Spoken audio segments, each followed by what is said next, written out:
because we got this great summer weather, this heat wave some people are enjoying, I'm sure. And here's my positive spin, Marcus. Number one, it's 49ers season. And number two, it's Oakland Ballers season, baby. Yeah. Stop it. Today we are dedicated to the Niners and the Ballers because I don't want to talk about anything else, particularly that baseball team that lost its sixth in a row. Oof. And not just lost its sixth in a row, but lost it in rather unsightly and awful. And all the words that are being tossed around from Bob Melvin. Awful, terrible, Casey Schmidt, unacceptable. So, nice words to start your day. Yeah, happy hump day, Murph. Yeah. Thank God we're halfway through this week by now and more than halfway through this D-back series. Another game today. But now the Giants are on their longest losing streak of the year, as if 5 wasn't long enough. They made it 6, but this one feels like it's the worst. A bottoming out, as it were. Like, we can talk about the back-to-back blown games in the 9th inning, but at least those were competitive games. Yeah. Yesterday just felt bad, and it was an example of bad baseball. Well, you don't like 8-2 in the 8th inning? No, you don't like that? no, I don't like about, 5 or 6 different balls hitting off a guy's gloves, bouncing to the outfield. How about when you look at the box score, it only says 1 error for the Giants, and you're like, but wait, I saw that game. You know what I mean? And this is why I get into arguments with our guy Mike Kohler, who's the official scorekeeper, stat keeper of the San Jose Giants. So anytime there's an error or a hit being like decided or talked about, me and him always shoot text back and forth, and he's always in favor of, you got to give the benefit to the hitter. Look how hard he hit the ball. Shut the hell up, you nerd. How about you make a damn play? You know, it's funny. I was commenting to you guys before the show about Kyle Harrison, and upon further reflection, Kyle Harrison, yeah, we can talk about Kyle and, you know, and where he's at in his season and how it's going and all that. But in fairness, he was done wrong last night. Oh, he really was. Absolutely. Yeah. You're talking about that 3rd inning, balls bouncing all over the place. Diamondbacks scored 3 runs in an inning where theoretically they could have scored none. When he was getting ground balls left and right. I mean, as a pitcher, especially as a pitcher like Kyle Harrison, who's known more for his strikeouts and more as a fly ball pitcher, the fact that he was actually getting ground balls, you've got to reward your pitcher for that. You know what he's saying as he turns around to the infield? He's like, this is why I don't get ground balls. Yeah. This is why I'm a fly ball pitcher. That's why I try to strike everybody out. And it's funny because, I mean, Casey Schmidt is the ultimate 1 step forward, 2 steps back guy. Every time we fall in love with him, whether it's Bruce Jenkins who comes on or other people, Mike Krukow, and we start seeing some positive signs. This has happened now multiple times with Casey. Murph, I just made him a hum baby on Monday after hitting back-to-back home runs against the New York Yankees. He's done this now. Let me go back to last May when we were wind up buying jerseys. Number 6 Schmidt jerseys hanging in my kid's closet. And it's just, and then the more you see him, just things happen. Now, in fairness to him, shortstop is not his natural position, but he himself said, it's unacceptable. I got to make those plays. Yeah, Casey with the glove and the ability that he knows he has defensively. You can throw out the fact that, yes, he was drafted as a 3rd baseman. We saw him learn at the major league level last year how to play shortstop and how to play second base also. Versatility is a key to him being on the roster. Yeah. And we've talked about the difference between him and Nick Ahmed. Recently, it looked like Casey Schmidt was in that conversation, but last night, he did not look like a Gold Glover. He did not look like Nick Ahmed. Did not look like Brandon Crawford. Has not looked like any of the shortstops that we've seen holding it down. So funny, here. we actually literally were saying, hey, he's showing enough that he could kind of be that Nick Ahmed guy, or he and Nick Ahmed can form a little tandem, but not last night. Now it's 1 game, and we'll see what happens today. 12:40, by the way, 12:40 first pitch today. Early pain for you today in the Battle of the Jordans, Hicks versus Montgomery. But I'll just throw out another play last night, too. That was a kind of a minor play, and you said you had checked out at this point, which I don't blame you. It was when Luke Jackson came in, and that's a guy who, you know, I was so high on that signing, and man, oh man, it has not worked out. Yeah, that's the big reason I checked out. Praise Dale and give up 4 runs in the 7th inning. Praise Dale and raise your ERA again. There you go. Praise Dale and raise the ERA. I like that. But he, I believe the first hitter reached by, I forget how he, was it a walk? Either way, the Diamondbacks, it's 4-2 ball game, and they're wearing those Savannah Banana uniforms yesterday. You know what I mean? Which were intriguing. The Serpientes unis. There they are right there. They do look like bananas. They do. Yeah, they do have a hint of yellow. Yeah. Not as bright. Anyway, the next batter lays down a bunt. And Jackson fields it in plenty of time. It's not a perfect, but turns to throw to second base. And I don't know if you guys are watching this. Brett Wisely not covering. And not only not covering, just standing at shortstop. Not even like moving around, not even like dancing around, just standing. Like literally, you guys know I'm out there in the Little League Diamonds a lot. Like literally what you see in Little League. Like, no. And that's the thing you'll constantly hear from Little League coaches yelling at Little Leaguers. There's always somewhere to be on every single play. Yeah. Whether you're backing up a first base, a second base, a third base, You always got to be on the move. And so wisely, and then that opened, listen, Luke Jackson was no box of chocolates last night, but that opened the door for it. So it was just mentally a bad day for the Giants, physically a bad day. I got stuff for you here. Just let's talk about offensively. I wrote these down for fun. For fun, huh? Yeah, I'll take from the top of the order. How about if I give you a Ramos and Estrada going 0 for 6 with 4 strikeouts? Ooh, 2 of your best hitters. And then from the middle of the order, how about if I give you a Soler and Conforto 0 for 9 with 4 Ks? So how about if I give you those middle guys and those top guys combined 0 for 15 with 8 strikeouts? Yeah, that's not good, Murph. No. And that resulted in the Giants going overall 2 for 10 yesterday with runners in scoring position. This is why I say it's Oakland Ballers season, y'all. All right. Stop. By the way, did you see all the scene out there? I saw a lot of the photos. I think our guy Derek Papa went out to embrace the Oakland Ballers since his Oakland A's left to Sacramento. Hey, on his way out to Raimondi, he might want to, send somebody down to the 408. Well, he's there too. All right. That's right. I'm blaming Derek. But anyway, it's an inside joke, y'all. Sometimes we like to slide the inside jokes in there. That's a little 606 inside knowledge. He went in there. He went out to Raimondi? Yeah, dude, he was hyped. He was even calling out Tony yesterday. He's like, Tony, you're not coming out to see the Oakland Ballers? You're an East Bay guy. But first of all, calling somebody out for not going to a Ballers game. It was also hilarious. We'll talk to Tony on the other side. Derek goes, hey, yo, Tony, Ballers. And Tony goes, yeah, I've seen it. Like the TV show. He thought he was talking about the TV show, not the actual Oakland Ballers. But no, I did read the whole story in the Chronicle. And to everybody who went out there last night, congrats. Sounds like you guys had a great old time. And, it's funny because I coached juniors baseball in Oakland for years, from 06 to 11. And we were at the legendary fields like Bushrod and other places. I'm just trying to think if we got to Raimondi. I don't think we did.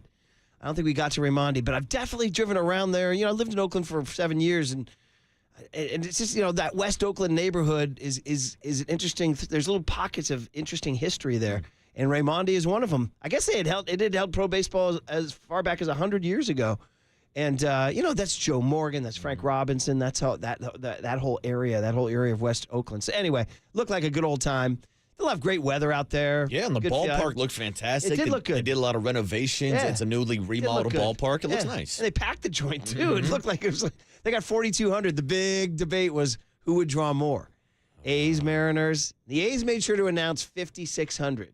Now I don't know if they had 5,600 butts. You buying that? Not. I'll buy the Ballers 4,200. Yeah. Because the Ballers' capacity is 4,200. And I need to know from anybody who went out to the Ballers game, how much was it to buy a beer? Because I saw even Almanac. I think they did like a crossover where they had like these special Oakland Ballers beers that they were selling at the game yesterday. Great question. All right, we need to know. If you went out there last night, I saw they had like Hal, the hot dog guy, out there selling stuff. So anyway, well, it's that and it's football season because the 49ers are all there. Everybody's there but one. Well, technically two. Trent Williams is at his daughter's graduation, but the big one, Brandon Ayuk, no showing.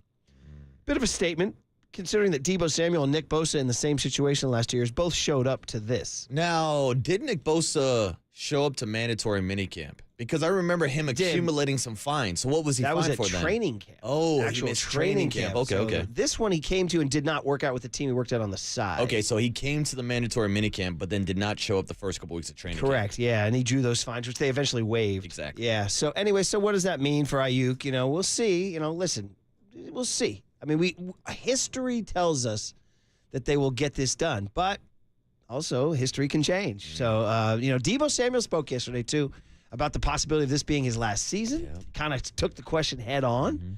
And of course, Christian McCaffrey showed up with a brand new bag. And let's talk about like truly deserving. Like if there's ever a player, you're like, yeah, pay that guy. I mean, offensive player of the year. I mean, Murph, first guy since, I know we'll dive into it all day long, but I'll throw my hot take out at 6:09 in the morning. Christian McCaffrey got paid yesterday, and he's still underpaid. Yeah, agreed. All right, guys. Well, listen, it's Ballers season. It's 49ers season. I don't know what to tell you about the other baseball team. But Bob Melvin, man, I tell you, I supported the move entirely, but they ain't buying what he's selling right now. And it's a tough deal. 6 straight losses. So we got Niners, we got Giants paying, we got Ballers. And what's the beer prices at Raimondi? Next on KNBR 104.5 and 680, the Sports Leader. Man, is it football season yet? San Jose, shout out to you for supporting KNBR, San Jose's sports leader.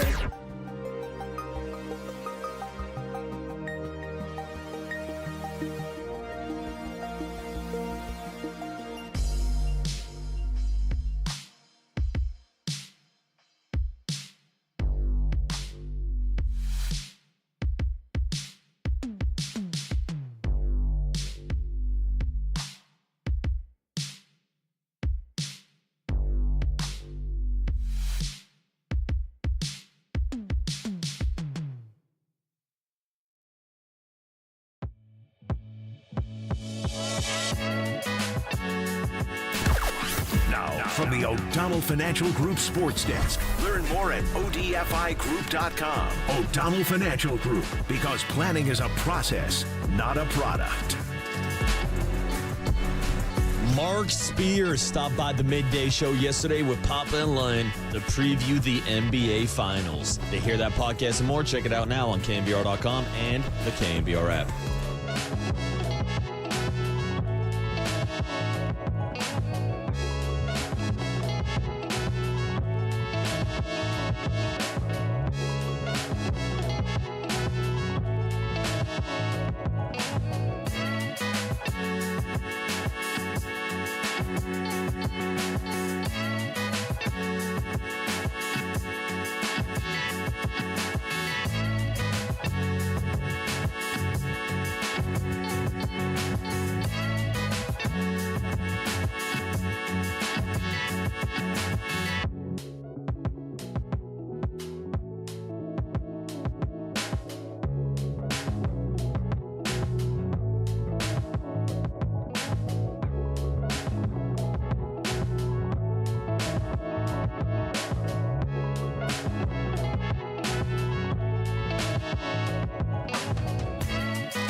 Check the mic and make sure it sound right, boys.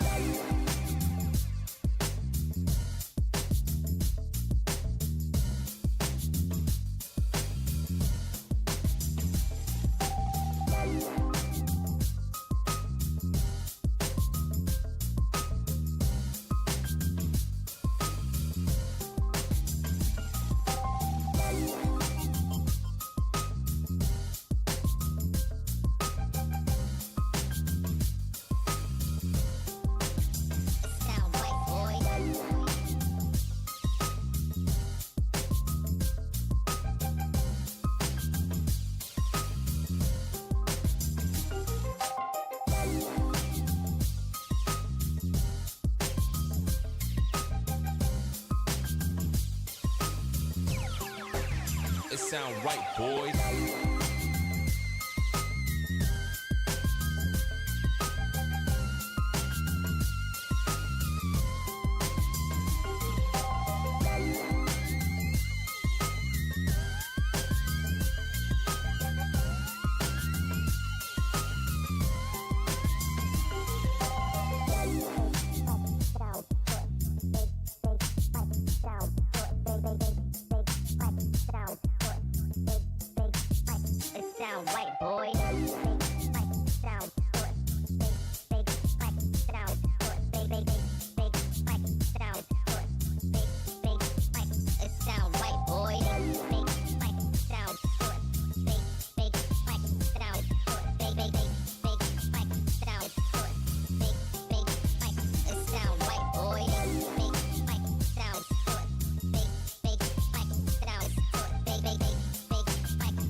It sound right, boys.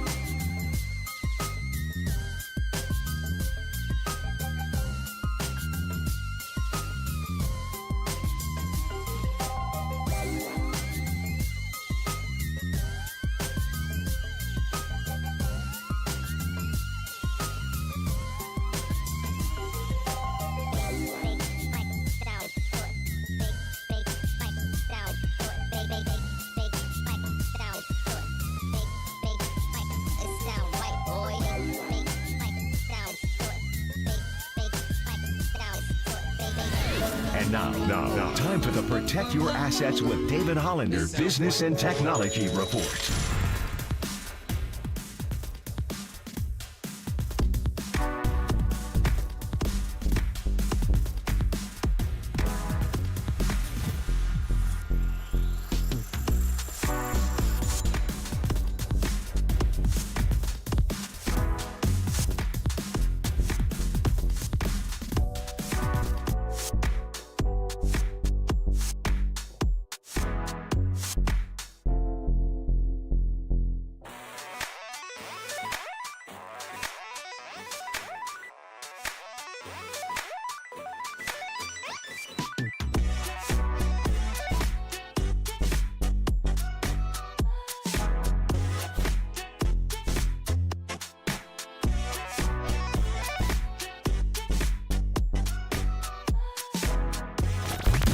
Good morning, Seamheads. Murph and Marcus keep rolling. Streaming live at twitch.tv/the-sports-leader. Ground ball towards short, diving on a backhand. Schmidt, it's off the end of his glove, rolls into shallow left. Rounding second, on his way to third, McCarthy. The throw towards second, and it's going to be too late to get the hustling Alexander. He dives in safely with a double. Casey Schmidt shaded up the middle, double play positioning, and diving on a backhand on the dirt. He got part of his glove on it, slowed it up. Swing, ground ball to short. Runner advances, and Casey Schmidt kicks it. Might have kicked it a couple of times. Walker's to third, and Grichuk safe at first, and that will be an error on Casey Schmidt. And a shaky couple of innings. That was a terrible game by us today, especially the early portion of the game. When you're going through losing streaks, at least you fight. For the most part, we have. That was an awful game. Oh, man. Say no more. Bob Melvin, awful game. And, of course, you heard Joe Rizzo say shaky couple of innings. So, Marcus, you chose a special musical tribute here. Yeah, this right here is YG 400. Toot it and boot it, Murph, because Casey Schmidt was booting the ball all around the infield yesterday. Oh, boy. Well, he earned it. He booted it. What did he toot? Yeah, well, his performance at the plate when he struck out with the bases loaded on 3 straight pitches. Yeah. I'd say that's the 2. And the 3 errors that I had him scored down for are the boots. Yeah, again, only 1 error technically, but 2 other plays that you think you would like to make. Certainly that topspin one to his left. And then I just got to tell you guys, I've had it. This guy's been in the big leagues for like a day.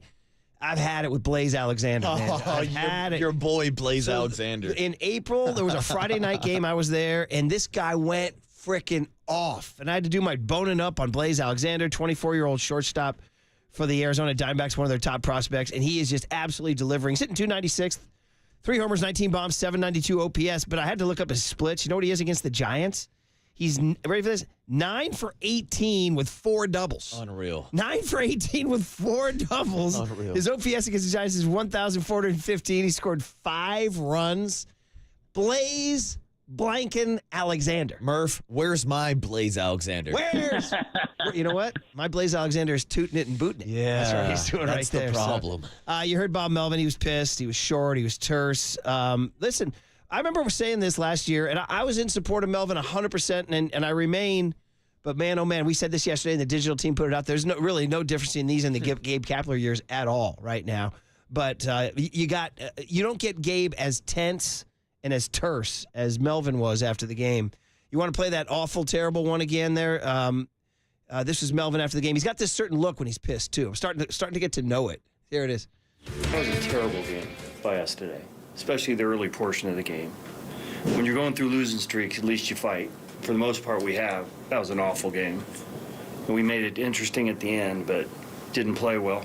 Made Harry get multiple outs. We had a starter on the ropes every inning. Couldn't cash in. It's a bad game and a bad stretch by us. Yeah, so apparently he spoke to the squad. Angry dad, angry Uncle Bell came at him and gave him the second closed-door tongue lashing he's had to give them by June 5th. Apparently he did this. The other one was in Philadelphia. I mean, if we want to sit here and dissect that post-game answer by Bob Melvin, it's a bad game. It's a bad stretch. It was terrible. It was awful. I mean, at this point, he should have just gone full Logan Webb. Dog shit, to be honest. You know what's funny? As a whole. Yeah, it's funny you mentioned that. I say you tapped out of the game. I actually had it on for whatever reason. Saw Yaz hit the pinch hit 3-run homer, which made it look way better in the box score. 8-5 is different than 8-2, and Yaz needed that too, by the way. But when the last out was made, they showed the Giants dugout emptying with just that desultory look of picking up the bats after a 6th straight loss. And the guy hanging on the rail, just watching, just staring out at the field, was Logan Webb. And I was thinking about the Dog S Manifesto, and I was thinking what he was thinking this is going on. Like, I dropped the Dog S on him. We responded briefly, but now we're back to being Dog S again. So, where does it turn around?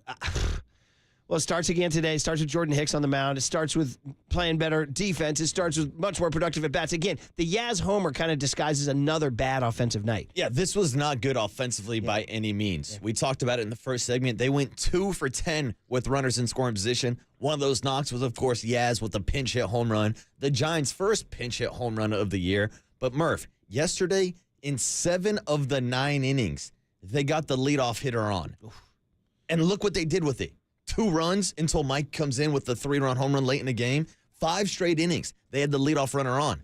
But here they are just wasting opportunities left and right. Yeah, Case. There was a situation with first and second, nobody out, and Soler came up and he popped out. I mean, Soler is just right now, he's just abject. He's a freaking weight just dragging down the team. Yeah, and we talked about his numbers lately have slightly increased, but it seems like the only time he gets a knock is when the bases are empty. He's not coming up big with runners in scoring position, which you're looking for with your cleanup. Yeah, yeah, and he was 5 for his last 10 entering, but they need a knock, man. Timely hitting, buddy, is what it's all about. I mean, even look at like his home run numbers this year. Yeah, he's got like 6 or 7 of them, but he's got 17 total RBIs. So there's never anybody on base when he's being productive. The money lies in the RBIs. All right, say good morning to young Tony, who's out there processing it. You were invited to the Oakland Ballers game by Derek Papa, huh? And I was like, what's that? It's a great TV show. Seen it. Did you not know about the Oakland Bees? No, he asked me, he's like, yeah, what's your thoughts on the Ballers? I was like, the TV show? I was like, yeah, I've seen it. So not a big fan. What did young Tony learn today? That there's a team called the Oakland Ballers. Was yesterday the day you learned about the Oakland Ballers? No, I was riffing. I knew about it. I just didn't know. What was it, their opening day of the season last night? Home opener. Home opener, okay. Yeah. I guess the team from Yolo County dealt an L to the home 9. YOLO. Yeah, but it looked great out there, man. It looked like they had a good time. I was wondering, and again, what were the prices? If anybody was out there last night, let us know on 415-808-5627, the Golden State Lumber and Building Materials text line. So, young Tony, you're a Giants fan. How you feeling about this squad? Not good. Dude, it's wild. Like the last 2 weeks, I said this the other day, it's like a bad roller coaster, and you just want to get off. It's awful. I mean, you're on cloud 9 last week, and now you're on what? Like sub cloud 9 this week? It's just terrible. It's just bad baseball. Thank you for opening the door. Bad roller coasters, 808 KNBR. What is a bad roller coaster you want to get off on? Like when I was young, the Demon at Marriott's Great America was like the one, like, man, are you going to go on the Demon? Oh, I love the Demon. Right? My first upside down roller coaster I ever went on. Demon was good. But I actually love the upgrade. I don't want to be disrespectful to the Grizzly, the first original wooden roller coaster, but that ride sucked. It was not a great wooden roller coaster. I know it's like nostalgic at Great America, but the way your head would whip around the entire way, like it was not a fun ride. There are some that are literally physically uncomfortable. You know, where you're like, kind of when you sometimes go to a smaller one, like in San Diego, down by Balboa, down by is it Balboa? Is it Ocean Beach or Pacific Beach? Anyway, there's a little mini amusement park. And we went on the roller coaster, and it was like you're cramped. The turns were a little too tight. You know, so yeah, that's the bad roller coaster. You're getting whiplash. Whereas the best one, how do you feel about the Giant Dipper down in Santa Cruz? Giant Dipper is another wooden roller coaster, but I like that one more than the Grizzly. I think the Giant Dipper is kind of the gold standard of roller coasters. Where you come down on the Giant Dipper, are you down with it? I'm not really a roller coaster guy per se. Especially the ones that make you go upside down. Like, I don't know. I like it. I don't love it. Do you have a little fear of roller coasters? No, I mean, as a kid I did. Not anymore, but it's just like, you know, why put yourself through something that you don't enjoy? Yeah, okay. Actually, you want to stare death in the face. That's why. That's the idea. I got to tell you, as a kid, when I had that like wow Great America Summer Pass, me and my friends used to just routinely get on Top Gun and ride it over and over. You had a summer pass to Great America? Oh yeah, me and my buddies were like. That's the advantage of living where you live. Yeah, we'd hop on the light rail and just go down to Great America for us, it was a big trip to go down there. Oh no, dude, I've clocked my hours down at Great America, including the water rides too. Yeah, the water rides were all right. When they threw in Boomerang Bay, I was like, it's cute. It's there if you want to cool off on a hot day. You know every square inch of that place. Oh yeah, I had buddies who were working at Great America who would like sneak me some extra corn dogs on the side and stuff like that. Great America raised this guy. Oh, dude, I was a Great America head. I like that. I can't believe it's taken this long for us to get there. I also mythologize and romanticize the place. It was our 8th grade graduation trip, which again, from Mill Valley on a bus takes about an hour 20, hour 25, which when at that age, it feels like it's 10 hours, you know? And going down, oh my God, we're going to, it was called Marriott's Great America back then. Oh man, we're going to Marriott's Great America. This is unbelievable. So, better roller coasters there than Bob Melvin's Giants. Yeah, right now the Giants are drop zone. They were at the top a week ago, and now they're just falling fast. And shout out to everybody that used to put the pennies on their knees when they were on drop zone, and then they'd like float right in front of you when you're dropping down. That's a good one. Yeah, nice little trick. That's a good one. 619 on the Golden State Lumber and Building Materials text line 619 says Bob Melvin's bullpen management roller coaster is something I want to get off. All right, very good. 707 says Guys, glad you guys established there's no difference in the capital years in this year. So what's the common denominator? It's Farhan Zaidi. 208 says, nice to hear Melvin mention not cashing in with runners on base. Their approach with runners on base has to change. They try to pull every pitch. 310 says, a lack of hustle wisely in La Land. Soler can't buy a hit. How about stretch it out with your legs? 707, it's time for Farhan to blanking go. He's the one putting the guys on the field. 5 years of trash. 214, if we're being honest, Bob Melvin couldn't win with a monumentally better roster in San Diego. Just saying. I used to say last year, whatever Bob Melvin's selling down in San Diego, they ain't buying. But I certainly then, when Giants hired him, I was like, well, that was that clubhouse down there. It's bad clubhouse. And to tell you the truth, the Padres are not lighting the world on fire this year either, although they don't have Juan Soto. But they are better than the Giants. And then 707 wraps up the text with, Murph, when is Flag Day again? Oh, we're getting close. Well, it's June 14th, boys, and you're going to have some work to do to get back to 500. We're staring down Flag Day. And they're 4 games under. And they're now, and by the way, forget the third. Today was the day I officially stopped talking about the third wild card. Oh, we're out on the wild card. We're out on the wild. You're not. I'll tell you when they've earned my attention again. How many games within 500 do they have to be for you to be back in the wild card mix? 1. Okay. Yeah, 1. So we're 4 There's away. my answer. 3 away. 3 away. Yeah. And then going to Texas to see Boch. All right, guest list on a Wednesday, June 5, 2024. More fun talking about roller coasters than this. Magic Mountain, you guys get to Magic Mountain? I stopped by Magic Mountain one time. Yeah, that's the awesome spot down there in the sort of the northern edge of the LA basin. That's like roller coaster heaven. Yeah, like it really it's just is. stacked up with roller Six coasters. Flags out here in Vallejo is kind of underrated. They'll get you going. Yeah, they'll get you going. Yeah. Shout out to the Discovery Kingdom out in Six Flags. Yeah, it's the same spot, right? Is You're it? talking about the same thing? Maybe. I think Discovery so. Bay, maybe? No, Discovery Bay is a whole town out. Didn't they used to have that's what I'm thinking of. Didn't they used to have like a zoo out there also? Well, for In years Vallejo? ago, it was Marine World. and Ah. then- I mean, wait, the Marine World's where the baby giraffe is. Maybe that's different than Six Flags. Yes. Maybe. That's where they brought Brandon Belt out to meet the giraffe. Ah, listen. Anyway. Yeah, What do we got Discovery used to going? Kingdom, be- Vallejo, yeah. It used to be Marine World down on the peninsula. We've talked about that with the Yeah, water skiers and all that's that. right, All right, what do you that's got, right, buddy? All right, coming up at 7:30 this morning, we have Mike Krukow stopping by the show to bring some positivity. You know what to the frustrates me for conversation. Mike is that is that when the Giants are getting their brains beat in and a new pitcher comes in for the Diamondbacks and he just starts giving their numbers. He's like, here's Ginkle, 23 appearances. And I'm like,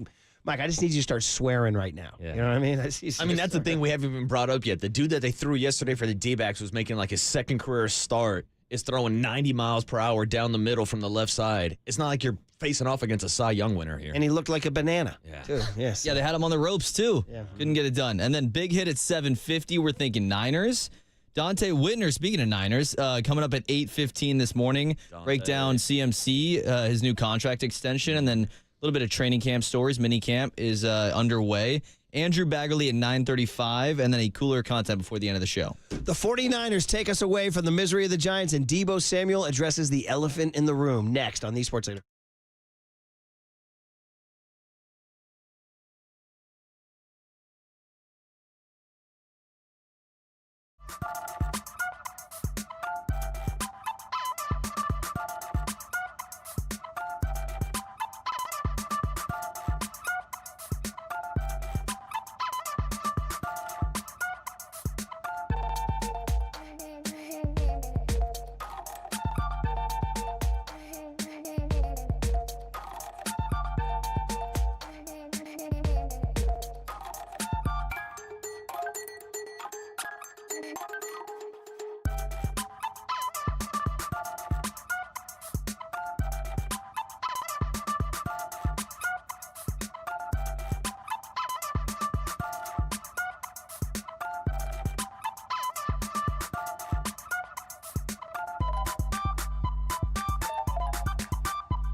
faithful Murph and Marcus keep your morning moving. Streaming live at twitch.tv/thesportsleader. Yeah, it's business is business. It's part of this game.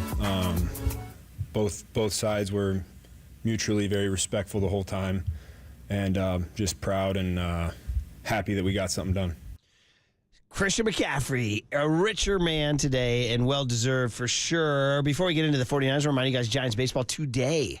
I had to laugh. Pre-game at 11:40, first pitch at 12:40. It's the Jordans. Jordan Hicks versus Jordan Montgomery at 12:40. First pitch. And Marcus, you got a little business for us too here. Oh, yes, that's right, Murph, because I can tell you that Jordan versus Jordan matchup is sponsored by Redwood Credit Union. Watch your money grow with a high-yield savings certificate at Redwood Credit Union. See how much money you can earn at redwoodcu.org. Business is business. Did you say watch your money grow? That's what you said? Watch your money grow. That's what Christian McCaffrey did yesterday. He watched his money grow. He added $8 million to his existing deal. That's kind of nice. Just like you have a deal, and then you're like, no, give me $8 million more. And the 49ers say, okay, they'll give you $8 million more. So this is obviously for a guy, it was the offensive player of the year last year, who probably said to them at some point during the offseason, how about a little something for the effort? And the Niners, of course, have to reward him. Now, I actually am unclear as to whether they gained cap space. I imagine they wouldn't do this unless they gained cap space. But they added guarantees for him and just took care of a guy who needed to be taken care of. They added $24 million in guarantees for him. So congratulations to Christian McCaffrey. That's the good news. Bad news is no Brandon Ayuk. Ooh, where is he? Did not show up, even though he is under contract for this upcoming year, which means he is now subject to fines for missing mandatory minicamp, $101,000 a day. I guess he is presuming that at some point the 49ers will smoke the peace pipe with him, and they'll say, don't worry about those fines. We're all good. That's the gamble he's making. Unless the Niners are going to be really mean. Like the old Bill Bidwell Cardinals would probably say, no, you're paying those fines. Bad owner would be like, no, you're paying those fines. Oh, when you're talking about the Arizona Cardinals who charge their own players for meals at their own complex in Arizona, of course they're going to charge them for the fines. So Ayuk's not there, and it's like, okay, here we go. It's getting real now. He's taken that step of not showing his face, even though Deebo Samuel and Nick Bosa in the same situation in the previous years did show their faces this week. So I guess he's there with the premium gas filled in the trucks and the pool water heated and not splitting up his food. And with all this news of the Justin Jefferson contract, the Jalen Waddle contract, we begin to wait and see what's going to happen here. So it should be, we've been kind of waiting for this to kind of hit, the rubber to hit the road, and it still might go all the way into late July, guys. But he is missing some time with Ricky Pearsall, with Deebo Samuel, with Brock Purdy. And this is as what did Christian McCaffrey say, Young Tone, about this right now? What did he say? He said, business is business. That's what he said. It's nothing personal. It's strictly business. And that's business. And to your point, we've seen the 49ers drag out this process before with Bosa, with Deebo, with Kittle, all these guys. But all those guys also showed up to mandatory minicamp, even though they did not participate. Now, we discussed earlier how about Nick Bosa didn't show up to training camp and how he accumulated those fines that the 49ers eventually waived. But also, Murph, we got to talk about the possibility of Mike Silver's tweets yesterday about how one of these guys could still be traded, those guys being Ayuk and Deebo before the season even starts. Well, do you guys remember when Steve Young came on with us before the Dwight Clark Legacy event? And he actually threw that out there. You guys remember that? You can dig those up again. He goes, hey, man, if this thing gets into the season and you get offered 2 number ones for a guy, you got to do it. So, I mean, we'll read you the Silver tweet in a little bit. Here it is. And this is Mike Silver, just flat out giving him all the credit in the world, San Francisco Chronicle Zone. He says, here's the receiver situation. He says, 1, they drafted Pearsall in the first round. He's a big part of the present and the future. Shout out Ricky Pearsall. Get ready for your Ricky Pearsall era. Shout out Slick Rick.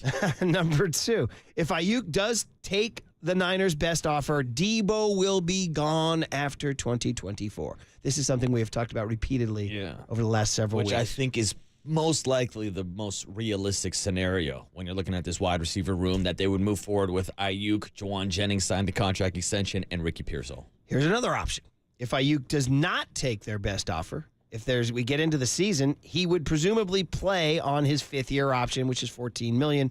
And as Mike calls it, it's Hunger Games between him and Deebo to see who stays beyond 2024. What if Deebo goes out and has an incredible year and Brandon Ayuk doesn't? And Brandon Ayuk then is at the end of his run or something, or God forbid an injury happen and changes the entire dynamic. So there's that. There's the Hunger Games scenario. And by the way, Hunger Games, something I was always aware of, never got into it. How about you guys? I saw the first one, maybe the second one. I don't know how many total movies they have. How about the book? No, you're asking me if I read the book? That's an absolute no, Murph. Maybe I should go to more of a scholarly lad behind the glass. Go here. to the scholars. Did you read the books? No. Tone? Okay. Big fan of the movies, though. They're really good. John Joe, books, thumbs up. Hunger Games books, no, thumbs down. Oh, man. I think even my kid read them. Candace loved them. She thought they were great. And so how were the movies? They good? The movie was good, at least the first one. All right. I don't remember any of the other ones, to be honest with you. And So you, it can't be that good. Young Tone? Dude, really good, yeah. They're like in the middle of a field. I mean, the story itself is pretty cool. They're surviving. They got to kill each other. I mean, it's a pretty crazy story. Now, I will say... I'm a movie guy, too, over a book guy. No offense. Quite frankly, sounds like Little League playoffs. Oh, wow, nice. You know what I mean? Now, I will say this. I felt like the movie Hunger Game was kind of a ripoff of other movies that had been made in the past. Shout out to the movie The Condemned with Steve Austin, where he's a criminal and he gets thrown on an island and he's forced to kill all the other criminals. And the guy last standing is the survivor. He's the winner. So we've seen this movie concept before. Hunger Game wasn't really breaking any grounds here. Well, I mean, you know, Lord of the Flies, whatever. Just groups of people looking to kill each other for last man standing. Battle Royale is a great Japanese movie that has the same premise as Hunger Games. I believe you guys have a little soundbite there about what happens when you do kill one off. The tribe speaks. Right? Oh, that's it. I mean, we're going straight Survivor, Murph. The tribe has spoken. That's literally bringing it back to Brandon Ayuk and Debo, bringing it back to Debo and Ayuk. The tribe has spoken. Yeah, somebody's going to get their torch snuffed after this season. Will it be Brandon Ayuk? Will it be Debo Samuel? The tribe is spoken. That's such a great bite. God, that hits me sometimes. Really funny. So anyway, and then to finish Mike's tweet, so that after we got digressed on the Hunger Games there for a second, he says, number 4, there's a chance that either Ayuk or Debo could be traded between now and the November deadline if the offer is good enough and or if things have devolved with Ayuk. So nicely laid out by Mike Silver there, all those scenarios. And as you said, number 2 is the odds-on favorite. Ayuk takes their best offer. Debo's gone after 2024. So Debo actually spoke about this yesterday. In fairness to him, he didn't say, I'm not talking about that. I'm not talking. He addressed the issues, and I mentioned it in the tease. So the elephant in the room. First, he addresses the Ayuk from Ayuk's perspective, what it's like to have this one moment in time. This is his moment to get his contract. It ain't going to happen 3 years from now. It ain't going to happen 5 years from now. It's right freaking now that he has to maximize his leverage. So Debo says he knows the feeling. Much as I can, actually. I know this is a stressful time, and he's done a tremendous job throughout his career here, and when it comes to things like this, it get tough, and some things you kind of take personal, and it's just like overall, it's just a stressful process, to be honest with you. Yeah, I mean, it's funny, it's stressful. You're going to wind up with 80 million guaranteed money, but stressful because you're like, well, what's going to happen? What if the Niners say no?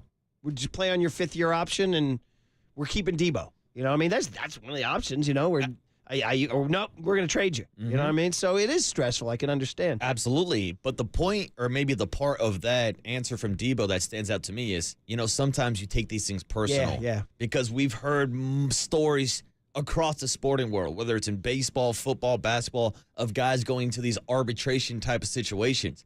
And then for as much as you've done for that franchise, they'll sit there and they'll tell you everything that's wrong with you. They'll tear you down. They'll pull out all the advanced analytics and say, look, Brandon, you're not as good as you think you are. You want top 5 money? You're not a top 5 wide receiver. And some of that can be taken personally. Yeah. And again, nothing personal, strictly business, right? Okay, more stuff from Debo. He talks about cut R, Tony, about, hopefully in the end, Ayuk gets paid.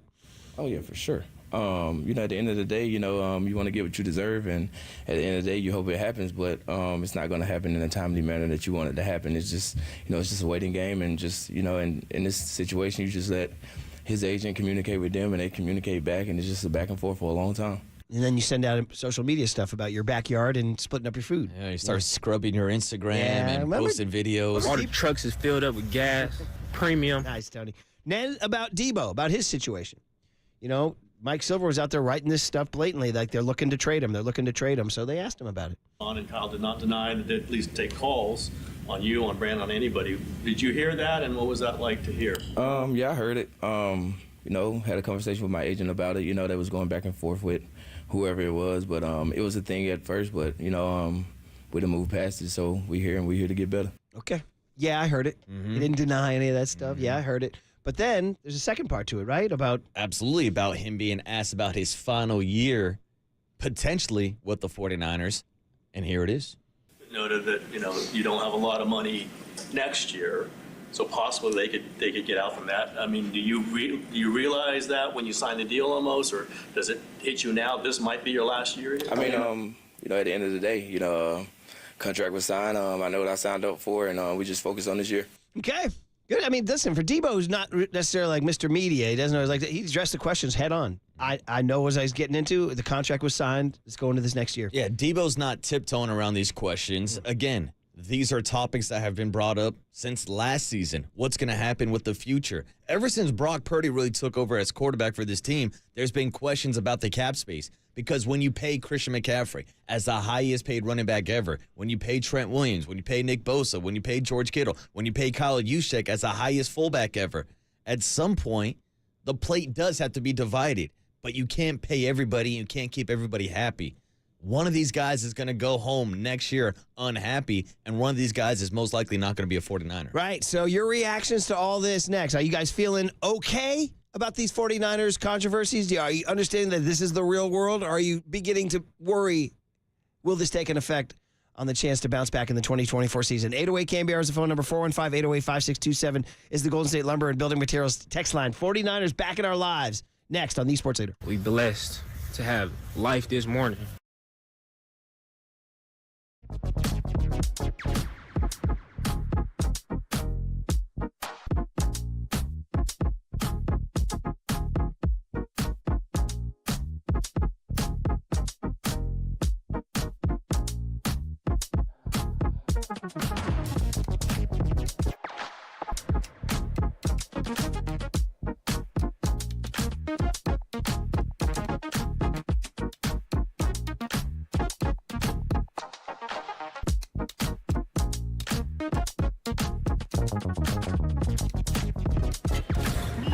From the Chilton Auto Body Traffic Desk.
time for KNBR's Opening Bell Report. Sponsored by Protect Your Assets with David Hollander. Concerned inflation will ruin your dream retirement? Learn more. Listen to David's show every Saturday morning or call 1-866-PROTECT.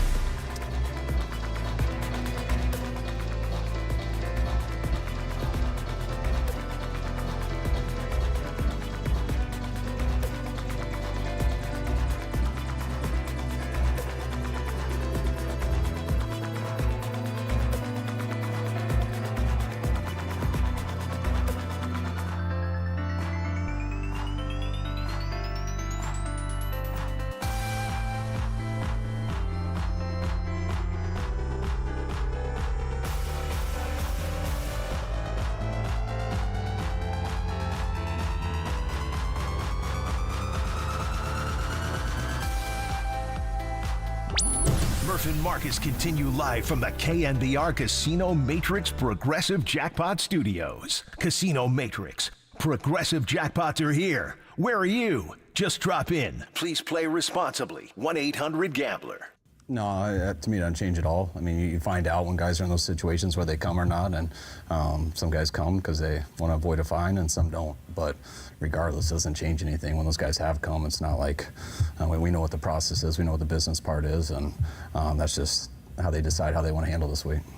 Little Kyle Shanahan here. Rejoin is Young Thug and Travis Scott. Pick up the phone. Pick up the phone, John Lynch. My God, it's all right. We're a long way from Martha and the Vandellas heat wave, aren't we, from yesterday? A little bit, Murph. Pick up the phone, and we talked about this. Your generation doesn't pick up the phone, do they? Or if they do, they talk with it out in their hands. Correct, openly. yeah. Well, I was never going to say, never to the ear. Everybody FaceTimes these days, it feels like. Nobody's really talking on the phone. You'll either text, tweet, Snapchat, or FaceTime each other. I heard one of the national shows get into a huge debate about who FaceTimes and who doesn't. I would say it's definitely a generational thing. I would say that my generation is not. I mean, we don't hate the FaceTime, but it's just you just don't do it. You just don't do it. You just talk on the phone. It's like, why would I FaceTime you when I can talk to you? Whereas you guys, I think, you'll FaceTime. Well, we are also from the generation where, like, the iPhone came out when I was in high school. Yeah. So it's just kind of been a part of our culture and I guess a part of our generation. Totally a generational thing. Yeah, it's like we have the access to do it, Like so we do it. I don't want to see your nose hairs when I'm talking to you. You know what I mean? Because people walking around with this thing, and we've talked about nose hairs. Yeah, I'm before, not a big haven't we? fan of nose hairs, Murph. You can trim them. You can trim them. Anyway, are you a big FaceTimer, Tony? Is that what you do? Depends on who I'm talking to. Okay. And where I am, to be honest. We talked about this, like on the road or in the streets in public, I will not FaceTime. yeah. Maybe at the house if I'm in the backyard or doing whatever. Yeah, I'll FaceTime. If it's your boo, you'll FaceTime? I mean, absolutely. See, that's a big thing. If Murph probably FaceTime me, which he has before out of his pocket, a 5-way FaceTime. Which we know. I yes. probably won't answer, but yeah, if it is a nice young lady, I'd probably answer the FaceTime. Okay, I appreciate that. I'm glad that I'm on the disrespect, outs. They're Murph. in. So, and just like that, if you FaceTime me, I think I'll just hit the red X. Yeah, right there. exactly. Shoot me a text, bud. Yeah, shoot me a text. And even then, Marcus don't respond to his text. No, not really. The ghost. Shoot me a text. We're trying to get a hold of him. There's a backstory on that going on, too, behind the scenes. Yeah, we're shooting some texts. Yeah, you saw the latest? Yeah, uh-huh. Yeah. Our guy's too busy going out to Ballers games instead of booking Bochy. Okay, 49ers in our lives was the tease. Yeah, of course, if you're tuning in to hear us be angry about the Giants, you'll get that. Mike Krukow at 7:30, Andy Baggerly at 9:35. And we'll talk about Bob Melvin being angry at 7:15. We'll do that. But right now, the 49ers are back in our lives, and it comes with both the good, Christian McCaffrey getting paid, he's happy, he's getting married, he's got more money, et cetera, versus... and he 100% deserves it, Murph. Yes. We're talking about a guy that is one of the best offensive weapons in the league. And I said it earlier, I still think he's underpaid. There are 21 wide receivers currently that are making more money than Christian McCaffrey. $19 million is nice. He reset the market, but I still think he's undervalued. I agree. I mean, he's the offensive player of the year. How can he get paid? How can there be 21 guys? If you're the number one offensive player of the year in the NFL, why aren't you getting paid number one, right? It's crazy. It really is. But he did do some media yesterday, and he was, obviously, McCaffrey, it's funny, when we got him on a really good day when he came on the show last fall. He was really conversational. When he does some of these group media stuff, he's a little quieter and just kind of keeps it nice and tight. You heard him say, business is business. I'm happy we got something done. Somebody yesterday asked him about his fumble in the Super Bowl. was tough. I got to say, when I heard the question, it jarred me. I was like, damn, that was a tough moment. And then we wonder why he keeps it short and tight with the media. Because people are asking him about the fumble from February. Cut V, that's definitely not next pitch, right? No. Cut V saying, well, I think it was framed in, do you use that as motivation? Something like that. Here it is. Yeah, I mean, I don't harp on one play, bad or good, especially going into a new year. Completely new year. You just got to focus on one day at a time and just stick to your process, whatever that may be. But last year, whether we won or lost. We're deep into the offseason now, ready for this next year. How about that? Deep into the offseason. So if we can officially say that the Super Bowl and all those memories are gone and you're focused towards 2024? Well, especially as a professional athlete, you've got to turn the calendar. You've got to move on. You have to have that next pitch mentality. You can't be sitting there saying, oh, woe is me, we lost in overtime. Doesn't matter. The Kansas City Chiefs have had their parade. They've gone on tour with Taylor Swift. They're celebrating. It's time to move on and figure out how you get back to that game. Yeah. I wonder, and again, history shows that it's hard to turn that page. And so as fans, you got to turn that page too. So here it is on the window. Christian McCaffrey cut X. Tony, this legendary window, the famous line when Joe Ganascoli from The Sopranos sat in with me and Paulie in New York City after the Kaepernick interception with Richard Sherman in the end zone. And he said to us, open the Super Bowl week, as he sat down, he says, window closing. We're like, window closing. That was 11 years ago. And now we got another window that's opened. And is it closing? Christian McCaffrey. I don't know. I know we got a window this year. That's all I know. So I'm focused on this year and taking it, one day at a time, 1 week at a time, 1 year at a time. So he's getting into cliche mode there. Yeah, for sure. but I will say that the window feels like it's going to be open longer now since Christian McCaffrey got this 2-year extension. And I know there's a lot of talk about, a 30-year-old running back, how productive can he be once he reaches 30? But I've said it before, Christian McCaffrey is not like other running backs. Even if his production slows down a little bit from a running perspective out of the backfield, you can line this guy up at slot. You can move him all around the offense. He's too valuable as a weapon to just think he's going to disappear once he hits that magic age of 30. So here's the deal. The contract goes through 2027. He turns 28 Friday. Happy birthday, Christian McCaffrey in advance. Happy birthday, CMC. He's got, as David Letterman said when he signed his huge contract with CBS, gigantic record-breaking contract with CBS, they said, how much money did you get in your contract? And he said, I got enough for chewing gum, is what he said. Well, Christian McCaffrey's got enough for chewing gum on Friday. Maybe a cake and maybe a steak. Would he need a steak? That'd be part of his thing. Or you could go full Gabe Kapler and just get a steak cake. Really? Is that what you imagined? Oh, man. And by the way, Kapler down in Miami right now doing his Kendrick Lamar tweets, just going, 29 and 33. Oh, really? Is that what you imagined? Yeah, he's like, I'm curious if you know the distinction between me and Bob Melvin. I'm just curious if you know the distinction. I mean, a guy like him is totally above Schadenfreude because that's for petty people like me who traffic in low emotions and low intellect because he's a high man, a high intellect. He's like, once again, why would I take joy in others' misfortune? The human experience is the human experience. When in fact, I think there's got to be a part of him who's like, really? You guys wanted me out, huh? Okay. All right. Now you got to do 29 and 33. Enjoy. Yeah. Your boy Farhan doing I want you to enjoy your cake, so enjoy. So anyway, Christian McCaffrey would be, 28 this year, 29, 30, 31. This contract takes him 4 years and 31. To your point, you have faith in McCaffrey at 31. I have faith. Again, I think he's built differently than other running backs. And there have been some running backs who have been successful post-30. I think Christian McCaffrey joins that conversation. Here he is about his own evaluation of that. Yeah, I've never really listened to all that stuff. I think I've seen a lot of backs have a lot of success into their 30s. So I've never really listened to any of that. I feel good. That's all I know. It's funny because he came to the Niners with a little bit of a reputation as soft tissue injury guy, right? Well, that's why it's not happened. That's why when the 49ers made the trade, ESPN gave it a C- grade at the time. How's that looking? That's looking like the person who gave you a 2.8. Yeah, that's got to be the all-time freezing cold take. And he's right. We've seen it recently with guys like Adrian Peterson be productive into their 30s.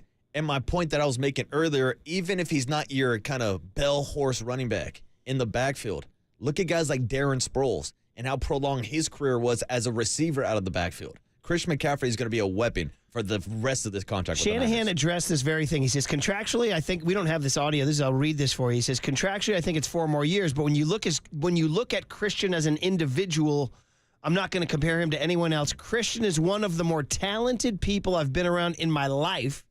But if I didn't speak about that, I'd say he's almost the biggest overachiever I've been around in my life in terms of how obsessive he is with every little thing. That's where he's extremely unique. As you get older with age, you lose a step, and that's not what makes Christian great. He is the same player down in and down out. So he's saying this is like a different guy. He says here, every year he's been in the league, it seems like he's been the same guy. He's been the same guy since he walked in our building. He's the same guy every day on and off the field.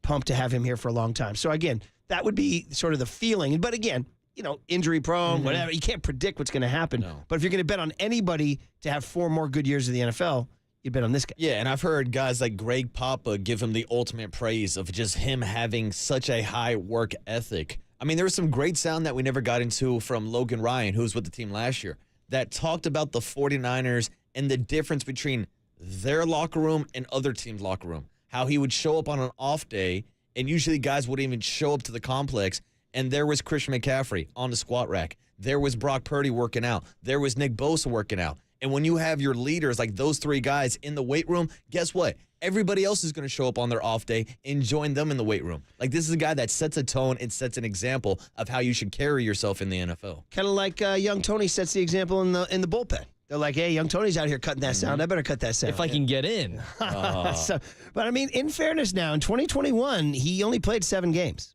So he came to the Niners with a little bit of and in 2020, the pandemic year, he only played 3 games.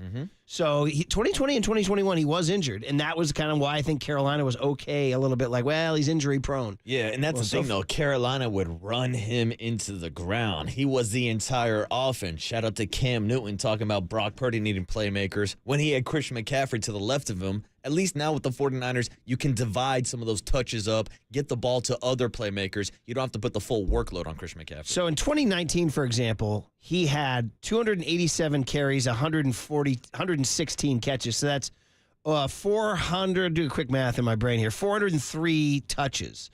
Last year, he had 272 carries, and he had 67. So that's 339. So that's 64 touches less. It was a lot of touches last year, but still 64 touches fewer than what you talked about in Carolina. Now, he's also 23 years old back then, so you'd think you could give him more touches. Yeah, also, but we've seen the 49ers invest in guys like Isaac Guerrero, the running back that they drafted this year. I think there's going to be other guys in the backfield that can take some carries away, even though Christian McCaffrey never wants to come off the field.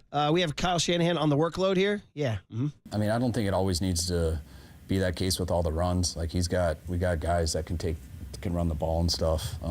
We got to protect Christian from himself. He doesn't like to ever come out, no matter what the situation is, and I do think that's something we could protect him with more. When you are such a threat in the pass game, it's a little bit different, and that's when you get touches from a running back. A lot of times you're the last choice, just everyone's deep and you throw it to a check down. So halfbacks can get 6 targets in a game without 1 play called for them, just because they're on checkdowns a lot. And so how do we feel about those touches? Man, I'm glad he was out there for that checkdown. That means no one's around and he's getting up the field and he's as good of a threat on a checkdown as there can be. But if he's just taking the wear and tear with 20 carries and stuff every game, and he's definitely good enough to do that, and he's proved he can stay healthy, but you'd like to take some of that off of him and give it to other guys also. Yeah, so, he's long answer there about the relative nature of his touches. 707 checks in and says, look at Frank Gore, still productive at the end of his 16-year career for sure. And you had something there? Yeah, I was just going to point out, based on Kyle's comments about other guys stepping up, I mentioned Isaac Guerrero. It feels like a guy that gets lost in the wash all the time is Elijah Mitchell. Elijah was great before CMC showed up. Now he, in his own right, has been dealing with injuries. But if you get Elijah Mitchell healthy this year, maybe that takes some of the workload off of CMC. Yeah, for sure. And by the way, the more we talk about touches and touches and touches, how about a couple more touches in the third quarter of the Super Bowl? Yeah, how's that for an idea? Those 6 straight pass calls after that Patrick Mahomes interception. But back to what you were saying about the guys who are on their off day lifting weights. McCaffrey had one, Tony cut Y, about that culture. And the Niners do have it, man. What the Giants do not have is what the 49ers do have, which is superstars leading the way here. Yeah, I think the difference is the culture.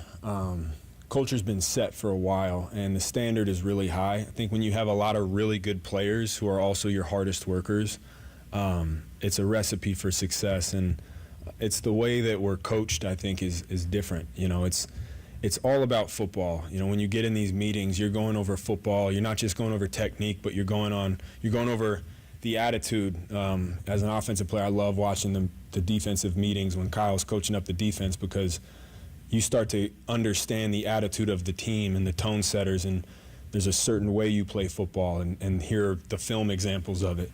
And I think the combination of all of those different things, the way they feed you, the way they take care of you, and the training room, all the weight room, all these things that kind of come together, you get a full buy-in.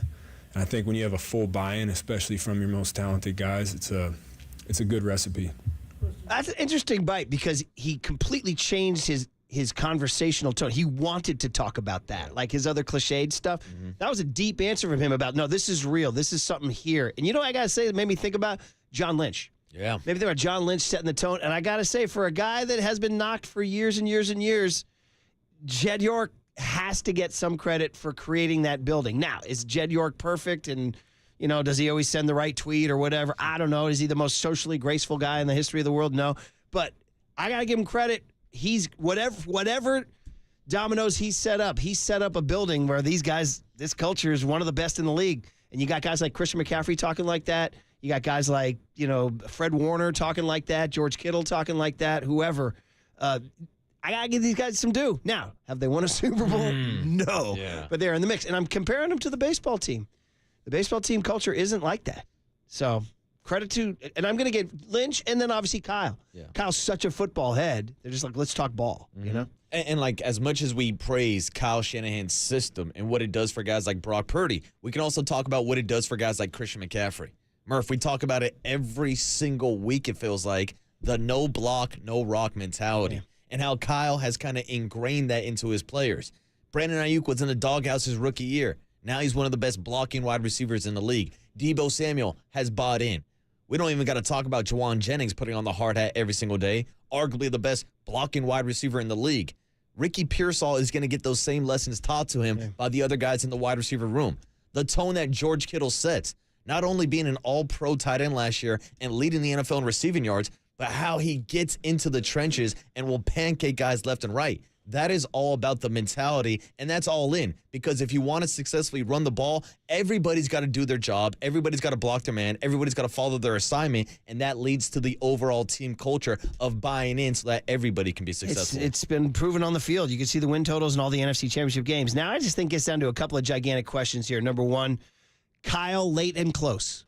You know what I mean? I think that's honestly one of the biggest issues facing the Niners. Late and close. How does Kyle coach and manage a game? And then the other big one for me is, how's this defense going to look under the new Nick Sorensen and Brandon Staley regime? Because, I mean, it's going to be a whole new look. I mean, we did have some issues with the defense last year. I mean, the Detroit Lions came in the first quarter and did whatever the hell they wanted to do. Yeah, which is why they revamped almost the entire defensive line this offseason. Nick Bosa's still there, but now he's playing with Leonard Floyd, Malik Collins, and a bunch of other guys. I don't think there's anybody has any real questions about the Niners offensively.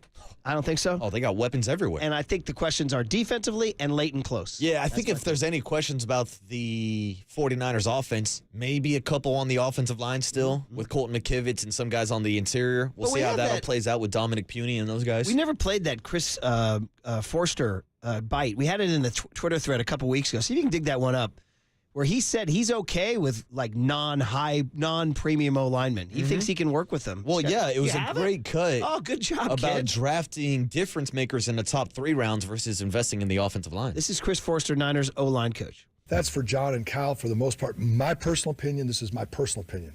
If they ask me, invest in guys that touch the ball. Guys who can touch the ball and score touchdowns. And then there's a range of guys, 2nd, 3rd, 4th round, 5th round even, that we will find starting offensive linemen in. At some point, can you draft? Yeah, you draft Trent Williams. You draft the pick and draft where you're getting a difference maker. But there's guys that can make difference that touch the ball well into 2nd, 3rd, 4th rounds, or 2nd, 3rd rounds at least, and definitely in the 1st round. That guy that touches the ball, it makes a huge difference in the game. The right guard makes a difference. We've talked about it before, but that's where we're able to find 4th and 5th round draft picks. And if they've been, you go find, it's how dominant is the difference between pick 34 versus pick 54 in offensive line play. And that's what you're trying to balance all the time. So will we best available player, all those types of things, definitely will. And will we possibly ready to draft guys higher in the draft? Yes, but if there's somebody that can touch the ball and make plays, in my opinion, you asked me, Chris, do you want him? I want the guy that touches the ball for me. It's a really interesting answer. Good, honest answer from Chris Forster. So that would be the answer to your O-line. And they think they can get by with these less premium guys. And that's why even with Debo and Ayuk on the roster, they went with a guy like Ricky Pearsall in the first round because he's a difference maker, and that's the offensive line coach telling you that. There you go. All right, well, listen, nice to have the Niners back in our lives, take our mind off the lousy Giants who lost their 6th in a row, but we got to go there, and how much are you reading into Bob Melvin being pissed? Next on KNBR 104.5 and 680, the Sports Leader. I'll eat raw beef, too. Gilroy, shout out to you for supporting KNBR, Gilroy's sports leader.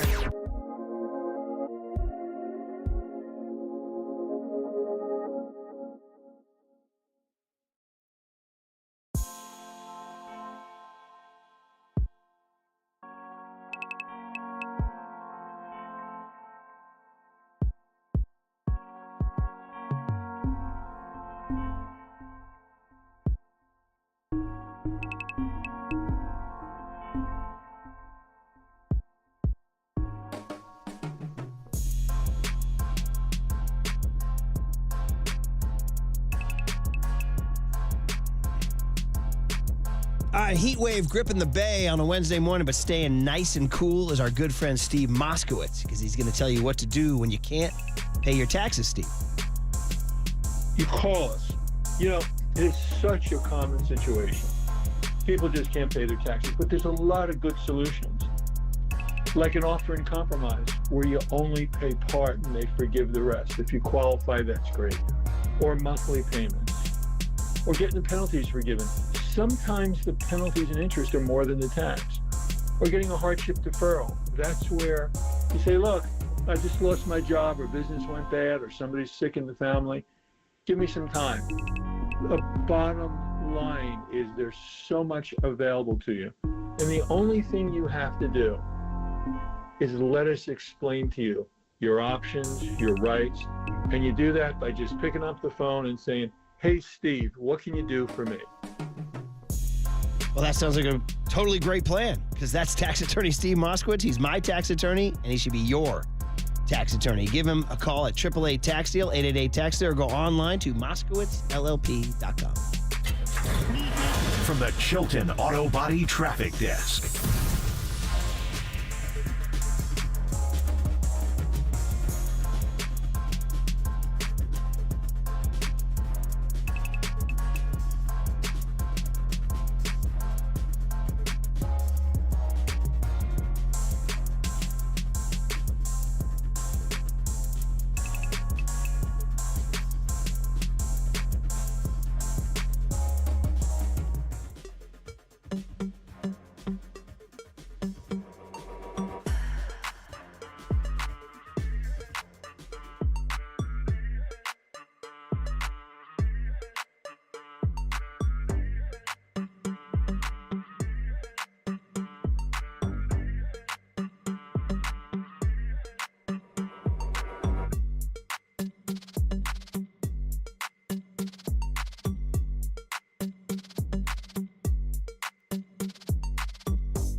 And now, time for the Protect Your Assets with David Hollander Business and Technology Report.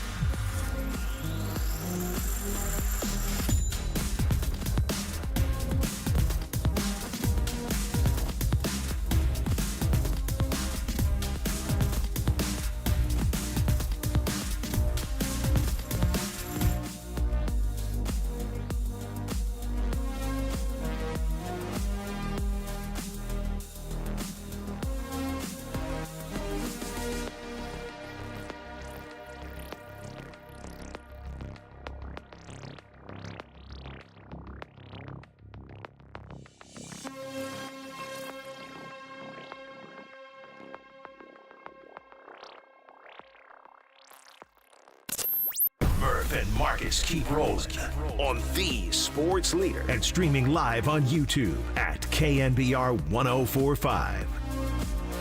Paul Sewald, the closer, ready with the two-strike pitch. Conforto takes strike three call. Fastball right in there. So the Giants got the leadoff runner on. They did that 7 times in this game. But they only scored 2 of those leadoff runners, and the Giants have lost for the 6th consecutive time. The final score tonight, Diamondbacks 8 and the Giants 5. That was a terrible game by us today, especially the early portion of the game. When you're going through losing streaks, at least you fight. For the most part, we have. That was an awful game. And we made it interesting at the end, but didn't play well. Made Harry get multiple outs. We had a starter on the ropes every inning. Couldn't cash in. It's a bad game and a bad stretch by us. Bob Melvin pissed off. And it's something we want to talk about here. 808 KNBR. Is it? Some people would say, well, former managers would probably say, anger accomplishes nothing right now, only productive emotions. But, I mean, are you as a Giants fan, does it give you any kind of solace that Melvin is pissed? Or are you pissed at Melvin for fielding a team that's right now 29-33, 6-game losing streak? It was literally 1 week ago that we were doing shows after the walk-off win in the City Connects over the Phillies that they had, and then they lose the day game to the Phillies. Then your Yankees come in, absolutely pummel them, and then they go down and play really last night one really bad game in Arizona, and now you're actively turning off your fan base. It's embarrassing baseball. It's mentally we just watched Brett Wisely not cover second on a forced situation. Casey Schmidt, physical errors all over the place at shortstop, all bad. But Bob Melvin, it was Steve Berman of The Athletic tweeted out an interesting tweet where he said, I covered the A's for a long time, and I never saw Melvin this mad. So interesting that you could kind of sense the barely simmering. And this is a big deal for Bob Melvin to come back and put on that uniform. It's the Giants. The Giants are San Francisco. San Francisco is the Giants, that whole thing. Does it make you feel any better that he's pissed? It does for me a little bit, but at the same time, it's his club that's playing poorly. And it's his club that he's, as you pointed out, he's used 5 shortstops, although you could blame Farhan for that personnel-wise, right? It's his club that the bullpen, he pressed the wrong bullpen buttons last night. It's his club that isn't hitting when it needs to hit. So as mad as Melvin wants to get, he's also got to bear some responsibility for this. Of course, because he has not pressed the right buttons this season, whether it's putting in Luke Jackson multiple times this year and watching him blow games, whether it's some of these lineup decisions, whether or not he's the guy putting Trenton Brooks into the lineup. Like, again, there's so many problems. And then when you look at this 6-game losing streak, he should be pissed off. Giants fans should be pissed off. Giants players inside the clubhouse should be pissed off.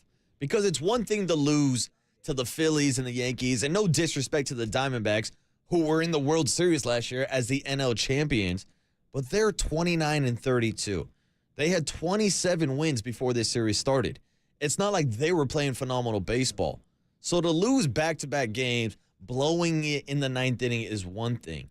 But the performance that they put on yesterday was absolutely abysmal. By far, the worst-looking game of this 6-game losing streak.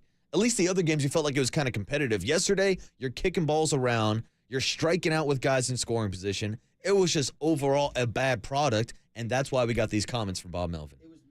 It was May 10th, Friday night, when Logan Webb dropped. It's dog shit, to be honest, as a whole.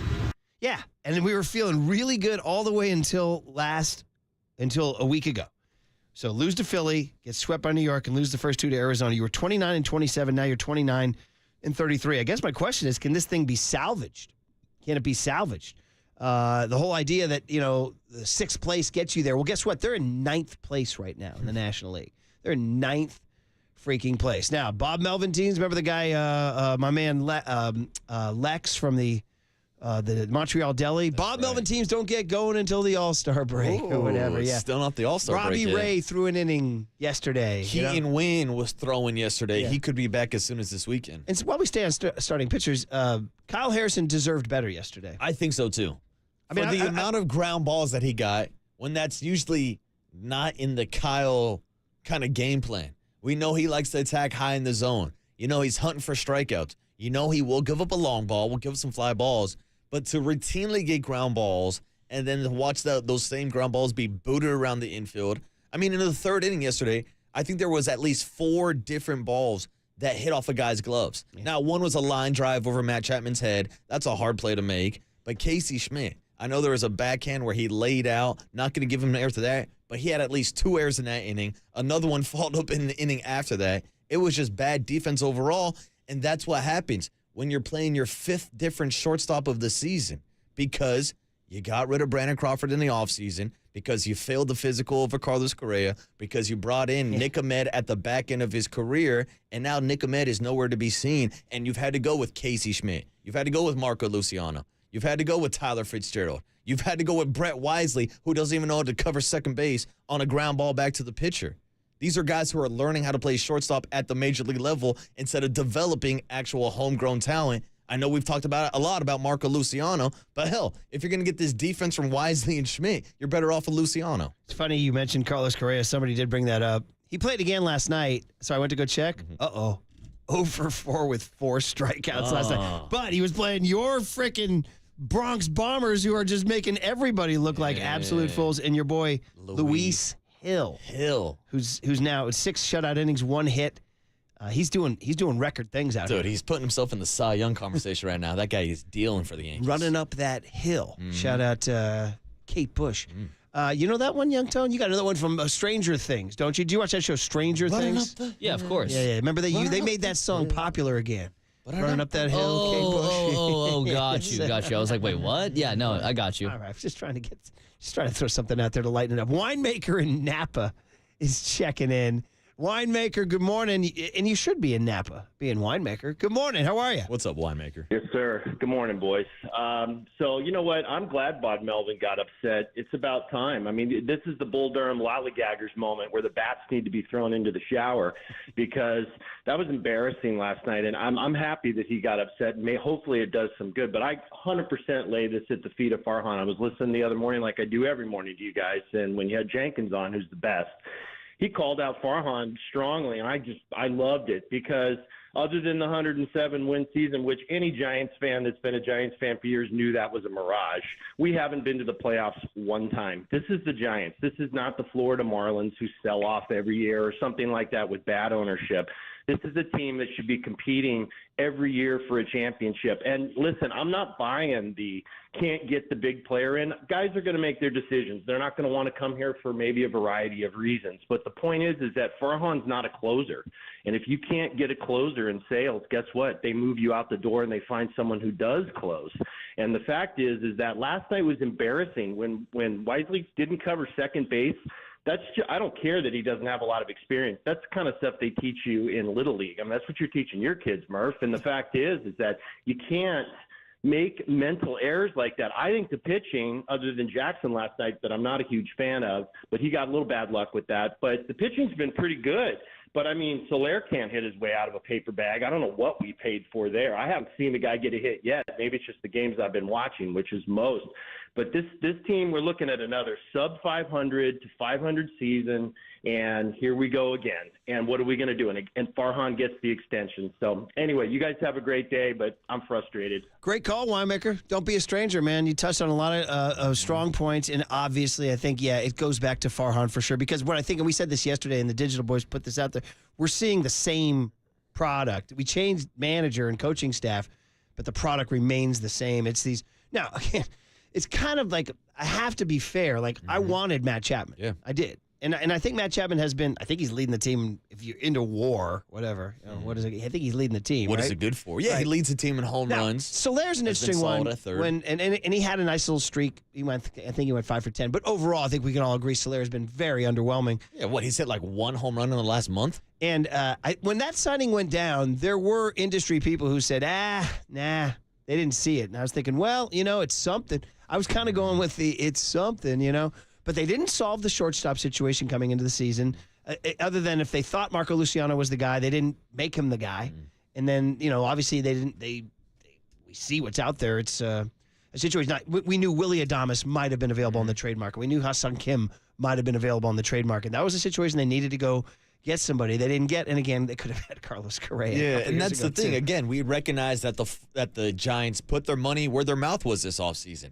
They had the highest paying offseason outside of the LA Dodgers. Right now, they're a top 10 payroll in baseball, but it doesn't feel like it. Not with the product they're putting out on the field.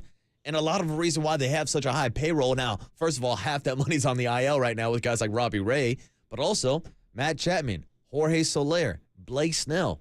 These were all guys that were sitting on the shelves late into spring training. We were joking about Blake Snell, calling him single-ply Snell, like you're in the pandemic and there's only single plies of toilet paper left on the shelf. It's great you got yourself some toilet paper, but it's not the quality you were looking for. Yeah, for sure. All right, well, listen, we wanted to address all that stuff going into Mike Krukow. And, Kruk is he's a 162 guy. He's going to be like, go get him today. Jordan Hicks versus Jordan Montgomery. But we can ask him about Kyle Harrison and how he had to handle that defense behind him. It was unfortunate to see that ball tick off Chapman's glove. That's a play I think he makes, right, usually. And he's made so many great ones, including one to win a game in New York for sure. But we can ask him about, how Kyle Harrison handled that infield defense, what he thought of infield, because we've all been high on Casey Schmidt, but Casey Schmidt had a bad game yesterday. And, of course, hitting with runners in scoring position. And how do you turn around a 6-game losing streak? And how did it matter that Bob Melvin got pissed last night? All coming up on KNBR 104.5 and 680 The Sports Leader. Soler can't hit his way out of a paper bag. I haven't seen the guy get a hit yet. Maybe it's just the games I've been watching, which is most.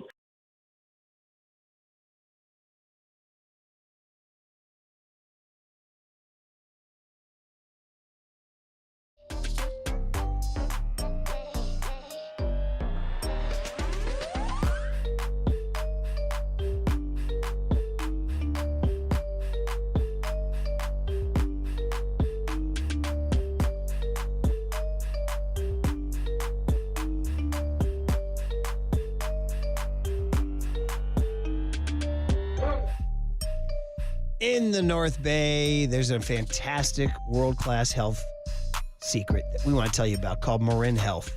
It's not just the closest medical care, it's the best.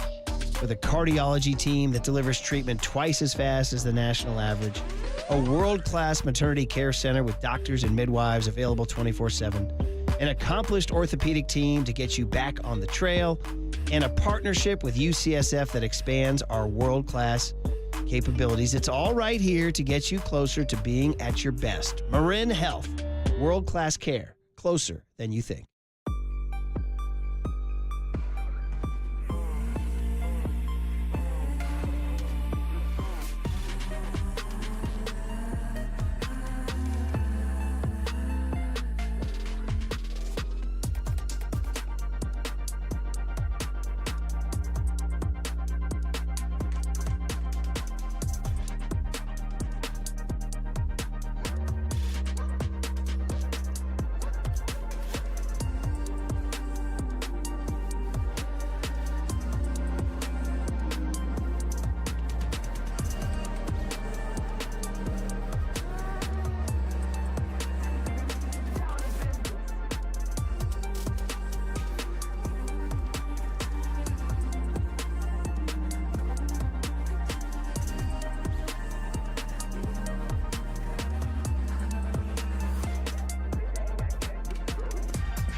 There's no question we've got the best in the booth. That's why Murph and Marcus catch up with Kruk right now. On KNBR 104.5 FM and 680 AM. Well, Mike Krukow is always brought to us by NorCal Honda, your Northern California Honda dealers. Honda is value. Get a great deal now at your NorCal Honda dealers. Giants are looking for a great deal to end this 6-game losing streak, which was a bad one last night. Bob Melvin was ticked off, so we'll talk about it with Mike Krukow on the UMA guest line. Good morning, Mike. How are you? Morning, Mike. Yeah, good. Trying to get through this. It's ugly. Yeah. Last night was really ugly, and it's really frustrating when you set the table and they grind and they work hard and they get the 3-ball counts, which is one of the things that they do well. And when you get to a 3-ball count, you want to do something with the count that favors the hitter. 3-1, 2-0. I mean, those are great counts. Even if they're throwing another pitch away from the fastball, which they so often do, you're still throwing it in the strike zone. It's still a good pitch to hit, and they're not doing much with that pitch. I mean, they work so hard to get it. I mean, that's a great at bat, and then you don't capitalize on it. And last night they go 2 for 10 with runners in scoring position, and the guy who was pitching. Blake Walston, he's making his second career start. I mean, he's all over the place. He walks, 4 guys. He hits 2 guys, and yet they could only get 2 hits on him. I mean, they didn't hit a lot of balls hard. That's the other thing. I mean, when they're swinging the bats and they hit into tough luck, and at least they're barreling the ball. At least you have that feeling that they've worked the count to their favor. They get a good pitch, and then they put a good swing on it, but they barrel it. You're thinking, all right, sooner or later the balls are going to fall in. Well, they're not. They're rolling it over. They're popping it up. They're swinging and missing. And, it just feels like it did in early May when they went through that period where nobody could pull the trigger. Nobody could get a hit. And it just becomes a real stagnant offense. So, I mean, they got some things to take care of. When that happens, I mean, it almost takes your concentration away from the other parts of your game. You start to see more mistakes with the gloves. You start to see more mistakes on the base pass. And that's kind of where they're at right now. I just think that the message that Melvin sent last night was, wake up. This is unacceptable. This is the big leagues. You should be able to have the discipline to be able to hold your concentration, whether you're on defense or in the batter's box. And this is something they are not doing. And the result, I mean, you've got a 6-game slide. And not only that, but you don't even know where the confidence is going to come from today. Comprehensive answer. Great offense, defense, Melvin, the whole deal, confidence. So many different things to spin off of. I want to start with Melvin. And just, he was mad last night. And he went public with it to the media. So just your thought on that, like the message. And again, we've talked about this so many times through the years, how much can you say in the clubhouse? How much does it really matter? But last night it seemed like he wanted to be different in his message. Well, one thing that I think is a real strength of Bob Melvin's is that he lets coaches coach and he lets players play.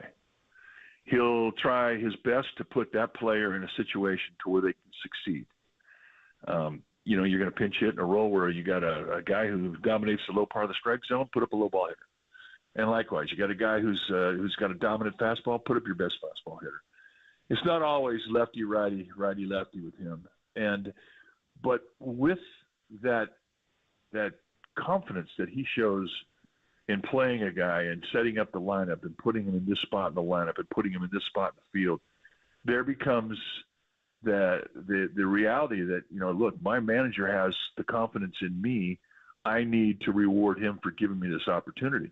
You get a lot of young players that are scratching and should be clawing for at-bats to be able to prove that they belong here. And he's given them this opportunity, and they're just not consistently taking advantage of it. And that frustrates a manager because you don't want to be – I mean, this is the big leagues. This is not amateur baseball. And, the things that you see in the lower levels of baseball are the inability to hold concentration through tough times. That's when you really have to fight to grind your at-bat, to understand what you might see, what side of the plate you should look on, what side of the field you should set your at-bat up for.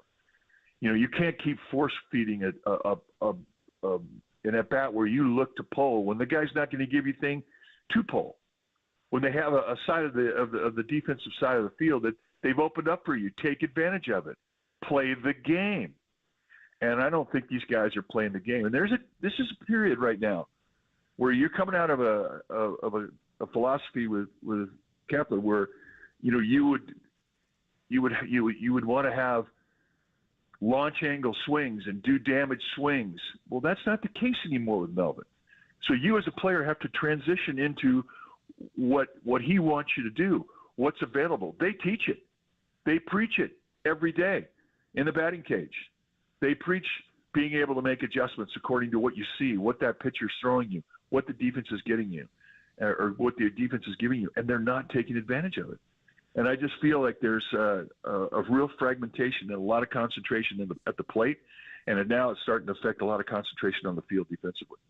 Yeah, and Mike, circling back to some of those mistakes, you bring up what was going on defensively yesterday. You look at the box score, there's only one error for the Giants, but to me, whether we're talking about Casey Schmidt having a few balls hit off his glove, Brett Wisely with a mental mistake not covering second on a comebacker to Luke Jackson, it just seems like there was too many defensive miscues, especially when you have Kyle Harrison going out there and getting the ground balls that he needs. So talk to us about that kind of perspective as a pitcher, getting the ground balls but not getting those outs. Well, I mean, you really can't fault a guy with physical errors. I mean, they're trying their tail off to make the play there. You're more concerned about mental mistakes. There was a play in the game last night when Luke Jackson was pitching, and there was a bunt play, and he comes over, fields the ball, and he's got to play at second base, and there's nobody covering. Brett Wisely didn't cover. He was playing the shortstop position. And you say, well, what happened there? Okay, well, you had a right-hander up. You had a runner first base. You had the communication between the second baseman and the shortstop as to who's to cover the base. Well, you've got the right-hander up, so that's the pull side of the field, so you keep your shortstop back. However, there's a trump card that changes everything, and that's a bunt play. Bunt play, second baseman has to cover first. Shortstop's got to cover second. And Wisely's he's a second baseman. But there's the bunt goes down. Jackson comes up, looks to second base. Nobody there. That's a mistake that's unforgivable, the mental mistake. And, from Harrison's perspective, you're just in the go mode. You're going to try and pitch through an error. You're going to try and pitch to a situation. It's just automatic. I thought he did a really good job of doing that. I mean, he's a mentally tough kid. The other thing, too, that's playing into this ballpark, and I've always felt, when you come from your ballpark and you play outdoors and you don't play in a dome, you're disadvantaged to a degree with certain things. Light, wind, it's different. Essentially, it's not the same experience. And I do think that's always favored the team that their home ballpark is the dome. But one of the things in Arizona that's always been the case is their fast infield. That infield is quick, and you can get handcuffed. And it really, really upset the timing of Casey Schmidt in last night's ball game. He got handcuffed a couple times. And but, I mean, even happened to – remember Brandon Crawford, the one opening day when the Giants rolled in there, and I think he made 3 errors in one day, and it was all because of the timing of the infield. So that's legit. And, you really can't find fault with that. As a pitcher, you just try and pitch through it. But I think if a player goes out there and he's got distraction in his mind and he doesn't concentrate completely, and to concentrate completely on a ground ball, you have to preset the defense in your mind. What am I going to do if this ball gets hit to me? What is the situation? How fast is that runner in the batter's box? What kind of speed does he have? Do I have to play in because of the speed? Can I play back? Do I have time if I have to go to my right or my left and I have to throw out balance? Do I have time to set up in a more defensive situation because the guy's not fast? I don't think they're doing that well. And I think it's really starting to show defensively because this team has really been sliding defensively. They're down at the bottom now as to how many errors that they've given up. And this is something that at the start of the year I thought was going to be one of their strengths. They were a much better defensive team, and right now they're not. Man, oh man, tough times for the Giants who've lost 6 in a row and have fallen to 4th in the NL West. They do have a game today, 12:40. It's the Jordans. Jordan Hicks for the Giants, Jordan Montgomery for Arizona. They'll try to stop this skid before going to see Bruce Bochy in Texas after an off day Thursday. I want to circle back to what Marcus asked you about Kyle Harrison and just in general. You talked about him handling the defense behind him. But in general, I mean, this is an important guy for the Giants now and into the future. He went 6 last night, only 3 earnings, no walks. He did give up 8 hits. He gave up 12 hits his last time. So the good and the bad of Kyle Harrison's outing? Well, a couple of mistakes and 2 strike counts down in the bottom of the lineup. And that's, the one thing you learn, you get through the grind, which means the, top 5 or 6 hitters in the lineup. And, you can't help. It's human nature. You kind of like, I got through it. Now I'm here at the bottom of the lineup, and then I'm just going to coast. And you learn that you can't do that. And you still have to make good pitches, especially when you're heading to count 0-2. And it was an 0-2 base hit to Blaze Alexander that really set up the big inning. Then he gets to the 9th hitter. Same thing. He had a 1-2 count, and he lays out a cookie out there in the middle of the zone. He gets beat on it. And then Blaze Alexander got him again later. So those are just small things that, he has to clean up. Really, the strike zone, when you lay a pitch in the strike zone, regardless of what speed, you're really asking for problems. You work hard to get to an 0-2 and a 1-2 count. And that's when you throw to a location that is going to benefit you, even if he puts the ball in play. And those were the 2 mistakes that he made. And it cost him. It cost him 3 runs. But I think that this guy's mind is so advanced. He is not 22 years old. And I love the fact that he can erase how he got into a jam. He just concentrates how he's going to get out of the jam. And it's such a strong asset to have as an athlete, especially for a pitcher. And I love this kid. He just isn't 22 years old. He pitches like he's in his 30s.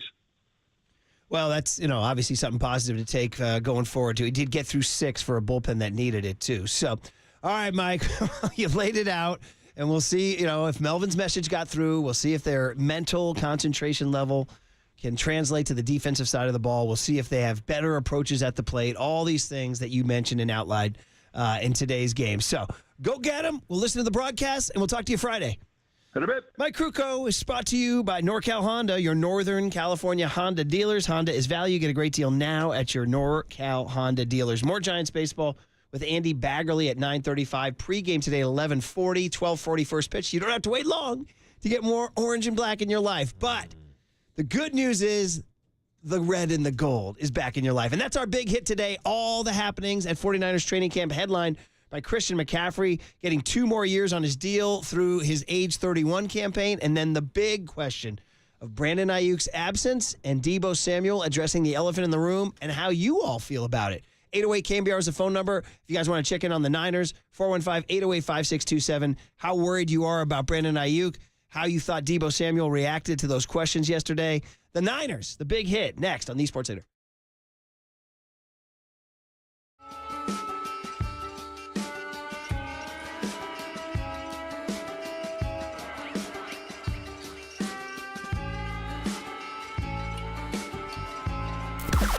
Now, from the O'Donnell Financial Group Sports Desk. Learn more at ODFIGroup.com. O'Donnell Financial Group, because planning is a process, not a product. The 49ers are back in action as they kicked off mandatory minicamp yesterday with Christian McCaffrey getting a new contract, but also missing Brandon Ayuk. 808 KNBR is the number. How concerned are you about Brandon Ayuk not being at mandatory minicamp? And how stoked are you that Christian McCaffrey is going to be locked in for the next couple of years? 808 KNBR is the number. Hit us up on KNBR.com.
All right, Sacamici's East Coast Pizzeria in Sacramento. Yeah, baby.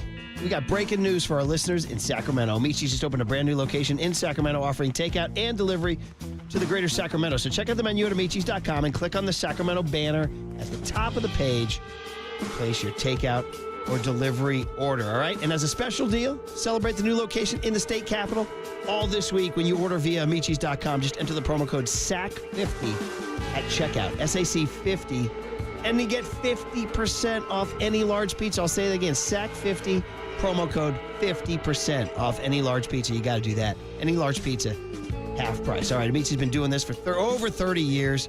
Pizzas, pastas, salads, chicken wings, we know it. And now up in Sacramento, half-price large pizzas to enjoy with family and friends in Sac. Go to Amichis.com, click on the Sacramento banner, use the promo code SAC50. Amichis delivers.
This is The Big Hit.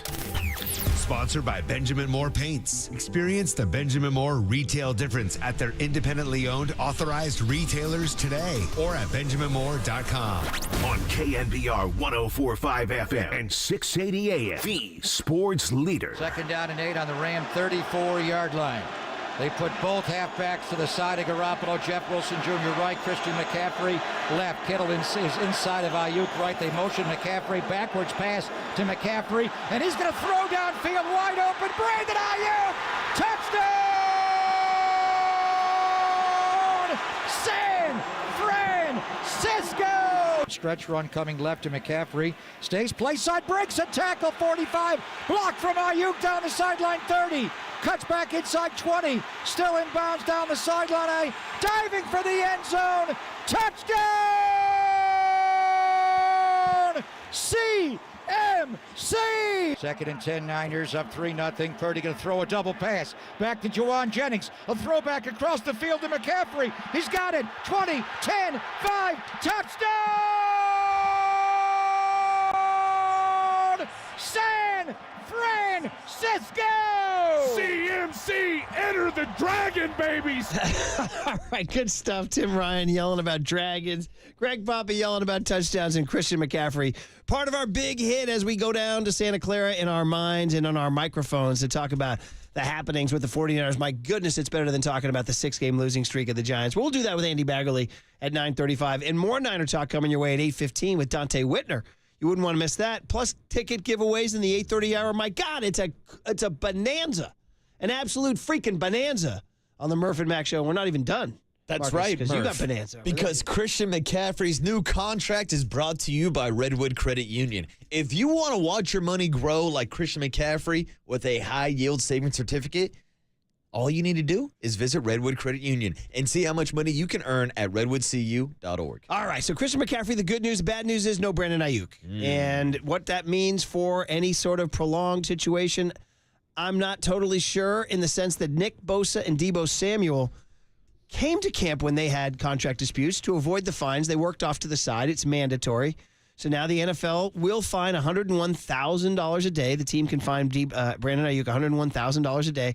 What does this mean in the light of the Justin Jefferson contract? What does this mean in light of the 49ers having to make a decision possibly between Brandon Ayuk and Deebo Samuel at the end of this year? And in fact, it's probably time to look up the old Mike Silver tweet. We got to give Silver a ton of credit. He does a great job getting down there, working hard, and talking about the things that matter. And here's what he wrote. We're going to just give Silver all the credit here. Here's the 4-part breakdown from Mike Silver on the receiver situation. Number 1, drafting Ricky Pearsall means he's part of the present and the future. Ricky Pearsall, welcome to the club. Number 2, if Brandon Ayuk ends up taking the Niners' best offer, Deebo Samuel will be gone after 2024. Okay? Number 3, if Ayuk does not accept their best offer, and this is one we haven't really pondered, and then plays on his 5th-year option, which is a $14 million deal for this year, he said, according to Mike Silver, it would be Hunger Games between Ayuk and Deebo to see who stays after this year. And then the last one is the chance that Ayuk or Deebo could be traded between now and the November deadline if the offer is good enough and or if things have devolved with Ayuk. So great breakdown from Mike. In fact, we have so much sound to all of those things. Let's start on the last one, which seems most unlikely. Steve Young came on our show right before the Dwight Clark Legacy Series event and actually threw that out there. And I remember thinking when he said that, I'm like, really? Could they trade one of these guys mid-season if you're trying to win a Super Bowl? Could you trade a Deebo or an Ayuk? Mid-season, I wouldn't buy into it, but Steve Young threw out the possibility. Here he was. Can we use 3 of them? Well, yeah, and that gives, Kyle that much more flexibility.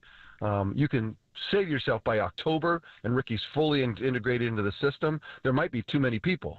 So when you say, are we going to shop? If you got 2 number 1s for one of those guys, would you do it? I mean, you got to think about, in the future, we're going to need cheaper talent, super talent, when Brock gets paid and other people get paid, that we can, we have these super, guys on rookie contracts, we can stay great. So there's some forward thinking. I know there's a lot of emotion about it, but we have the riches now at receiver. When do we strike? And it really depends on how much people are willing to pay. You can see if no one comes up with something amazing that's going to be amazing for the 49ers in the future, we're not thinking about it. But we're open to it in case something crazy comes forward. And if something crazy does come forward, you can't knock them for thinking about in those terms, so that we can have more great talent on rookie contracts so we can keep attacking the Super Bowl. That's the great Steve Young. I mean, I wouldn't diminish what he says or what Mike Silver writes. Now, again, that's one of many scenarios. That's not the primary scenario. I just want to make sure we get that one on the grease board, like Mike Dunleavy's grease board, trying to get ready for the end of the month. Yeah, it's a possibility. I don't know how high that possibility is. I would be shocked if the 49ers made a mid-season trade, unless we're talking about like something catastrophically going something wrong. Well, no, it's like actually more if something goes right with Ricky Pearsall. If Ricky Pearsall, the premise of that was that Ricky Pearsall integrates into the system, and all of a sudden you have the luxury of keeping, say, Ayuk and Pearsall. Yeah, but then you get that he's saying again, it has to be the offer. You have to get a great offer. And he says if you get a first-round pick, he actually said 2 first-rounders, which seems a little crazy. With that first-round pick, you get that young talent that you're going to need when you're paying Brock because you're not going to have money to pay anybody else. Yeah, exactly. And that's why they went out and drafted Ricky Pearsall, knowing that one of these guys is most likely not going to be on the roster moving forward. But going back to draft night, when there was rumors of the Steelers reaching out for a trade, they were offering a second-round pick for Brandon Ayuk. Yeah. They're not going to get a first-rounder for Ayuk or Deebo Samuel, let alone 2 of them, I believe. Who knows? I mean, things change. Teams that have Super Bowl aspirations lose a receiver to injury, So just putting it out. You got to always keep that. That's just one of 4 options. But again, I would be surprised if he's traded midseason. Hell, I'd be surprised if he was traded before the season even started. Because I think, again, right now, when we're talking about this Super Bowl window with Brock Purdy, when you're talking about the Super Bowl window of Christian McCaffrey being re-signed, which also frees up some extra cap space for future contracts, like Brandon Ayuk. We just got done talking about Eric Armstead and how that release went official on June 1st. The extra money that frees up in cap space. Right now, the 49ers actually have up to $32 million in cap space, which is the 7th most in the entire NFL. So I don't think they'll be counting pennies or penny pitching at this point of the season or this point of the offseason. I think they can afford to have all these guys on the roster right now. That's the luxury of having Brock Purdy on that rookie contract. So, there's so many different moving parts here. Will Ayuk agree to the contract? There's a chance he doesn't. You know what I mean? We've seen Bosa and Deebo and Kittle and Warner all agree. That's the history that gives you comfort. But who knows? Maybe Ayuk's different. I mean, he's sending out this social media stuff, but then again, so did Deebo. Deebo flat out asked for a trade, right? Ayuk hasn't gotten that far. I think we all thought we were going to see him, but he didn't come. And here's Kyle Shanahan, Cut J, trying to say everybody remain calm. Nothing to see here. Move along is Kyle Shanahan here.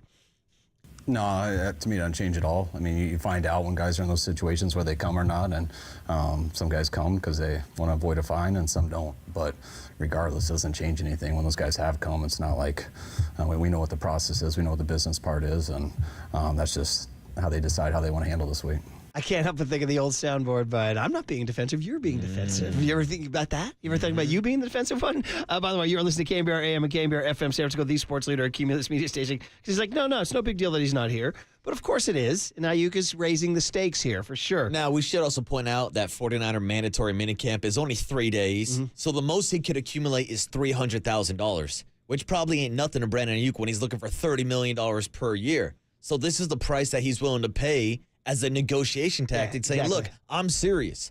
I might hold out throughout training camp. And who knows if they're going to waive the fines like they did with Nick Bosa. But this is Brandon Ayuk kind of putting his foot down early, saying, hey, those other guys we talk about, Nick Bosa and Deebo, they showed up to mandatory minicamp. I'm not even giving you that luxury. Which gets to the point where Deebo Samuel spoke to the media yesterday and talked about that. Like, doing these kind of things is part of the deal. It's also part of the stress. He says right now, Brandon Ayuk is down wherever he was, in the South Bay somewhere, where his pool water is heated and the breakfast is on the table and the gas tanks are filled with premium.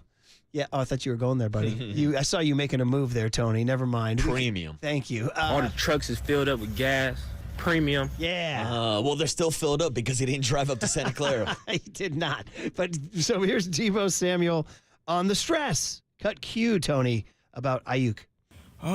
Much as I can, actually. I know this is a stressful time, and he's done a tremendous job throughout his career here. And when it comes to things like this, it get tough, and some things you kind of take personal, and it's just like overall, it's just a stressful process, to be honest with you. Some things you take personal. Yeah. You know what I mean? He doesn't like some of the offers, perhaps. Who knows? No, and maybe he doesn't like some of the discussions. Again, we've seen this in baseball and football and basketball. When these guys go into these arbitration meetings, it doesn't matter that you were second team All-Pro last year, Brandon Ayuk.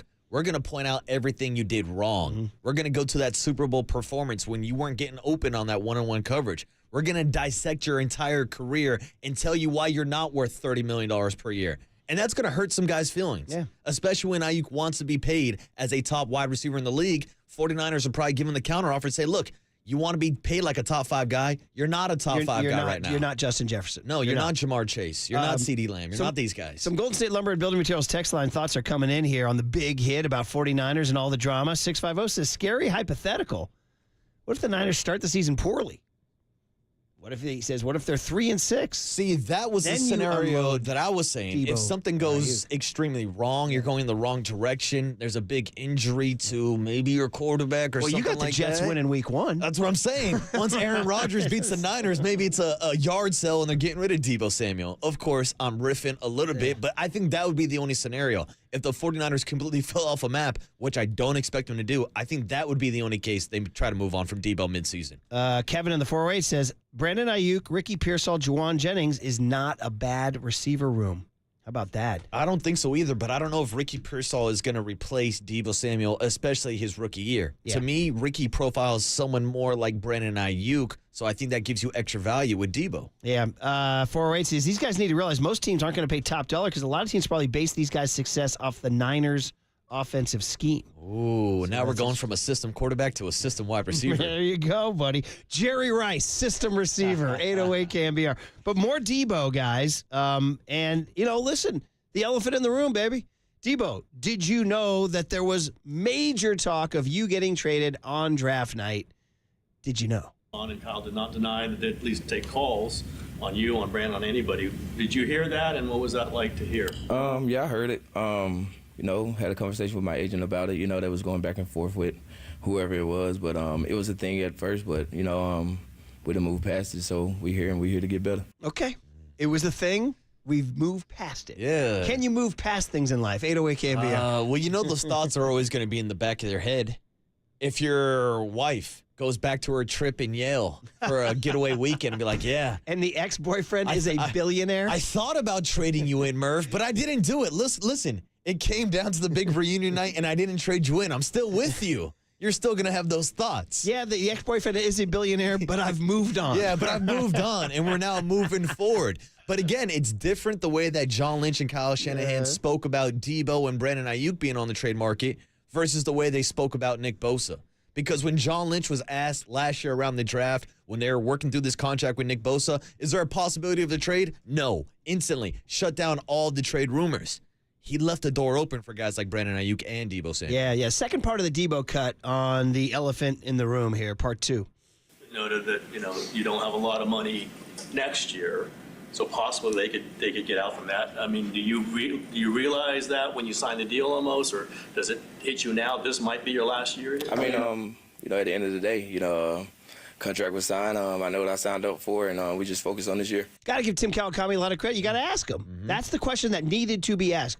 How do you feel about this being your possible last year? Because this is what Mike Silver has written about. It could get ugly. The last dance, that receiver room, looking around. Who's getting the pie? Who's getting the money? Who's getting the bag? Who's getting the long-term contract? And if Debo's not getting it, how bad can it get? Hunger Games style, right? And he asked him the question, and Debo's answer was fair. I signed the contract. I knew what I was getting into. Wow. Really? I mean, listen, that's a way to diffusing the tension, too. So much going on in this. Because, again, what happens? Do they start 1-2? And that's the thing, too. I love that answer from Debo because he knows what the future looks like. And it might be in a different jersey than the red and gold. But also from his perspective, that doesn't mean that he's going to sit there and turn into a diva this year and not want to put up numbers because he's going to want to get the bag again. He's looking for that second payday. Yeah. So this is him in a contract year.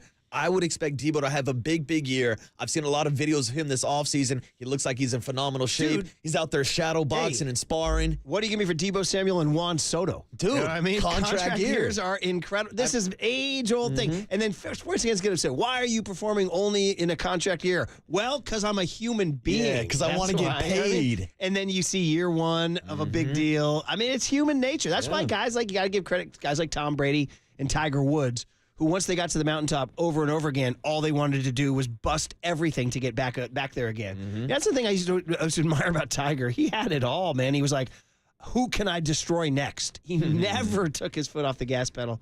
Actually, no pun intended there. Oh, we don't got to go there, It was not meant to be there. It was not meant to be there. 209 says, Debo is a tremendous power as a decoy.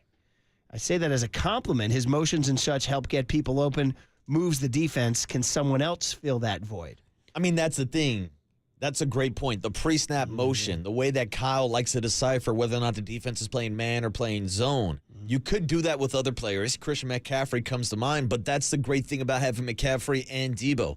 The Swiss Army knives, how they're so versatile. There's not a better receiving running back than Christian McCaffrey. There's not a better running wide receiver than Deebo Samuel. And those are the elements that makes Kyle Shanahan's system so dangerous. By the way, 408 with a really important text on the Golden State Lumber and Building Materials text line. Hey, guys, the Niners are not red and gold. They're scarlet and gold. Really? My apologies. Really? I'm not even sure about that. I said red and gold. Scarlet. I said red and gold. Yeah, I'm like, I was at Candlestick Park in 1973 watching the AstroTurf, okay? So I'm going red and gold. All right? I'm sorry. I'm dropping scarlet. Scarlet. What is this? Gone with the Wind? Yeah. You know what I mean? So, all right. 408 says the Super Bowl hangover is real. Do not give Ayuk the big deal. Remember how his career started. Debo and Kittle can't stay healthy. And Kyle forgets how to coach in the fourth quarter. Well, that's a very negative text. Go ahead. Yes. Be negative, bro. Well, I was just going to also point out whether or not you pay Brandon Ayuk this season, or if his production drops off this year, maybe you can get him at a discounted price next season. Because we've seen this before with Deebo Samuel himself talking about holding out and how he showed up out of shape and he was not as productive. Nick Bosa talked about holding out last year and how it affected him through the first half of the season. There's a real possibility that Brandon Ayuk is too busy focusing on the bag than he is running routes and getting open, and that could drop off his production level. All very true, man. It's going to be a very intriguing next 2 months here. But Christian McCaffrey's the one guy who did survive it, and we'll end the segment on the big hit with his cut T, which we're thinking is the slogan for the summer. B is B, right? Yeah, it's business is business. It's part of this game. Both sides were mutually very respectful the whole time, and just proud and happy that we got something done. Business is business, and that's what Ayuk and Jed York and Parag Marate and John Lynch are saying to each other right now. Yeah. All right, guys. Well, fun to talk about non-Giants big hit there as the Niners come back again today and tomorrow. More stuff. There's sound on Ricky Pearsall, too. Everybody's giving him rave reviews and all that and all this stuff. And, of course, new tight end Logan Thomas is down there, too. And it's just fun to have the 49ers, whether they're red or scarlet, back in your life. How would you go with the gold? They don't call it the Scarlet Rush. They call it the Gold Rush. And also, Murph, I'm surprised you didn't bring up the storyline of the day. Someone texted in saying, hey, have you heard that Josh Dobbs is outperforming Brock Purdy at training camp? First of all, we're not even at training camp yet. They've had 1 day of mandatory minicamp, and there's already another quarterback controversy. Let's start counting Purdy's interceptions again, remember? Remember the August 3rd interceptions? Here we go. I'm so glad that I'm going to be. I have 2 weeks. I've never done this. I've taken 2 weeks at Christmas before, but I'm taking 2 weeks in the middle of the summer because we're having a big family trip back east. I'm so glad that those 2 weeks coincide with the Brock Purdy interception count down in Santa Clara. Get ready for the Josh Dobbs fan club. Oh, my God. All right, guys. Well, fun. 49ers. And guess what? More 49ers because Dante Whitner's joining us next on KNBR 104.5 and 680, the Sports Leader. Business is business. Redwood City. Shout out to you for supporting KNBR. Redwood City Sports Leader.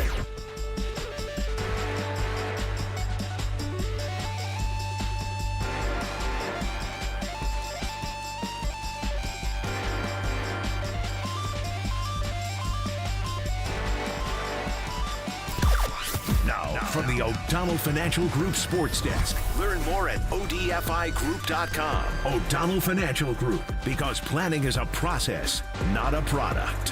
Former Giant and Yankees pitcher George Conto stopped by the afternoon show yesterday with Tolbert and Cobes to talk about the Giants' 6-game losing streak and how they can get back on track. To hear that podcast and more, check it out now on KNBR.com and the KNBR app.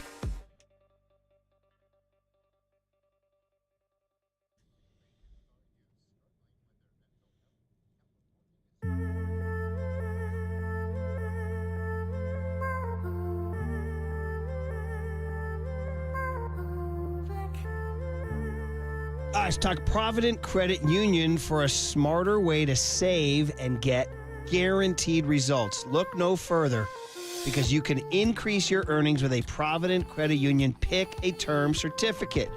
So lock in a 4.75% annual percentage yield with a 3, 6, or 9-month term, or earn 4.50% with a 12-month term. So let your money work for you. Earn up to 4.75% and reach your short-term savings goals faster.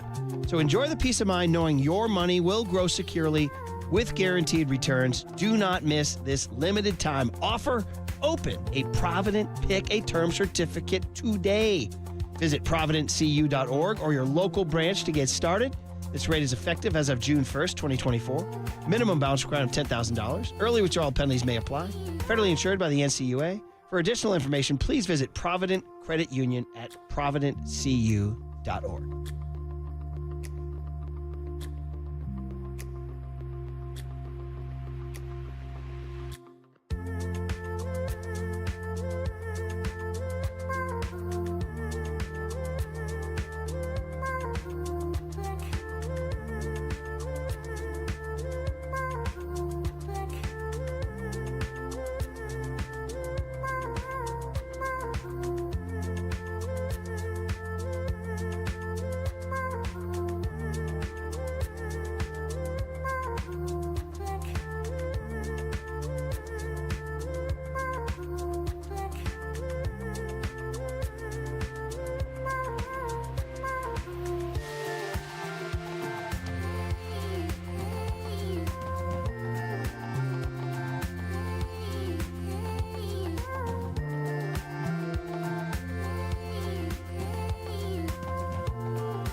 Now, time for the Protect Your Assets with David Hollander Business and Technology Report.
Faithful Murph and Marcus keep your morning moving. Streaming live at twitch.tv/the sports leader. All right, 49ers, man. That mandatory minicamp bringing all the stories. Christian McCaffrey getting an extension and more money. Brandon Ayuk not showing up. Deebo Samuel addressing the elephant in the room. All sorts of stuff going on. Dante Whitner's the man to talk to, of course.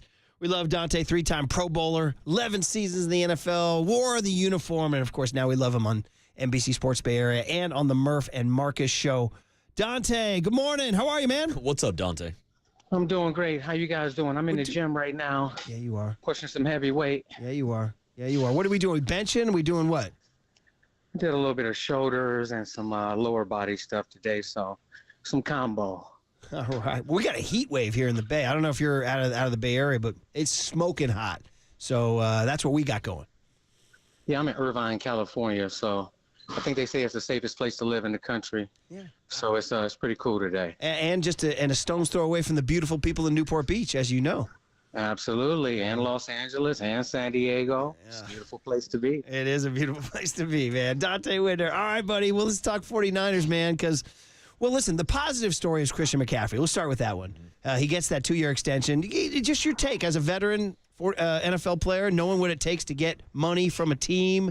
How do you feel this McCaffrey thing went down? And what does it say about McCaffrey and the Niners that they were willing to give him this pay raise? Well, I think it's phenomenal for the 49ers and phenomenal for Christian McCaffrey. And over the last 2 years, since they acquired him in the trade, he exceeded expectations. We all knew that he was a great player. We all knew that he was a dual threat. But he's carried the 49ers, and they've been able to do a lot of different things because of Christian McCaffrey's ability to go out there and rack up yards and touchdowns and his ability to stay healthy. So he deserved it. And it says a lot about Christian McCaffrey in a time where running backs are getting really lowballed. So Christian McCaffrey sets the running back market again, and he deservingly, he highly deserves what the 49ers and him came to an agreement on. And Dante, even when you look at that $19 million per year extension for the next 2 years with Christian McCaffrey, you take a look around the NFL at some of these contracted wide receivers are getting paid. Is it possible, even being the highest paid running back in the league, that Christian McCaffrey is still being underpaid? Absolutely, because he's just not the highest paid running back in the league. He's a dual threat. You can line him at receiver.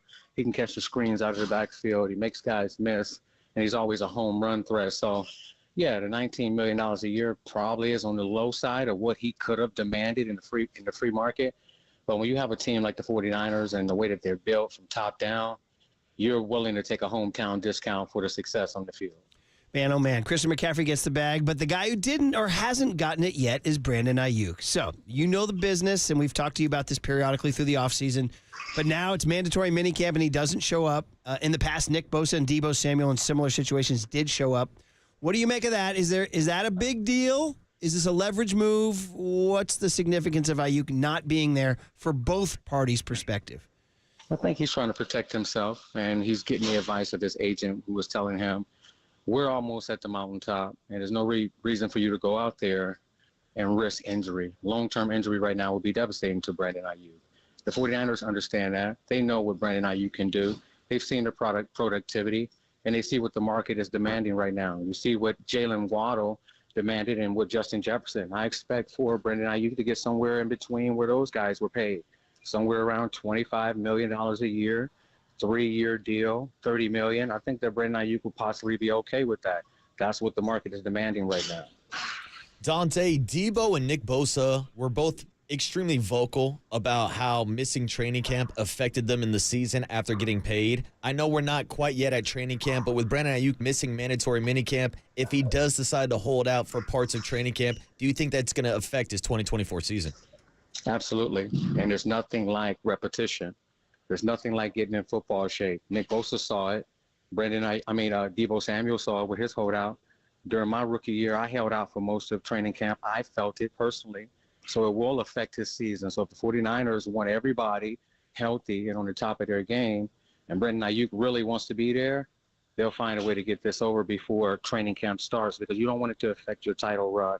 And the 49ers in prime position to make another run at the Super Bowl. Dante Whitner, live from the gym down in Southern California. He's pushing some iron around and giving Niners takes, which we love out of him on the Uma guest line. All right, so the Deebo Ayuk situation has been written about a lot. up here and discussed on the radio and podcasts and all that up here. And that is, it feels like if Ayuk does get the big contract, Debo would be playing in his final year as a 49er. It was asked of Debo yesterday, hey, do you understand the deal? And he said, yeah, I signed the contract. I knew what I was getting into. How do you feel about him addressing the elephant in the room? How will that affect his season? How will that affect his mentality? It's great when you can be authentic. It's great when you know the business and you don't get emotionally charged up. These guys understand that there's only so much money to go around, and you have so many players that you can pay top dollar. So if Brandon Ayuk gets top dollar, that's the reason why you go out and you draft a guy in the first round, Ricky Pearsall. This is why you do that, because there's only so much of the pie that can be allocated, and then you have Brock Purdy coming behind those guys who's going to demand top dollar. So this is the way that the business goes. They understand the game, but if Deebo Samuel goes out there and does what he did 2 years ago on the ground, through the air, the 49ers win the Super Bowl, Brandon Ayuk come back after missing training camp and doesn't have a great season, do you then trade Brandon Ayuk and keep Deebo Samuel? And then there's so many different scenarios that can happen. So you can only control what you can control, and they understand that. They understand the business now. So it's about striking while the iron's hot. And Brandon Ayuk, in my opinion, shouldn't touch the field until he gets paid. And then once the chips fall throughout the season, you'll see what'll happen next offseason. But this is a one-year thing for everybody, coaches included. Dante Whitner is a voice you hear this morning on the Guest Line. And Dante, as a DB, you know the narrative surrounding wide receivers they are divas. So with all of these wide receivers in the locker room, do you think there's going to be any drama with all these contract situations on the table? Absolutely not. I've been covering the 49ers with NBC for the last 7 years, and it's not one time any peep has come out of the locker room about guys being unhappy about the ball distribution, about other guys getting paid. They understand that team success equals individual success. And just like Jennings was able to come back and get paid, everybody will get paid if they win. It just might not all be with the 49ers. So they understand what team success looks like. They've demonstrated it over the last 7 years, and I don't think that it'll be an issue this year. Hey, this is a positive question here, not a controversial one, but given that they do have this across-the-board buy-in, and it shows in how many NFC championships they've made in the last 5 years, Super Bowls, who do you credit most with that? Is that John Lynch's influence? Is that Kyle Shanahan's influence? Do we even go up to Jed York? And who created that building? I think it's a combination of everybody. Everybody having the same general mindset. And winning, there's systematically ways that you go about winning. There's certain attitudes that you want around. There's certain work habits. There's certain study habits that it takes to win with an organization, especially in a league as tough as the NFL. So it's everybody. It's collectively. It's the players wanting and willingly taking coaching and dropping ego. And it's the coaching staff treating those guys like men over there and putting it all on onus on their shoulders. And then in the front office, it always starts with Jed York. Jed York has done a phenomenal job of getting leadership in the building and drafting and giving the free agents and making trades for the type of guys that the 49ers need in their organization. So you have to give it to everybody collectively. Dante, I wanted to take a look at the defense side of the ball and ask you about Talanoa Hufanga, who is recovering this year from ACL injury. There's been a lot of talk about guys like Malik Mustafa coming in. What's going to happen with Jair Brown? What do you expect this year out of Hufanga, and do you see him returning to that all-pro level? Well, I do see him performing at an all-pro level this year if he's 100% healthy. And what I do see in that room with Jair Brown and Mustafa, I see a lot of competition. I see a lot of guys that have instincts. And if they can get the details down right and learn how to play in unison, play a number of different positions, you have so many different body types and body numbers that the defense can be very dangerous on third downs when the quarterback has to have it and they have to get off the field. So with the interchangeability of all those different guys that can possibly play linebacker, safety, nickel, dime, I think that they can actually be vital and all get on the field together. So I think that it'll be a lot of competition in that room, and what Kyle Shanahan and John Lynch wants is to get the best players on the field to make impact on defense and close out games. And I think that's what they'll do this year. Dante, man, the fact that you did this interview while working on the shoulders, while working on what was it, tries or lats? What was it? Yeah, a little bit of legs and doing some shoulders, get the testosterone pumping. Yeah. This is like second nature to me now. I can do this in my sleep. You're good at it, buddy. Hey, and are we still doing the Peloton? Yeah, I'll do that at night. Okay. So I'm on 2 a days now, guys.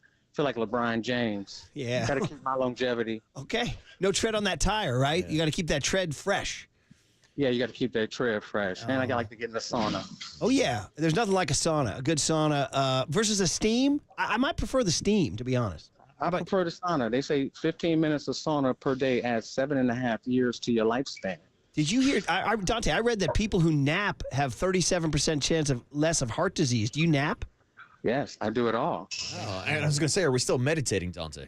I still meditate. I've been fasting. I had my first meal at about 4:30 p.m. I mean, a lot of wheatgrass, a lot of ginger and turmeric.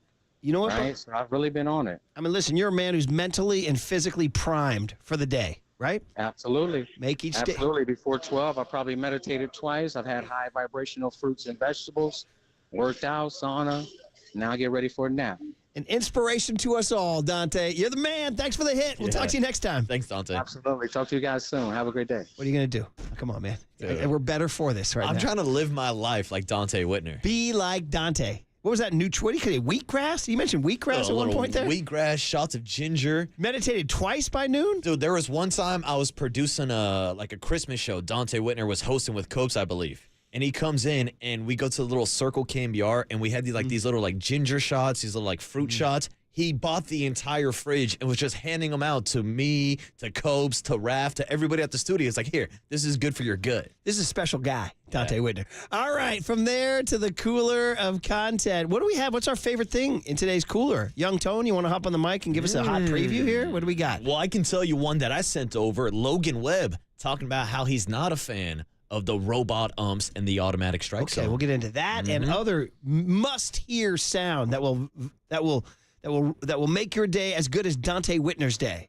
Next on KNBR 104.5 and 680, the Sports Leader. I like the hot women.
What's up, everybody? Happy hump day. It is Marcus the Waterboy Boucher here to talk to you about Prize Picks, the #1 fantasy sports app in America with more than 5 million members. It's the most fun and exciting way to get in on the action while you watch your favorite sports and your favorite players. You just pick more or less on 2 or more player stat options for a shot to win up to 100 times your money. And whether we're talking about betting on baseball or betting on the NBA Finals, I've been plugging this promo all week long. Jason Tatum, Thursday night, Game 1 of the NBA Finals, only needs to score a single point for you to cash in. That's right, his over-under is at 0.5 point right now. So join me on Prize Pick, take that prop, pair it up with something else, and you'll have a chance to double your money. All you need to do is download the app today and use the code word LEADER for a first deposit match of up to $100. That's promo code LEADER for a first deposit match of up to $100. Prize Picks. Pick more, pick less. It's that easy.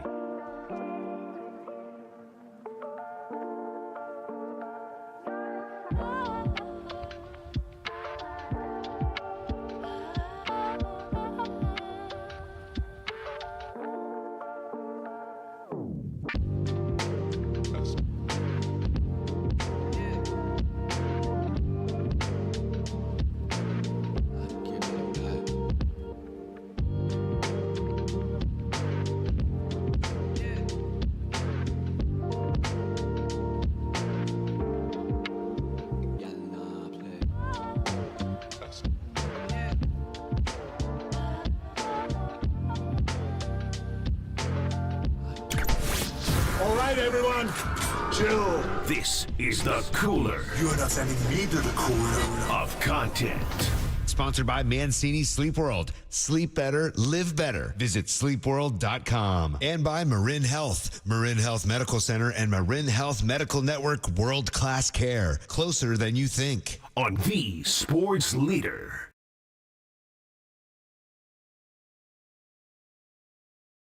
All right, I was just busting John Joe Curley on an untruth, a half untruth. This guy's unbelievable. I busted him.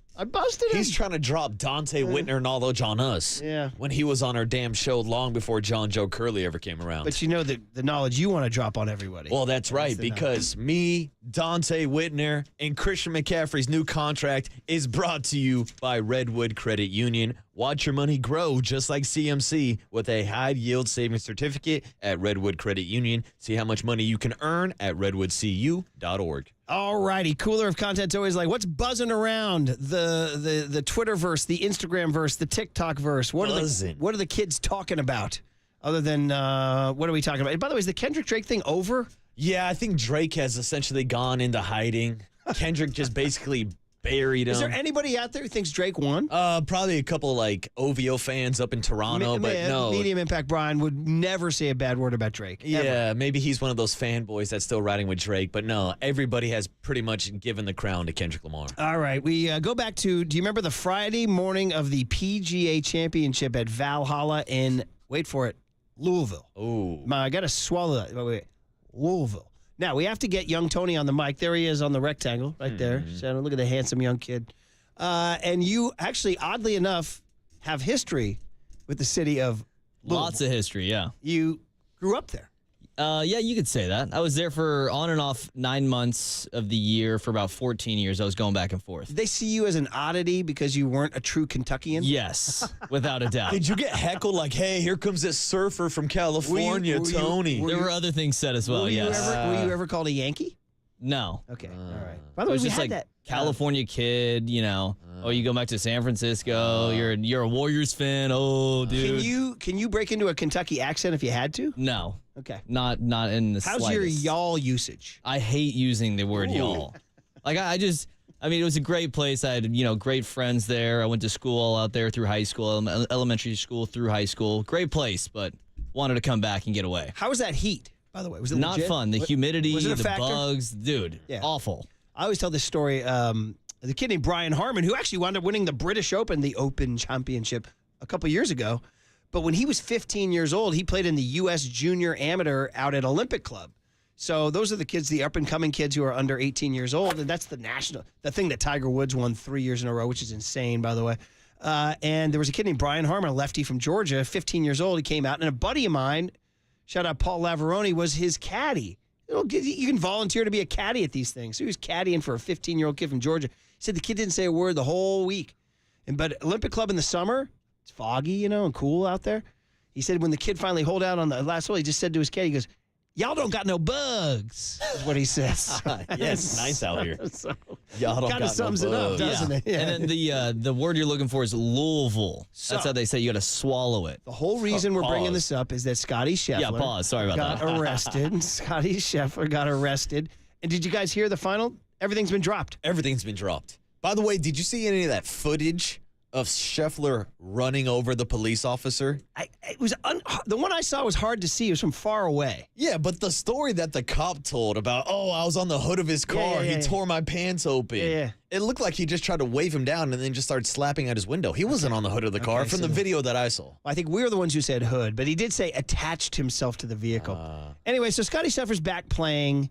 He's going to play this week. And so they asked him, because you do a pre-tournament presser. Well, bro, what happened? And he does something here that's interesting. Some feel it's a strategic move by him. At the end of the day, I did not want to have to pursue legal action against Louisville because at the end of the day that the people of Louisville are then going to have to pay for the mistakes of their police department. That just doesn't seem right. And so at no point did I ever want to sue them, but if it came there, I think my lawyer was more than prepared to use that as more of like a bargaining chip type thing. Okay. Something happened in that answer there. He came at the city of Louisville. Now, this is interesting because he's a peaceful man. He's a man of God. He actually hate to get super serious on this, but tragic suicide of a young golfer named Grayson Murray. Scotty Scheffler spoke at his memorial, spoke beautifully at his memorial. But at the same time, there's no denying he's throwing shade. Is he throwing shade here, Tony? Louisville. Yeah. Louisville. Yeah, everybody knows it's not Louisville, Kentucky. He knows that. He just played there. Wow. You think he's going Aaron Judge on you, purposely talking about how much he loves Kruk and Kipe just to rub you the wrong way. Or saying, I'm Aaron Rodgers, I'm not coming to San Fran. Oh, yeah, Rodgers, you know better than that. So, Tony, as a Louisvillian. Is that what they call him? I don't know. Yeah, you could, yeah. Are you a little miffed here? So when I first moved there, I was saying, I'm here in Louisville. And it's like, no. The locals would, berate you if you said that. I would say that growing up, Louisville basketball was really, really good, and I would say Louisville. I would say Louisville Slugger. I'm swinging a Louisville Slugger. Yeah, very good. And instead, back there, do they accept Louisville? I mean, do you accept San Fran? Yeah, I'd say San Fran. So how do they feel about Louisville? Not great. It might be the worst one, honestly. Louisville. Louisville. So you gotta swallow the word Louisville. Is this calm, faithful Christian Scotty Scheffler throwing shade? Is this Either him throwing that shade? or he just, I mean, you're probably right, honestly. That or he just doesn't want to, learn how to pronounce the word correctly. It's incredible. But people in Louisville would be a little miffed about this. Oh, 100%. Yeah, okay. He would catch some shade for sure. All right, so there you go. Logan Webb on Chris Rose Rotation Pod, and includes the question from Rose. And this is what it's getting more and more because they use the robo-umps in AAA, right? Yeah, I don't like it. So you're saying no? I'm anti-robo-umps. Just for flow of the game, history of the game, tradition of the game, accuracy of calls. What's the reason? Where do you want to start? I gave you like 6 options. Yeah, I think the option is probably the 7th option. I think it devalues catchers and their defensive ability. Like, I think for a guy like Patrick Bailey, who's so good at framing pitches and stealing strikes, it takes away that aspect of the game. It takes away the aspect of managers complaining about calls, us complaining about calls. I know everybody wants these calls to be right all the time. Most umpires, even like an Angel Hernandez, who we rip all the time, has like a 90% correct strike zone rate.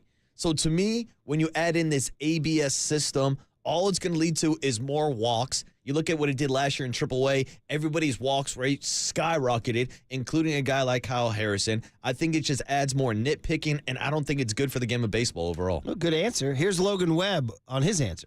Rob Manfred came out and said, listen, we're not going to have the automated strike zone next year. Are you disappointed? Not at all. Rosie, I get the most, I think the last 2 years I've gotten the most out of zone called strikes in baseball. If you watch Giants baseball, Patrick Bailey is very good back there. And I throw a lot of pitches that are probably borderline. To be honest, I've heard everybody that comes up hates it. I think it's more the hitters that want it. They want to speed up the game, right? That's the whole point of the clock and everything that they're doing. From what I've heard from everybody, it slows down the game. And, I think the clock speeds things up. It gets more hitting. I think pitchers are throwing more strikes now because you have to, it's quick, right? You don't want to be in that inning where you walk 2 in a row and it's starting to speed up even more. So there's a lot of walks. You look at AAA games or AA games. I don't know if AA has it, but AAA games that has the ABS and, guys that usually don't walk people are walking a ton of people and they're having trouble kind of figuring it out because pitches that you think are strikes are actually balls, right? It feels like it's this big. It feels small for the pitcher. And that slows the game down. Walks slow the game down. So I also like the human element part of it. I love the replay system, but I also think it'd be cool to have, it takes out the guys getting thrown out more, right? You love seeing a manager go out there and scream at an umpire. Now you can't because it's like, well, there's a whole replay review center. I like the human element part of it. There he is, Logan Webb, going with the dreaded human element argument for those analytics nerds, saying the human element is flawed. It's bad. It's inaccurate. And you're like, yeah, but I like it that way. Yeah, exactly. And It's- again, this is my perspective. That was Logan Webb's perspective. I've talked to Kyle Harrison about his time in AAA, and he didn't like it at all. Interesting. And again, these are all pitchers' perspective. Yeah. Now, if you're a batter, you're like, no, I want strikes to be strikes. I want balls to be balls, which I do like what they were doing in AAA last year, where guys could challenge whether it was a strike or a ball. I wouldn't mind implementing that and allowing teams to have 2 to 3 challenges per game on a strike so it could be overcalled. But overall, I'm not a fan of this. I'll be ABS honest, system. I need to see a full game with it, or even a couple games with it, just to get a feel for it. But my gut instinct is I've even said this in the NFL, in an MLB, I actually wouldn't mind doing away with replay entirely. I wouldn't. And I get it. It will be times that it will just crush your soul.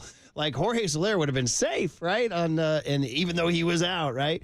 So I get it. There will be times, but man, it's just, it really slows everything down. So it's just like, come on, man, at the ball game, I don't want to be taking an exam or going through the earpiece and all that. Listen, I hear all the arguments, but I'm with you. And it'll kill you.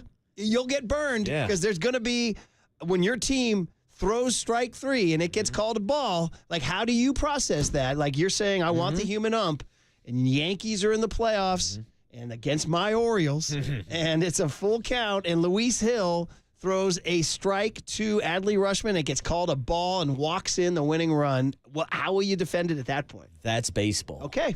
I mean, it's the same thing with Gabe right. Morales calling the check swing on Wilmer Flores. It was the wrong call, but that's baseball. And that's kind of where I'm at with this entire argument. Baseball has been baseball for years. I know they're trying to change the rules, but the point of putting in the pitch clock and all this stuff is to speed up the game to create more action. Nobody wants to see guys out here walking. I would tend to agree with you because this is why what I said the day after Wilmer Flores that we all take on our life philosophy. There's just times in life now you're gonna get boned. There it is. That's baseball. There it is. That's baseball. That's life, It buddy. is. That's life. Last one here. Do you want? Are we following the Stanley Cup Finals at all? Anybody? Edmonton Oilers, Florida Panthers. I heard people are calling Connor McDavid overrated. Okay. That's a hot take. That's a hot take.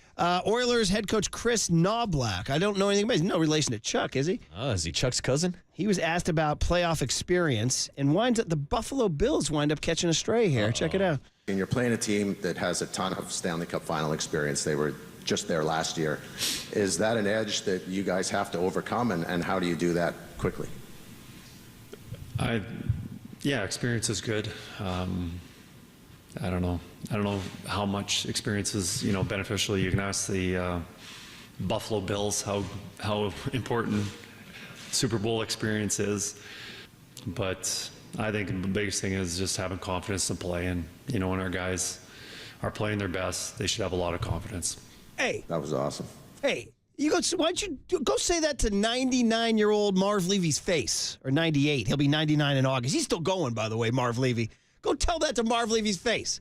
I stridently defend the Buffalo Bills. The only way to lose 4 Super Bowls in a row is to get to 4 Super Bowls in a row, and you get to 4 Stanley Cup Finals in a row, Mr. Ice Guy. All right, buddy? So I defend the Bills. Well, I'm just glad he's taking shots at the Bills and not the 49ers. Oh, man. Yeah, they've been there a couple times too, huh? Oh, man. All right, well, fun cooler of content for sure, from robots to Buffalo Bills to Louisville. How about that? Okay, we got Andy Bagley at 9:35, so a couple things to hit. The 49ers, back in our lives. Deebo Samuel addressing the elephant in the room and how you guys feel after what Dante Whitner had to say about the elephant in the room, and that is this town big enough for the two of us, Deebo and Ayuk? Next on the Sports Leader. That was awesome.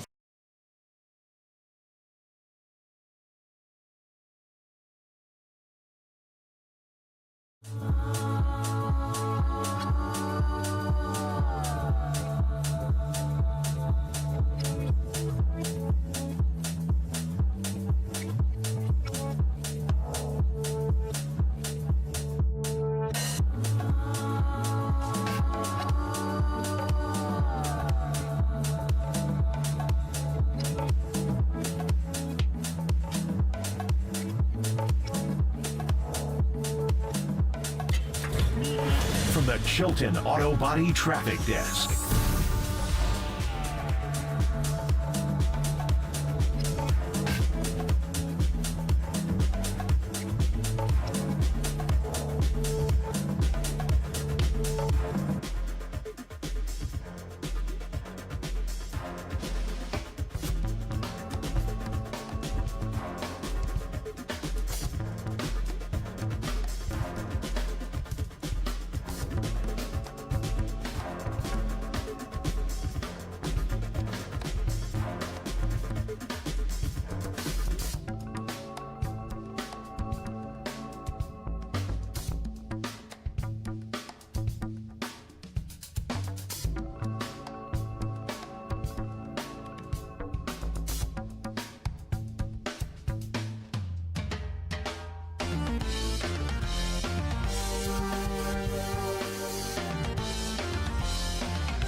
Murph and Marcus continue live from the KNBR Casino Matrix Progressive Jackpot Studios. Casino Matrix. Progressive jackpots are here. Where are you? Just drop in. Please play responsibly. 1-800-GAMBLER. Hey, yo, what's up? This your homie Ice Cube. Now check this out. Keep listening for your chance to win tickets to see my Big Three. Yeah, Big Three basketball, June 15th at the Oakland Arena. Right here. Everybody leaving Oakland, but we coming back, baby. Right here on KNBR, 104.5 FM or 680 AM. The sports leader. That's a pro right there. Ice Cube. That's a pro. By the way, him and the Oakland Ballers, who was one of the big stories yesterday in the Bay Area. By the way, I guess the Venn diagram of KNBR, Murph and Marcus listeners and Oakland Ballers fans doesn't exist, because I asked for some feedback on the text line. If any of the 4,200 who are there are listening, they probably aren't, because they're probably A's fans who hate KNBR because we're Giants. But we wanted to know the beer prices. We wanted to hear the beer prices. Where you see? Yeah. Still no answer. It's 415-808-5627. If you went to the Oakland Ballers game at Raimondi Park yesterday, it looked like a party, great weather, and everybody was out there having fun. But Marcus said, more important, what's the beer price? That's the big question. And based off that promo, I think Ice Cube was in the same camp as a young Tony. He didn't realize that yesterday was the Oakland Ballers home opener. So, he was invited, wasn't he? He was invited. Actually, he was asked about it by Derek Papa, Oakland's own, and he said, "Hey, what do you think about Ballers?" And Tony goes, "Yeah, it's a good TV show. I've seen it." Starring The Rock, right? That is correct. I never got into Ballers. It was HBO show, I got right? too much going on. I think was it on after The Sopranos? Would it come on after Sopranos? Was it that old? I thought it was newer than that. Well, Sopranos ended. Wait, I don't know. It came on after something I watched. And I just remember, I'm not staying up. I can't stay up for this. All right. Well, that Ice Cube promo leads to the chance to do it right now. Come to Ice Cube's Big Three basketball for free, a pack of 4 right now if you call John Joe Curley at 415-896-KNBR. 415-896-KNBR. This nerd loves giving out tickets. 415-896-KNBR, 4-pack. It is Father's Day weekend. Could be a fun little Father's Day gift. And it's you got Leandro Barbosa, Jay Rich, Joe Johnson. They say it's hard-nosed, trash-talking basketball. Ooh, yeah, I like trash-talking basketball. Lisa This Leslie. nerd loves data. Stack Jack will be there. We got we got Dr. J. I said DJ. It's Dr. J. Charles Oakley, Rick Barry, Gary Payton. So a lot of fun, man. A lot of fun. 559 says the public needs to know who had better attendance last night, the A's or the Ballers. That was a deal on Twitter last night. And the A's did announce 5,600 to the Ballers' max capacity of 4,200. And I'm thinking there's no way the A's would admit anything under 4,200. Oh, absolutely Ever. not. Yeah. I think they juice those numbers up. Yeah, they're like, we're not gonna on the opening night, we're not gonna throw the Ballers a W on opening night. We need somebody to actually, there needs to be an app or some sort of drone or device that physically counts true attendance. Some AI system or something. Yeah. And that goes for the Giants too, you know?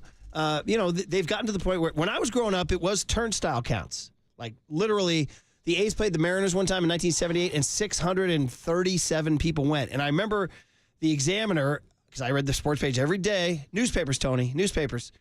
What did young Tony learn today? Do you know what a newspaper is? Bro. Of course, I know. I'm joking. Yeah, I showed Tony the newspaper yesterday morning on a Tuesday morning. The cover of the sporting green in the San Francisco Chronicle was Camilo Duvall watching Juan Soto around the bases. On a Tuesday morning, Murph. That game happened on Sunday. That's what's happened in newspapers, young Tony. Exactly. I hate it. So anyway, I remember saying the A's and Mariners said tonight's attendance, 600 and I think it was 632. You can look it up. It was 1978. And it said the A's and Mariners, thank you. And they took that picture. It was on the front of the Examiner Sports Page. Like 632. Ooh. So somebody wrote in. 510 says they were there last night. But they didn't give me the beer price. Oh, I need the come beer on. price, yeah. You need a beer, grab a beer. So enjoy the tickets, guys.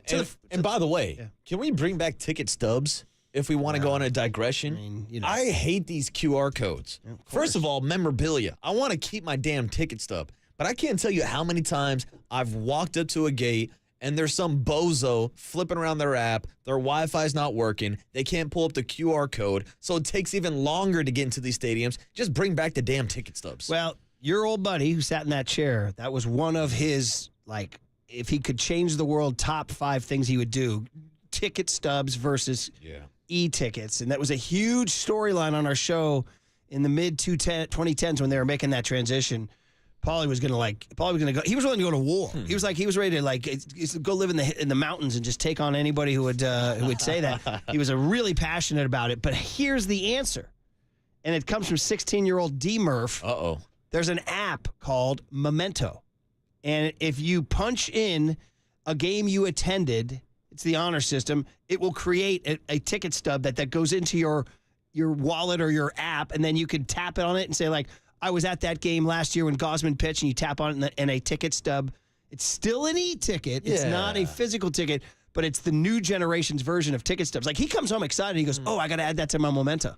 I went to the game, and so he has these ticket stubs on his phone that are his version of the coveted ticket stub. I still don't like it. See, I have my old elementary school wallet that is just I know. a couple inches thick of all the tickets and games I went to as a kid. If it's too Velcro wallety, you're too old. Yeah, I guess so, Murph. Kids, I found out the other day, I guess Gen Z doesn't even use wallets anymore. No. I've actually gotten to this now with I'm putting everything in the back of the cell phone. Oh, no more quarter-inch wallet, huh? No. It's changed my life. It's bad for your back, too, if you keep it in your back pocket. Oh, yeah. Well, maybe I got to get rid of my wallet. As John Joe and I would tell you, George Costanza knows that, right? With the one extra. Is John Joe back there? Is he doing his thing? He's giving out free tickets to this Big Three. All right. I just heard a hey buddy in the background. This nerd loves Big Three basketball. My man. So Memento is I think it's called Memento. If anybody out there has used it, Declan's excited, man. Just give me the damn ticket. He's like, oh, man, I have this stub from this awesome game I went to. And I'm like, okay. But what happens if his phone is dead and I'm asking to see that ticket? That's it. He's got to go plug it in and show me his ticket. If the phone's dead, you're pretty much dead. You're off the grid. You're off the grid in this world. 510 says, I'm sorry, I can't give you a beer price from the A's game. I was smoking blunts. Ooh. Okay. Where'd you get your stuff from? 619 says 15, but I'm not a math guy. Does that mean? Oh, no, I'm sorry. That's a different thing. I thought it was a beer thing. Okay, back to the Niners. And also, you're listening to KNBR AM and KNBR FM San Francisco, the sports leader, a Cumulus media station. So, to me, obviously, the McCaffrey thing is a great story, and I heard the press conference on, listen, a great player got rewarded and will stay here 2 extra years, and we can talk about whether he'll be effective through age 31 or not. But, and in my opinion, still underpaid, Murph. $19 million is not enough for a player like Christian McCaffrey. No. When you've got wide receivers making $28, $29, $30, $35 million, there are currently 21 wide receivers who are making more money than Christian McCaffrey. That list is going to get even higher once Brandon Ayuk gets paid, once CeeDee Lamb gets paid, once Jamar Chase gets paid. You can't tell me there's 20 players in the NFL who are better than Christian McCaffrey. I would put that argument on the same argument as like school teachers. Like society is unfair. Like, why are wide receivers getting paid more than Christian McCaffrey, and why do like certain like hedge fund guys get paid more than school teachers? You know what I mean? So it's like there's this imbalance in the world, and this is one of them.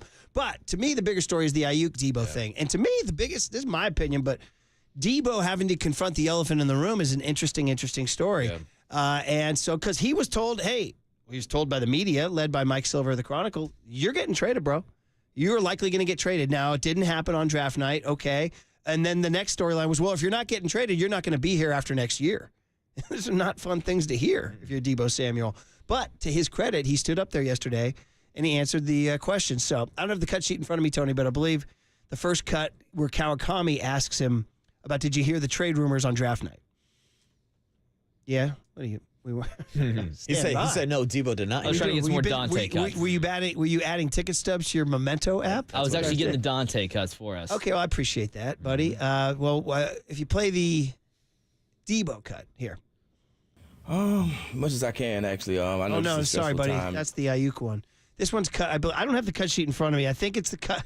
What is this, college radio, man? It's the cut. Is it cut S where he's talking about, did you hear the rumors on trade night, on draft night? Here.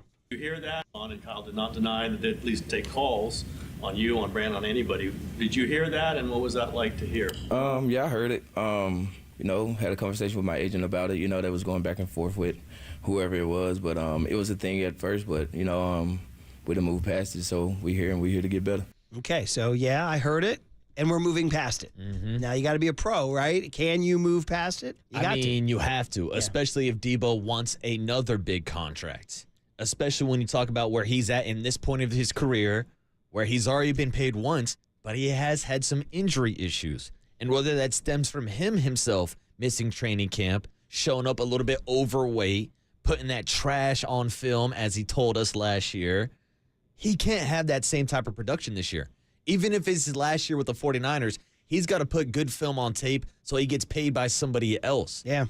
And meanwhile, the trade talks, they're saying, dude, if you're, the second cut is about the 2024 season, saying, well, the other part is, since you didn't get traded, this will be your last year. I mean, Tim Kawakami asked him the question that needed to be asked here. Noted that, you don't have a lot of money next year, so possibly they could get out from that. I mean, do you realize that when you sign the deal almost, or does it hit you now, this might be your last year? I mean, at the end of the day, contract was signed. I know what I signed up for, and we just focus on this year.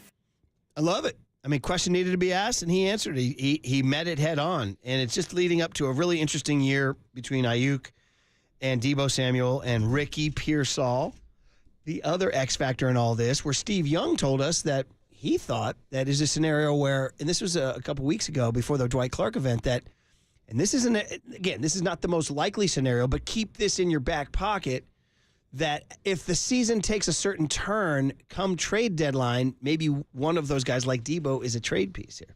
Can we use three of them? Well, yeah, and that gives, Kyle that much more flexibility. You can save yourself by October, and Ricky's fully integrated into the system. There might be too many people. So when you say, are we going to shop? If you got two number ones for one of those guys, would you do it? I mean, you got to think about, in the future, we're going to need cheaper talent, super talent, when Brock gets paid and other people get paid, that we can, we have these super, guys on rookie contracts, we can stay great. So there's some forward thinking. I know there's a lot of emotion about it, but we have the riches now at receiver. When do we strike? And it really depends on how much people are willing to pay. You can see if no one comes up with something amazing that's going to be amazing for the 49ers in the future, we're not thinking about it.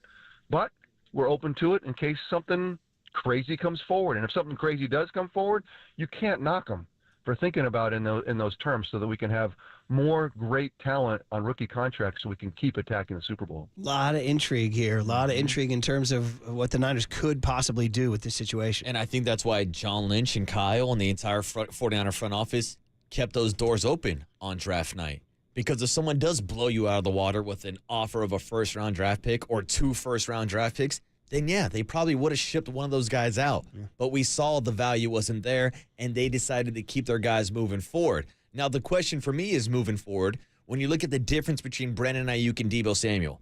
Ayuk is 26. Deebo is 28. We've had this conversation a million times. If you could only pick one, who are you picking? Yeah. And I think we've both come to the consensus that Brandon Ayuk is the better receiver, pure receiver, whether that's route running, whether that's going downfield. But what Deebo does is so irreplaceable because it's harder to find a guy like Deebo Samuel than it is to find a guy like Brandon Ayuk, in my opinion. So now, since they went out and drafted Ricky Pearsall, I'm wondering what the price is going to be for Deebo for his next contract, and if it would benefit the 49ers for keeping Deebo at a cheaper price and having Ricky Pearsall replace Brandon Ayuk instead. Because if Brandon Ayuk is out here asking for $30 million, I don't know if I'm giving him that contract, to be honest with you. I don't think he's a $35 million wide receiver like Justin Jefferson or Jamar Chase. That's kind of like in baseball, guys. It's just the market price. There's certain guys that just aren't, like relievers aren't worth $11 million and they're getting it. It's just the market price. I'd say this about choosing Ayuk over Deebo, which I would. One of the biggest factors you didn't mention is injury factor. Health, absolutely. Deebo is very, and I hate to say it, I mean, that knock of being injury prone is sort of a weird knock on people because you could make an excuse for every injury. Well, it happened because of this player. It happened because of that play. But a track record is a track record. And he is more he has been off the field more, including in the playoffs. I agree with that take. Absolutely. So that's why I want to see Debo this year if he can put together a healthy season. The thing, it feels like Purdy and Ayuk have a little something more. Although they're not going to develop it this summer if Ayuk's not in camp. No, You know not what I at mean? all. So- And that's why that development is going to happen between Brock Purdy and Ricky Pearsall, who, again, is a guy that's being drafted because of his route running ability, his ability to go over the middle. I know he ran the ball a little bit at Florida like Deebo Samuel can, but again, Ricky is more of a wide receiver that emulates the game of Brandon Ayuk versus Deebo Samuel. So if you had to replace one of them, I think it would be easier to replace Brandon Ayuk. Pearsall may be more of a little bit more over the middle guy than, at least by reputation, than Ayuk. Maybe Ayuk a little deeper threat. Pearsall, here's Shanahan. He's not going to rip Pearsall, but here's what he said about him. Cut K about having him in camp here. Ricky Pearsall, it was a big moment when they drafted. It was late at night, and it was like one of the last picks of the draft, and that house band was playing the cover of the Beatles. I saw her standing there. It was like 30 degrees in Detroit, and they picked Ricky Pearsall. It was like midnight back east. Remember that? And it was a big moment in time because it created this entire dynamic here. And so here's Shanahan on Ricky Pearsall so far. I mean, I wouldn't say prolific, but maybe I don't understand that word very well. I think, he's doing a good job. I mean, he's got really good hands, so he always catch it. I mean, rarely he's going to have a drop. We're getting him a lot of reps. He's getting a lot of different routes, trying all the positions, and I've been really impressed with how he started off. Okay, and then Shanahan about this is the beginning of the PP connection, Purdy to Pearsall. The former Arizona flag football rivalries is cut M. Arizona youth football kids. Who knew that the playing fields of the desert in Arizona, 115 degrees, is going to give you your Niners future here? But here's Shanahan on that chemistry. It's been fun to watch both of them. I mean, I know, Brock doesn't always get to watch how the route gets there, but he knows when guys end up in the right spot and they catch it. That's where quarterbacks get comfortable, and I think you can feel that with Ricky right away. I mean, he's been getting to the right spot, and when he has made mistakes, he understands it and corrects it, and I think that's why those guys are going to have a lot of fun working together. Okay, Purdy and Pearsall building it up. Debo checked in on Pearsall. That's their first connection. Cut P, Tony. Deebo Samuel meeting the guy who's making the receiver room awkward here. Been really impressed. Just going back and watching Ricky, he's very fluent in and out of routes, and he got really good hands. That's it. That's the entire Debo cut there. Short, simple, sweet. Did you cut a Dante thing that relates to Ayuk and Debo? Look at you, kid, working hard. God bless this kid. Oh, Tony's the best in the business. So do you have one that addresses the tense situation of the two guys fighting for their spot? Here it is. Absolutely. And there's nothing like repetition. There's nothing like getting in football shape. Nick Bosa saw it. Debo Samuel saw it with his holdout. During my rookie year, I held out for most of training camp. I felt it personally. So it will affect his season. So if the 49ers want everybody healthy and on the top of their game, and Brandon Ayuk really wants to be there, they'll find a way to get this over before training camp starts, because you don't want it to affect your title run. And the 49ers in prime position to make another run at the Super Bowl. That was an answer to your question of, how much camp can he miss and it affect his season? And he's saying, dude, shout out, as I was just saying to my good friend Blake Snell. Yeah. Right? And that's the thing. If it's going to affect your season, it could affect your next payday. So again, Brandon Ayuk could be setting himself back here if the 49ers do decide to exercise that fifth-year option. Hell, if they want to take it a step farther and put the franchise tag on him, they could have Brandon Ayuk at this price for the next couple of seasons. One more, Dante Whitner came on earlier today, pumping iron down in Irvine about the night. What's this one about, Tone? This one is... So this is Debo addressing the trade rumors with the press. There it is, yeah. It's great when you can be authentic. It's great when you know the business and you don't get emotionally charged up. These guys understand that there's only so much money to go around, and you have so many players that you can pay top dollar. So if Brandon Ayuk gets top dollar, that's the reason why you go out and you draft a guy in the first round, Ricky Pearsall. This is why you do that, because there's only so much of the pie that can be allocated, and then you have Brock Purdy coming behind those guys who's going to demand top dollar. So this is the way that the business goes.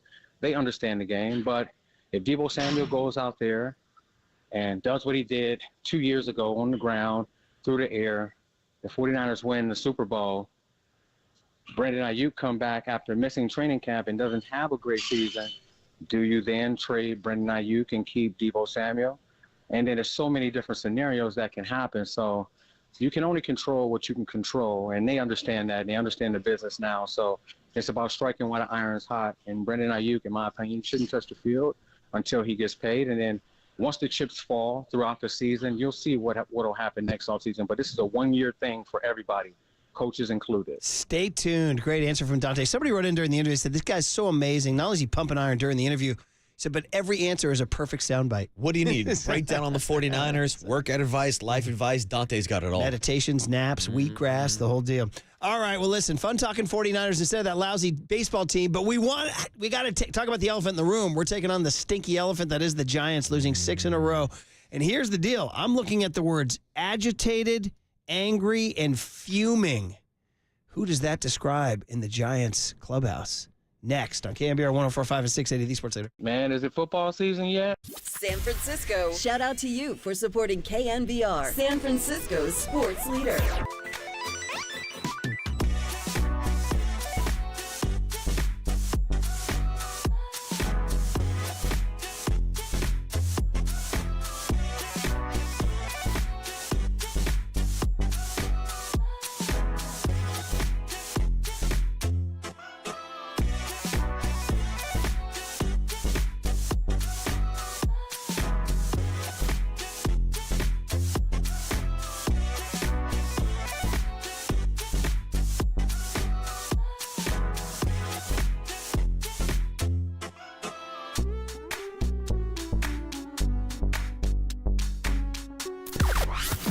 From the O'Donnell Financial Group Sports Desk. Learn more at ODFIGroup.com. O'Donnell Financial Group, because planning is a process, not a product. Former Giants catcher Bob Brenly stopped by our show yesterday morning to talk about the Giants and Diamondbacks series, but also Patrick Bailey's concussion issues and whether or not they could have a lingering effect not only this season, but for the rest of his career. To hear that podcast and more, check it out now on KNBR.com and the KNBR app.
And now, time for the Protect Your Assets with David Hollander Business and Technology Report.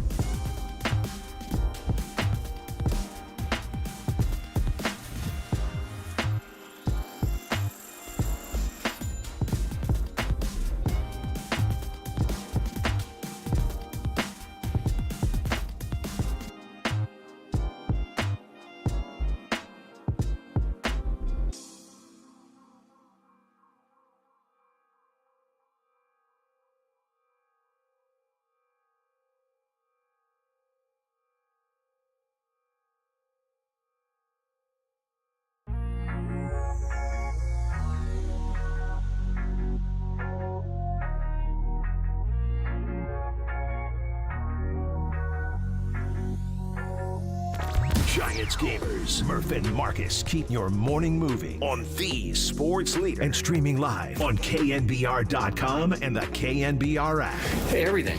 The at bat, we have guy on the ropes every inning and can't cash in but a couple of runs.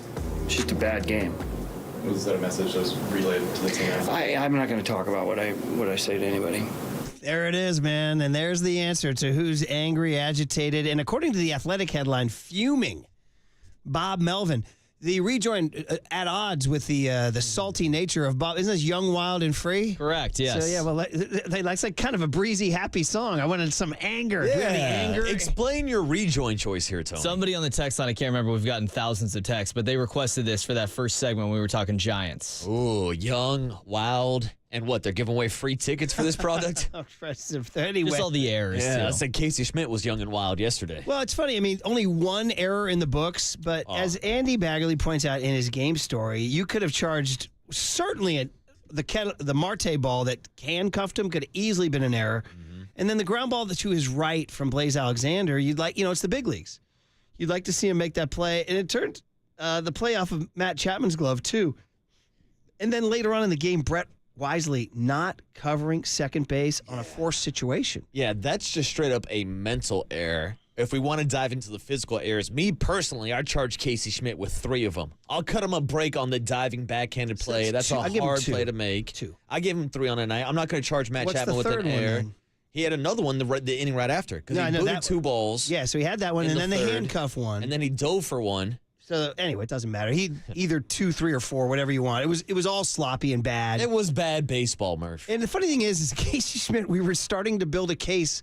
Can this guy be the guy? I mean, it's funny, we asked Ron Wotus about it Monday, and if you heard his answer, actually, he was side of couch. He was like, yeah, it's not where, ideally you'd like to see him, but sure. And I think if you got to kind of listen, sometimes with these veteran guys, you got to read between the lines on their answers, It's the things they don't say. They get very cagey with the stuff. And he was saying, when he said, yeah, it's not his natural position, that's the answer right there. Yeah, and that's also the problem, though, when the Giants have rolled out 5 different shortstops this year. Is it fair to say that he failed in addressing Farhan Zaidi failed in addressing the shortstop situation? I would agree. When you move on from Brandon Crawford, you better have a pretty damn good backup plan. Originally, they told us that it was going to be Marco Luciano with the opportunity to play every single day. We saw him get sent down straight after spring training, and instead they gave that opportunity to Nick Ahmed. So they told you what they really think of Marco Luciano. They did not want to give him the job, even though they said publicly. Now, maybe they were trying to build up his trade value. I thought, and there were rumors, and Susan Slusher talked about this, and there were people saying during the winter in various conversations in back channels, the Giants are going to trade for a shortstop. And Willie Adames was a name, and Ha-Seong Kim was a name. Now, it's my understanding the Padres were asking for a king's ransom for Ha-Seong Kim. So, you don't trade too much for Ha-Seong Kim in a contract year. No, I would not do that. But to your point, think about what that says about Marco Luciano. Think about what that says about Casey Schmidt. When you're planning on bringing in Carlos Correa, who would have been your shortstop of the future, obviously the failed physical derailed that plan. But then you bring in a guy like Matt Chapman. That blocks Casey Schmidt from developing a third base where he won minor league gold gloves. That's his natural position. But if you're going to have Matt Chapman on this roster now, where does Casey play? Yeah. Maybe it tells you what they think of Casey Schmidt. Yeah, and that's why they've moved around to shortstop and second base. And look, it's hard for a kid to learn the position at the major league level.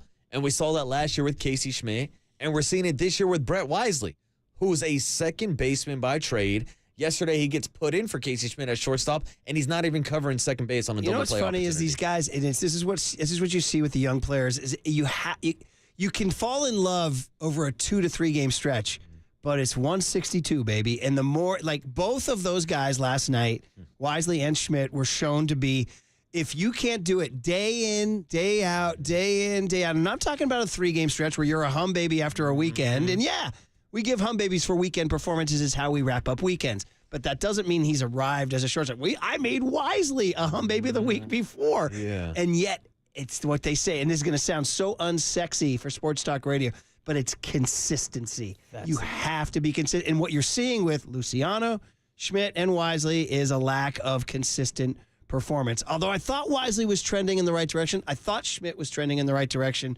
And they have a game today to try to bounce back. But, man, Bob Melvin was angry, agitated, fuming, and you heard the sound coming in. He had this thing where he was rocking in his chair where there was a body language element to it where he was rocking because he was so pissed. He was so pissed. And when the reporter asked, what did you tell the team? I'm not going to get into that.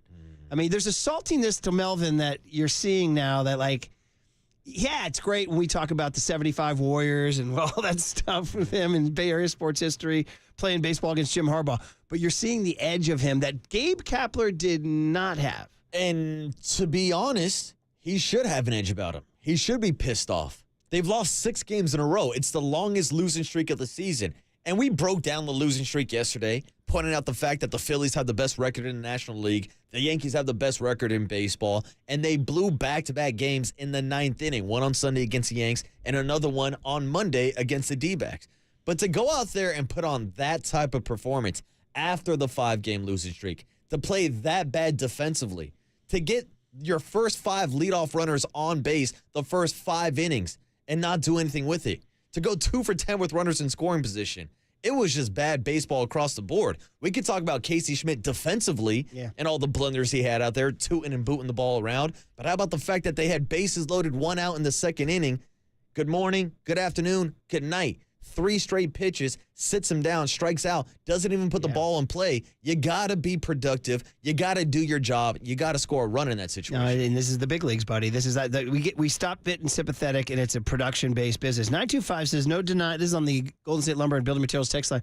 No denying Farhan was caught flat-footed with Ahmed's injury. Shortstop is the most important tone-setting defensive position on the field outside a catcher, so it's ridiculous that Farham as a GM had no viable shortstop identified, prepared, and able to take over. Nick Ahmed, Casey Schmidt, Tyler Fitzgerald, Marco Luciano, Brett Wisely. Yeah. That's 5 different guys who have played arguably the most important defensive position in baseball for you this season. 707 says, after seeing Sunday's game against the Yankees, I got 2 words for you. Anthony Volpe. Volpe's a dude. He's an absolute dude. Is he gloving it? Is he playing good defense? No, he's a phenomenal defender. I think he won a Gold Glove his rookie season, and then coming into San Francisco, he was on a 21-game hit streak. 916 taunting, saying, wait, your Wonder Boys aren't Wonder Boys? Wonder Boys. All right. 626 says, check out Casey's 2023 stats at third versus short. He had less errors at shortstop. Somebody says, and another guy said, I don't care what the box score says. He had 3 errors last night. I would agree. I'm with them. Certainly 2. The third one to his right, maybe. I'd like to see, And it's Blaze Alexander, too. 415 says, is the lack of consistency based on them being brought up and down throughout the season? 510 says, neither Schmidt nor Wisely can play shortstop. Neither one is going to come around. Now, defensive Wisely, he's like, I'm playing second base. That's what I do. You guys are now making me play short? In Casey Schmidt's defense, he'd say, I play third base. Now you're making me play short. So this gets back to Farhan now, making these guys play out of position. And that's on the GM. Yeah. That is on the GM. And that's on the GM that will tell you, it's more important to have versatility than guys that are going to be playing one position the entire season. 774 says, he just catching a stray out in left field. Did anybody think Conforto was really going to save us? Did people have that take? 925 says, remind me what day Lamont Wade got hurt again. Yes. I mean, it is. Look at this. Was he the entire straw that stirred the drink? Oh, man. Can we get these splash-hit bobbleheads back in the ballpark? Oh, man. Please do. The sadness. Hey, let's end it on a positive note before we get to Andy Bagley, and that is we've been saying that there's a big happening in the East Bay last night in West Oakland. The Oakland Ballers, 4,200 on a sunny evening out there. People are having a ball, no pun intended. And we got on the line Mark, the PA announcer. He says, I trust him.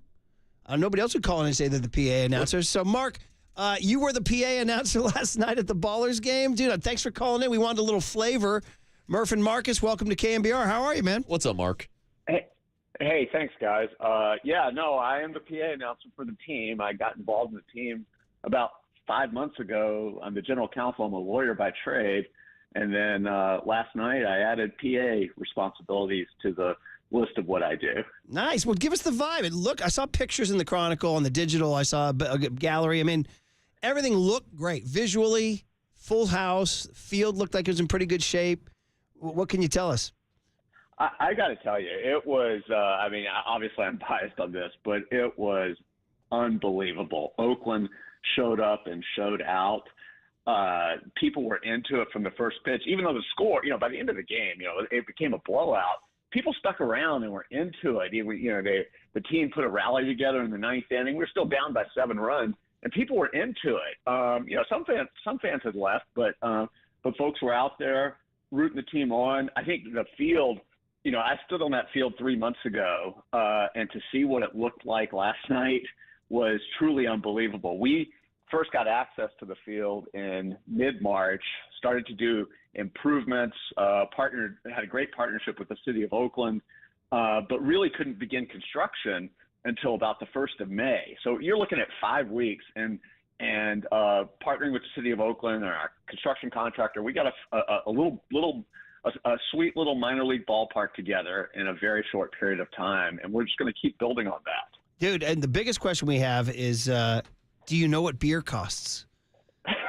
The beer prices are about $9 to $12. Ooh, I'll take that. So I'm on the Ballers website right now, and you can get pretty good seats for $25, it looks like, down right behind the first base dugout, and $25 in the they call it Bleachers Reserve.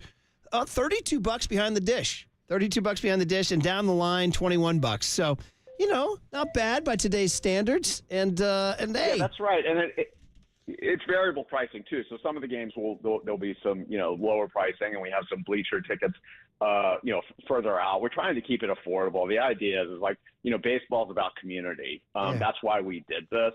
And so, we recognize it's look, it's not a major league experience we're creating. It's a minor league experience. And we want a family of 4 to be able to come out there and not break the bank, to go to a baseball game and have some fun. Hey, man, congratulations. It's great. It's awesome. Any baseball is good baseball, and the fact that you guys are definitely answering the Oakland A's situation with your own story is pretty cool. So, hey, check back in periodically, Mark. Thanks for the call. Absolutely. Thanks for having me on. Ballers games, yeah. $21 down the line.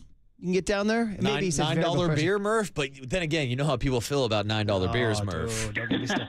All right, Andy Baggerly saying that agitated and angry Bob Melvin, and Melvin rocking in that chair, pissed off. Next on the Sports Leader. Because I'm pissed off for greatness.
Good morning, Seamheads. Murph and Marcus keep rolling. Streaming live at twitch.tv/thesportsleader.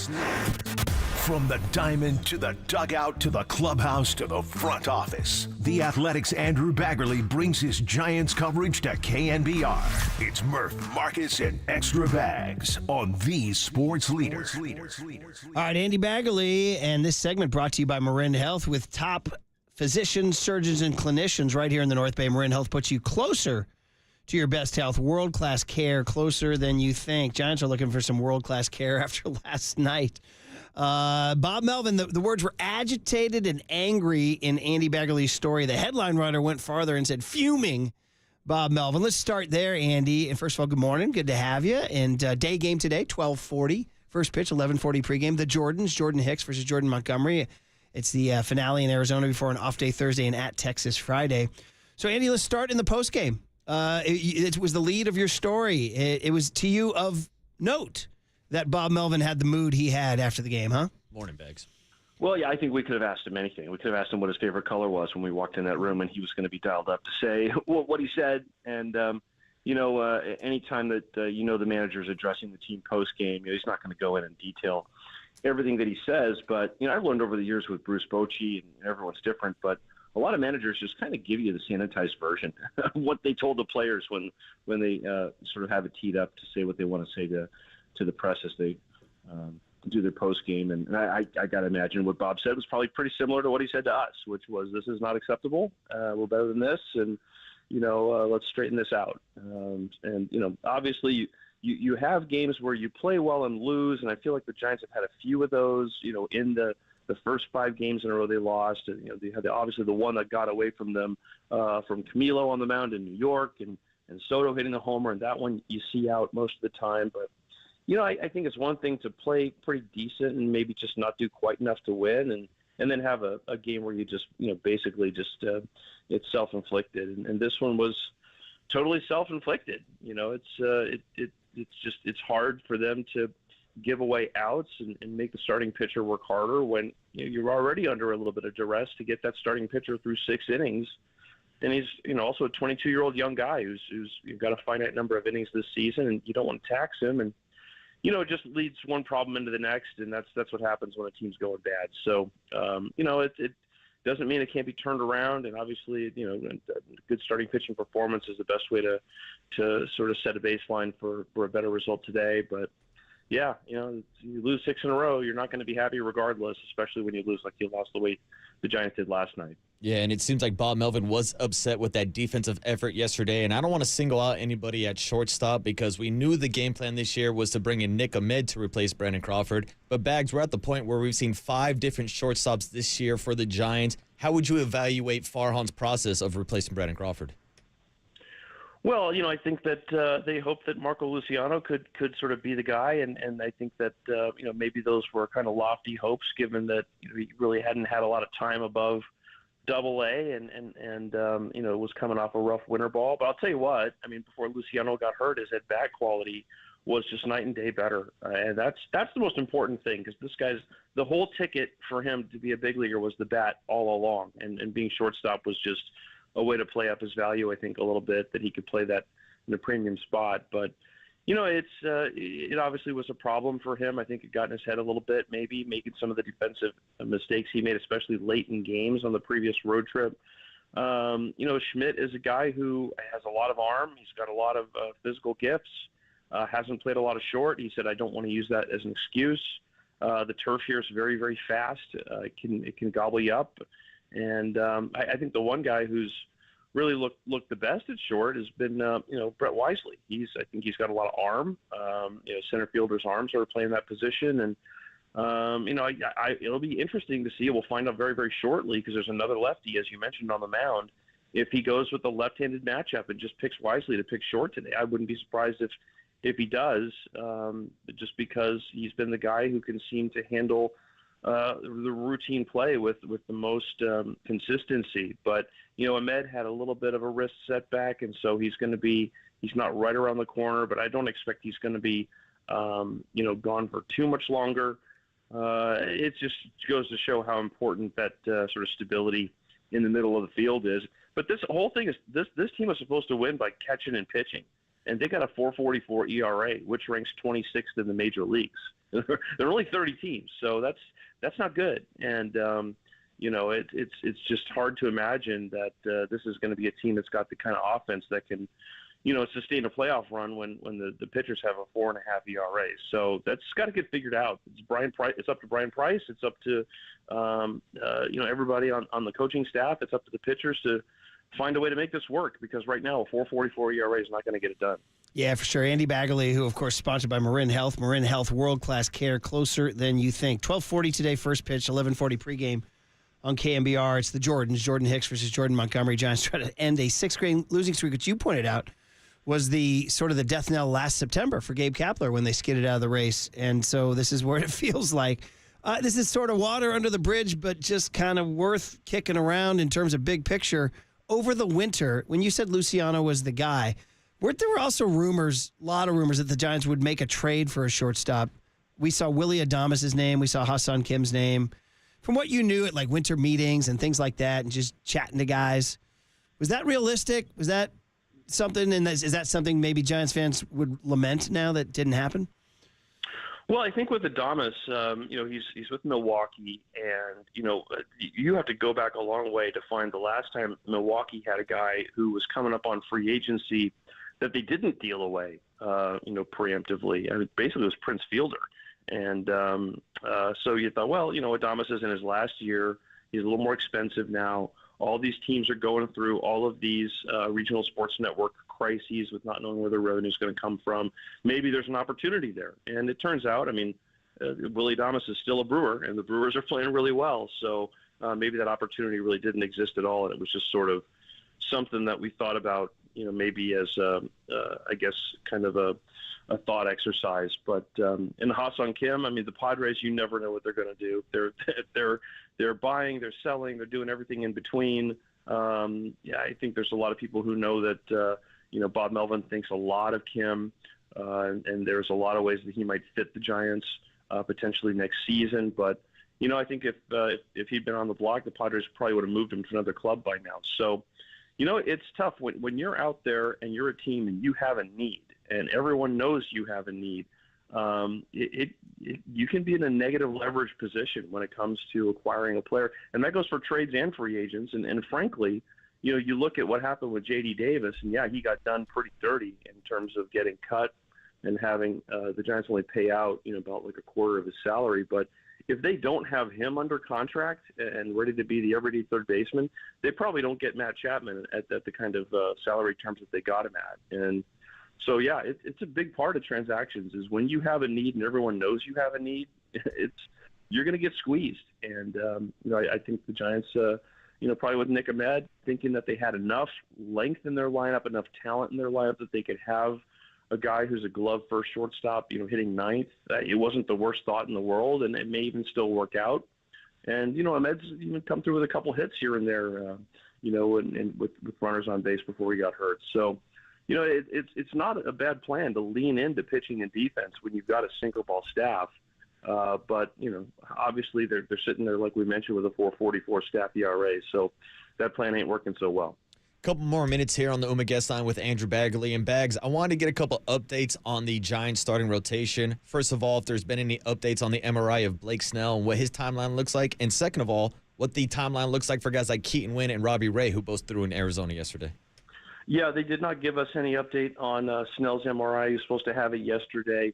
I think the expectation was, if it's still sort of similar to what he had last time, that, he's going to be out the minimum, obviously 15 days. And last time he missed a month. So, the hope is that maybe it's not worse than the one he did last time, but we do not have an MRI result on him yet. In terms of the other two guys you mentioned, they pitched in an Arizona League game. I was going to go out and watch that game yesterday, but it was way up in Peoria, a little tough when you don't have a car downtown, so I wasn't able to make it up there. But I did talk to Robbie Ray the day before when he was at the ballpark, and I could just tell, the longer you do this, the more you realize that you can't really go by what injured players are saying. You really have to go by how they're saying it and just read the expression on their face, and you can tell when the enthusiasm is kind of really authentic and when it's kind of manufactured. And Robbie Ray is smiling, man, and he's not a smiley guy, and he's really smiling when he's talking about how he's been feeling. And a lot of these Tommy John guys, they come back and they don't have that touch, they don't have that feel, they don't have that last bit of extension, and they don't have a lot of really good command when they first come back. And we were talking about that, and he's like, I think I'm going to be back to really the best version of myself because of how good he's been feeling, really going after his rehab. It's not really a 12-month process anymore. It's more like a 14, 15-month process now. And so, you just got to hope that the Giants are in a good position where he can make an impact. And they still are within shouting distance of a playoff spot, which, in the National League, nobody's really running away with it yet. So that's the one positive. And then with Keaton Wynn, he followed Ray. Ray pitched 1 inning, struck out 3. Wynn struck out 6 and 3 and change. I think the thought is that Wynn, may fold back in the rotation.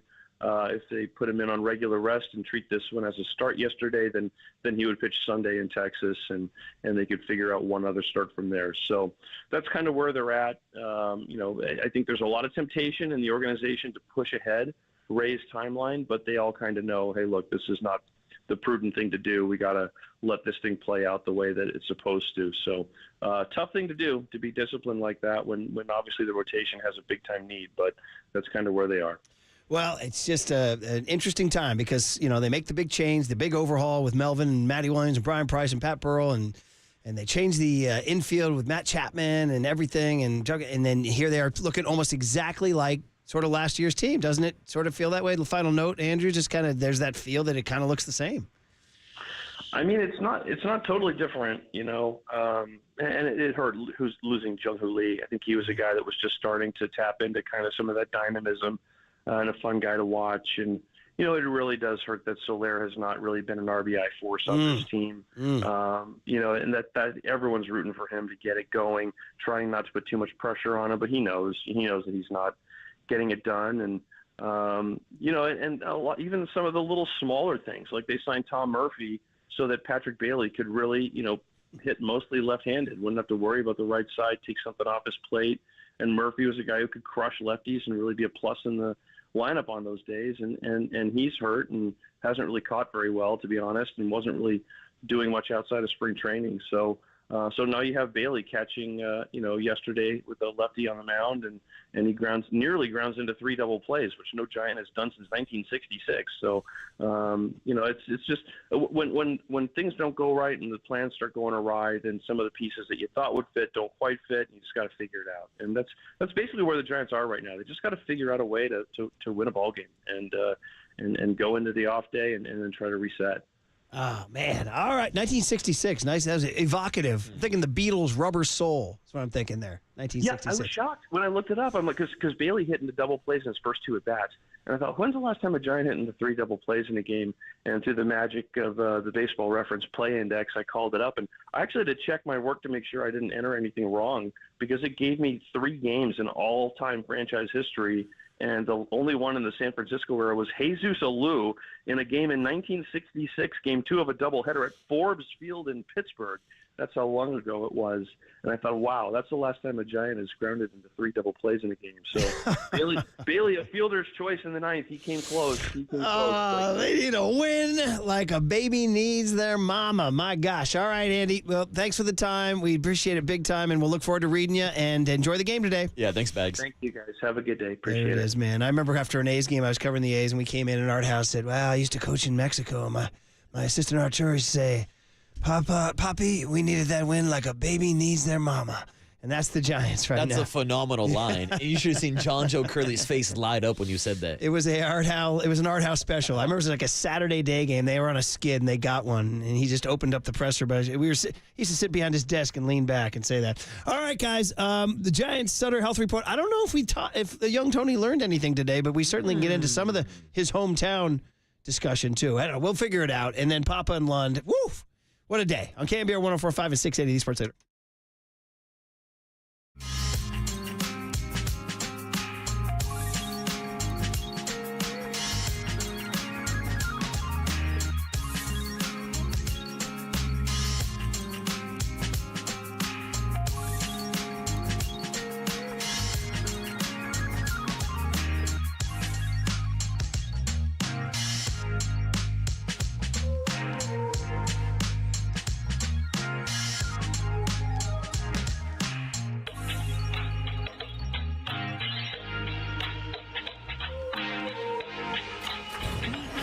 the Chilton Auto Body Traffic Desk.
Murph and Marcus continue live from the KNBR Casino Matrix Progressive Jackpot Studios. Casino Matrix. Progressive jackpots are here. Where are you? Just drop in. Please play responsibly. 1-800-GAMBLER. This isn't the version. That's not the version. That's okay, Tony. I appreciate you, kid. I'm not breaking your balls. Just go to the... He was trying to be really nice. He goes, hey, Murph, you mentioned Rubber Soul by the Beatles because he said no Giant has grounded into 3 double plays since 1966. Ooh. And for some reason, when I think of 1966, it's like the Beatles' Rubber Soul. I always associate it with 1966. I don't know why. I love the Beatles. And there we go. There we go. There you go, buddy. There you go. There you go. You're good. You're good. You want to come on and explain what happened? Yeah? It must have been a different version. Well, this is the album version, yeah. This is a little classic Paul McCartney toe tapper here. It is indeed a toe tapper, yeah.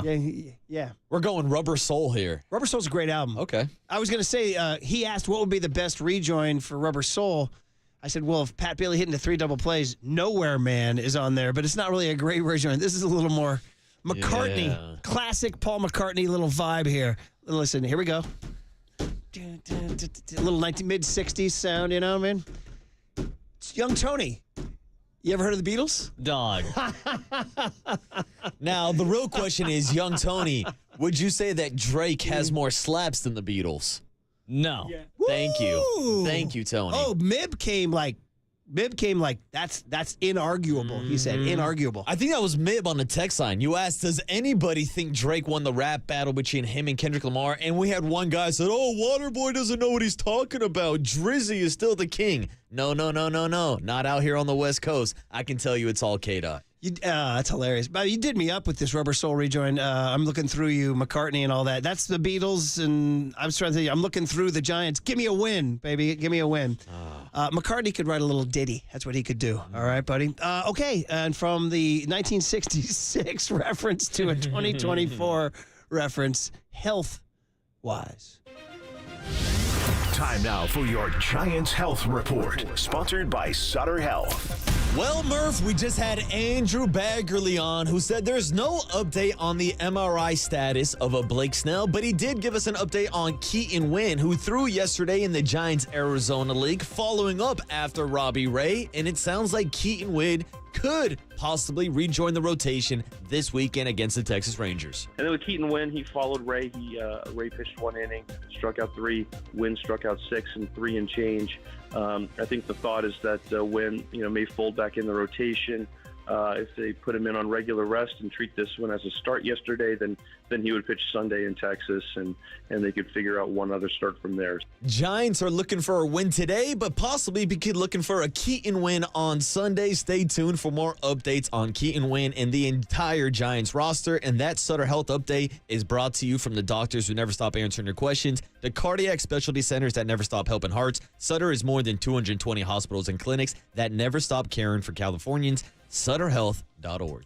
510 says, I hate both those fake A clowns. Hip Hop Today sucks. Ooh, I wouldn't go as far as calling Kendrick fake. Aubrey, definitely. He's a child actor that just pretends to be a rap star. Man, your anti-Drake stance is bold. Oh, dude, and I've been anti-Drake. I want to know for the record. For a decade plus, I've been anti-Drake. For a minute. For a hot minute. Ever since I was a baby looking for my mama. Dude, you like that? I like that one, huh? That's a good line. I'm going to start using it. Art House said it. They were on a skid, and we came in. They got a win. I think it was a Saturday. For some reason, I think it was a Saturday. We walked into and he used to lean back. Hey, guys. He had a raspy voice. I loved Art. That's why I hate Moneyball. That's why Moneyball pisses me off, man. That depiction of Art Howe in that movie. Although I love the late, great Philip Seymour Hoffman, but he did him dirty. And they broke the skid with a late rally or something, and then he said, He said, when I managed in the Mexican League, my bench coach, Arturo, he used to say, Poppy, we needed that win like a baby needs his mama. And that was it. So I remember quoting it. So if you guys can Google search the old San Francisco Examiner 1999 archives, you can find that.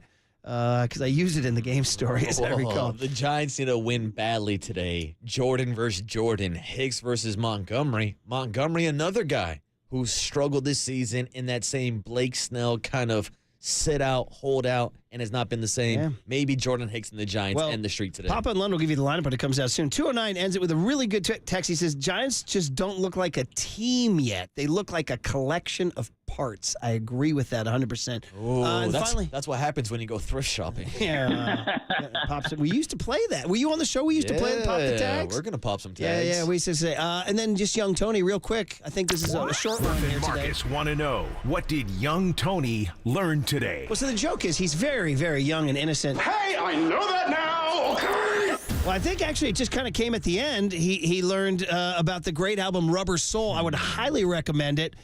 First of all, the great ballad Michelle, the classic Nowhere Man, and of course the very tender, ruminative In My Life by John Lennon there too.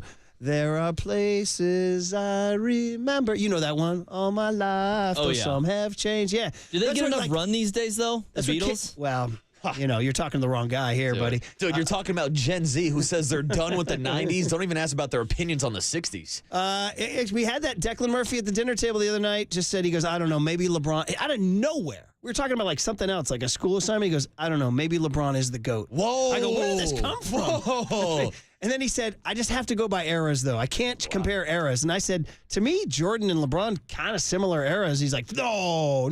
And I said, just in terms of athleticism versus like the Bob Cousy days. But I don't know why I'm bringing that up at 9:50. Yeah, I didn't know the Murphy family stood with LeBron James. Anyway, so dig into Rubber Soul. I'm looking through you. You're not the same. All right, guys, there you go. And also we learned, don't say Louisville, right? Don't say Louisville. All right. Louisville. You got to swallow it. One Pause. more. One more for the Magic. Louisville, baby. Sounded perfect. All right, when it's time for a change, think Speedy Oil Change and Auto Service. Your trusted oil change, tune-up, and brake experts. You are listening to KNBR AM and KNBR FM San Francisco, the Sports Leader, a Cumulus media station. Louisville. You can ask the Buffalo Bills how important Super Bowl experience is. No good. Wide right. Wide right. The Bills kicker missed a field goal. Wide right. That's the end of the game.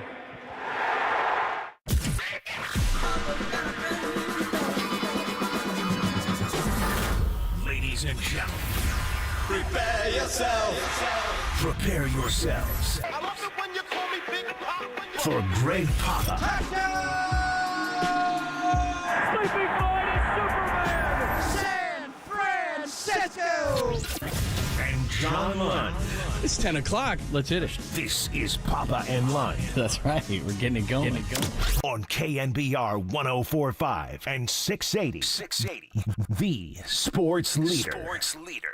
First pitch, a swing, ground ball, left side, diving wisely. It's off the end of his glove, rolls into shallow left along the line. Conforto sprinting in will pick it up. Around third, Gurriel, however, and he scores the fourth run of the inning for the D-backs. Grichuk with a two-out RBI single. It's 8-2 Arizona. 2-2. Yastrzemski drives one deep to right field. It is gone into the Giants bullpen. Mike Yastrzemski hits a 3-run homer, his 6th of the year, and a 2-out rally for the Giants. Back-to-back walks, and then make them pay for the walks. It's 8-5 Arizona. Paul Sewald, the closer, ready with the 2-strike pitch. Conforto takes strike 3 call. Fastball right in there. So the Giants got the leadoff runner on. They did that 7 times in this game. But they only scored 2 of those leadoff runners, and the Giants have lost for the 6th consecutive time. That was a terrible game by us today, especially the early portion of the game. When you're going through losing streaks, at least you fight. For the most part, we have. That was an awful game. We made it interesting at the end, but didn't play well. We made Harry get multiple outs. We had a starter on the ropes every inning. We couldn't cash in. It's a bad game and a bad stretch by us. Didn't mince any words. That was Bob Melvin. He was 100% right. Sloppy baseball, bad shortstop play again. Can't get the key hit, as he said. Lots of 3-ball counts, opportunities for the Giants. Cosmetically, doesn't sound bad. 8-5. Luke Jackson stunk. More ground balls for Jorge Soler, and here we are as the Giants try not to get swept in the desert. We got day baseball for you, a ton to get to. Pops down at 49ers, the latest on Brandon Ayuk. Good contract for CMC, some NBA stuff, betting news. We got a ton to get to. Good morning, my friend. How are you? I am well. And when I pulled in the parking lot today, I saw that all-electric Rolls Royce, which means Trent Williams is in the house. So we got hashtag full squad minus BA. But right. We'll get to it a little bit, but I'm only going to be here till about 10:30. So we got to start with Bob was royally pissed. I mean, back in the day, Tony La Russa would have flipped a spread. I don't know what he told his team, but he didn't mince any words. He was rocking in that chair. It was uncomfortable. He's not happy. The game in Pittsburgh, John, when they kicked the 6-2 lead, they controlled that game. They just gave it away at the end. So this game, and it got better at the end, the very end, with the Yaz 3-run homer, but just so poor. Casey Schmidt happens. What happened there? I mean, he one off his glove on a dive, and he botches a ball and should have had another error. He just had a terrible defensive game, and then even Matt Chapman had one go off his glove. The strength of this team is their infield defense, you would think, and when you have Matt Chapman next to Casey Schmidt at third and short, you want every ball going to the left side of the infield. Not last night. Hard to explain why. Balls glancing off gloves that are line drives. But Casey also got to know when to make a proper out. Second inning, bases loaded. They had runners on all game long. So many 3-ball counts, got deep into counts, but couldn't come up with the money hit, and he strikes out, and then Matos flies out. But you were still in the game. And you mentioned Luke Jackson. And yesterday we got on Wilmer pretty strong, and Jorge Soler pretty strong. Wilmer got on base a little bit. Soler, we'll get into it more, what's going on with him. But with Luke Jackson, was it the back injury, John, right away? When he first took the mound to open the season in San Diego, he felt one, and backs are problematic. Guys lose their career. The great Larry Bird shut it down way too early. It's just Joe Montana. It happens. Is he over that? Because he's not effective at all. I shouldn't say that. He's had good outings where he struck out the side and looked like himself. But last night, like he did in Pittsburgh with a 6-2 lead, he's nibbling around with that slider, and he winds up with a walk and a whack, and you wind up giving up a 4-run in the 7th inning. Jake McGee. Remember Jake McGee? Sure. McGee. Not our friend Casey McGee. No hits McGee. Guy. Jake McGee got by, and he was a good giant reliever for a long time. The 21 year, he lost it at the end of Camillo, but he threw nothing but fastballs, just fastball after fastball after fastball. And you're like, okay, he's got a good fastball, but how does he get away with that? With Luke Jackson, it's nothing but sliders over and over and over. And the opposition knows it's coming, and they don't swing at it.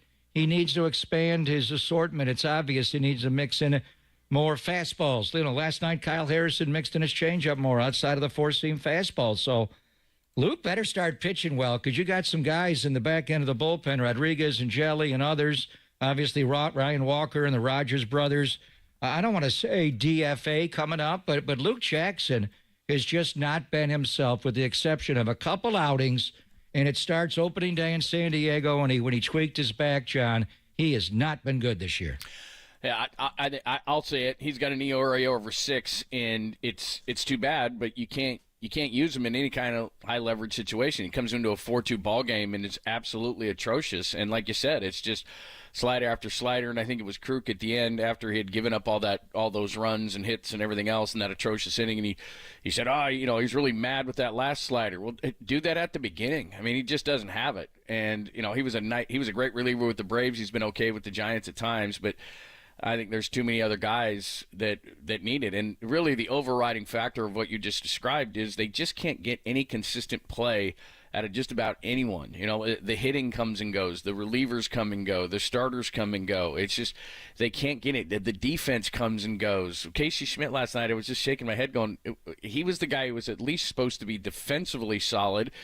And it was almost like he had a Luciano moment in, like, do I get a double play? What do I do here? And he got nothing. And then one went between the wickets, and one was a play that he would normally make that And I think he only got charged with one error. It should have easily been two, and another play he could have made. I mean, they get no consistency whatsoever out of any aspect of their game, and I think that's why Bob Melvin was so frustrated last night, because that was I don't know if it was their worst game or worst loss, but it was their sloppiest. It was their most embarrassing. And he aired him out, and I wonder what he told him privately. And the best thing is they got a day game today, so you want to just put it behind you and go right back to work and flush it.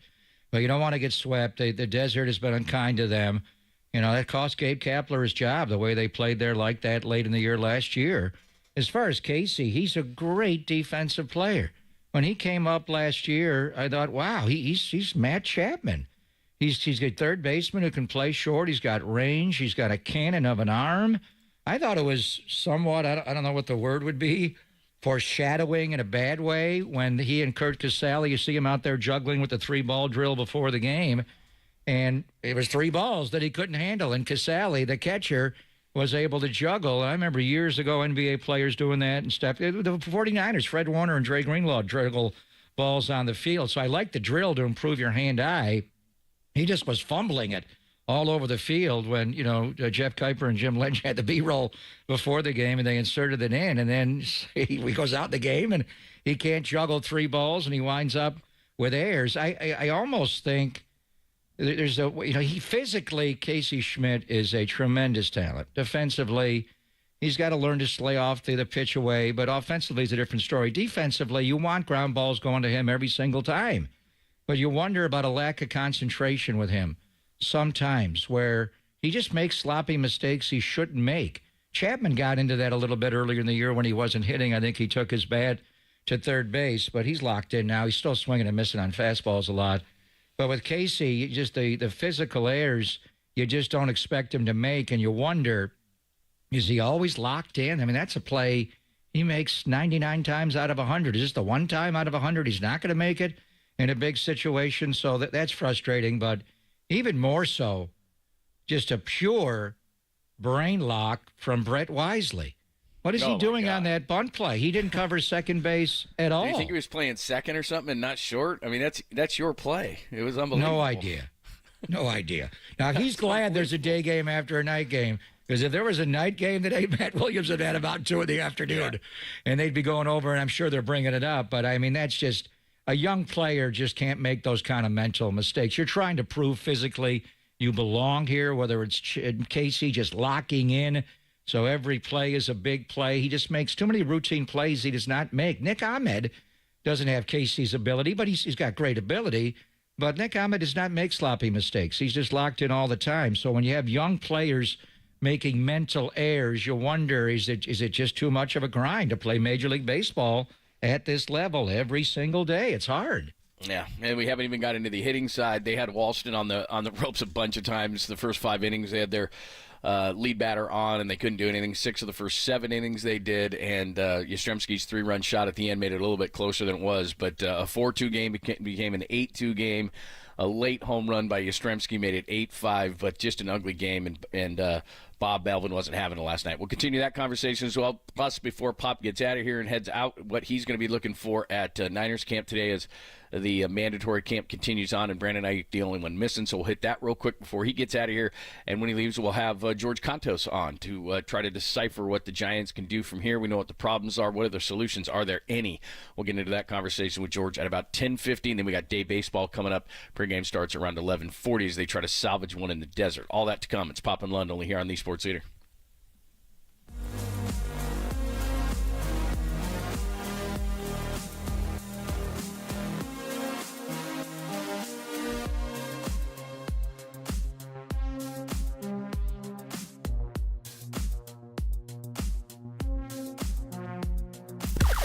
Now, from the O'Donnell Financial Group Sports Desk. Learn more at odfigroup.com. O'Donnell Financial Group, because planning is a process, not a product. The great Dante Whitner, our pal and former 49er, joined Murph and Marcus this morning, gave his thoughts on the Christian McCaffrey extension. Check out that podcast and more on the KNBR app, YouTube, and KNBR socials.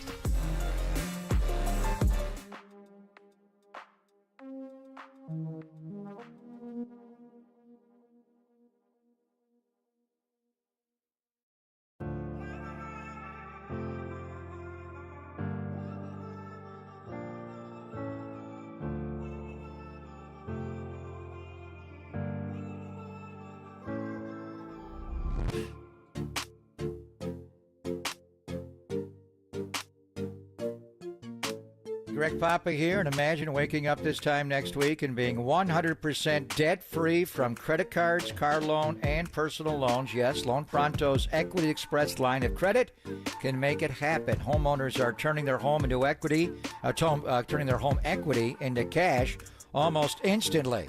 With Loan Pronto's AI-based system, you can get approval in about 10 minutes with almost no documentation, no appraisal, and no hassle. You can get hundreds of thousands of dollars out of your home, and you can use that money to pay off all of your other loans.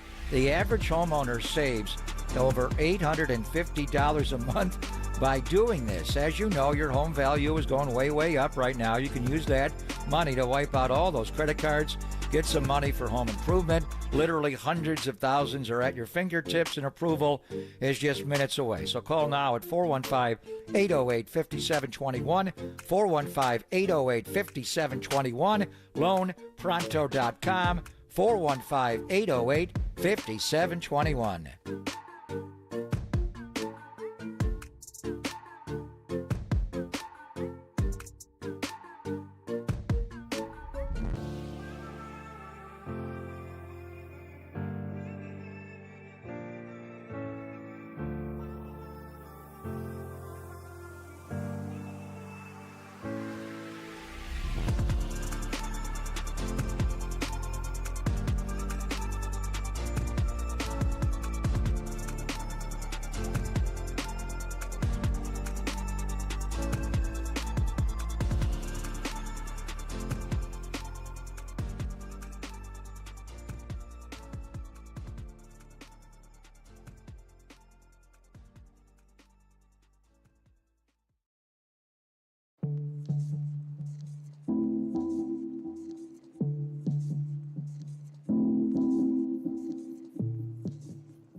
Wherever you are around the globe, stream your faithful home of 49ers football 24/7, 365 on KNBR.com. This is the sports leader.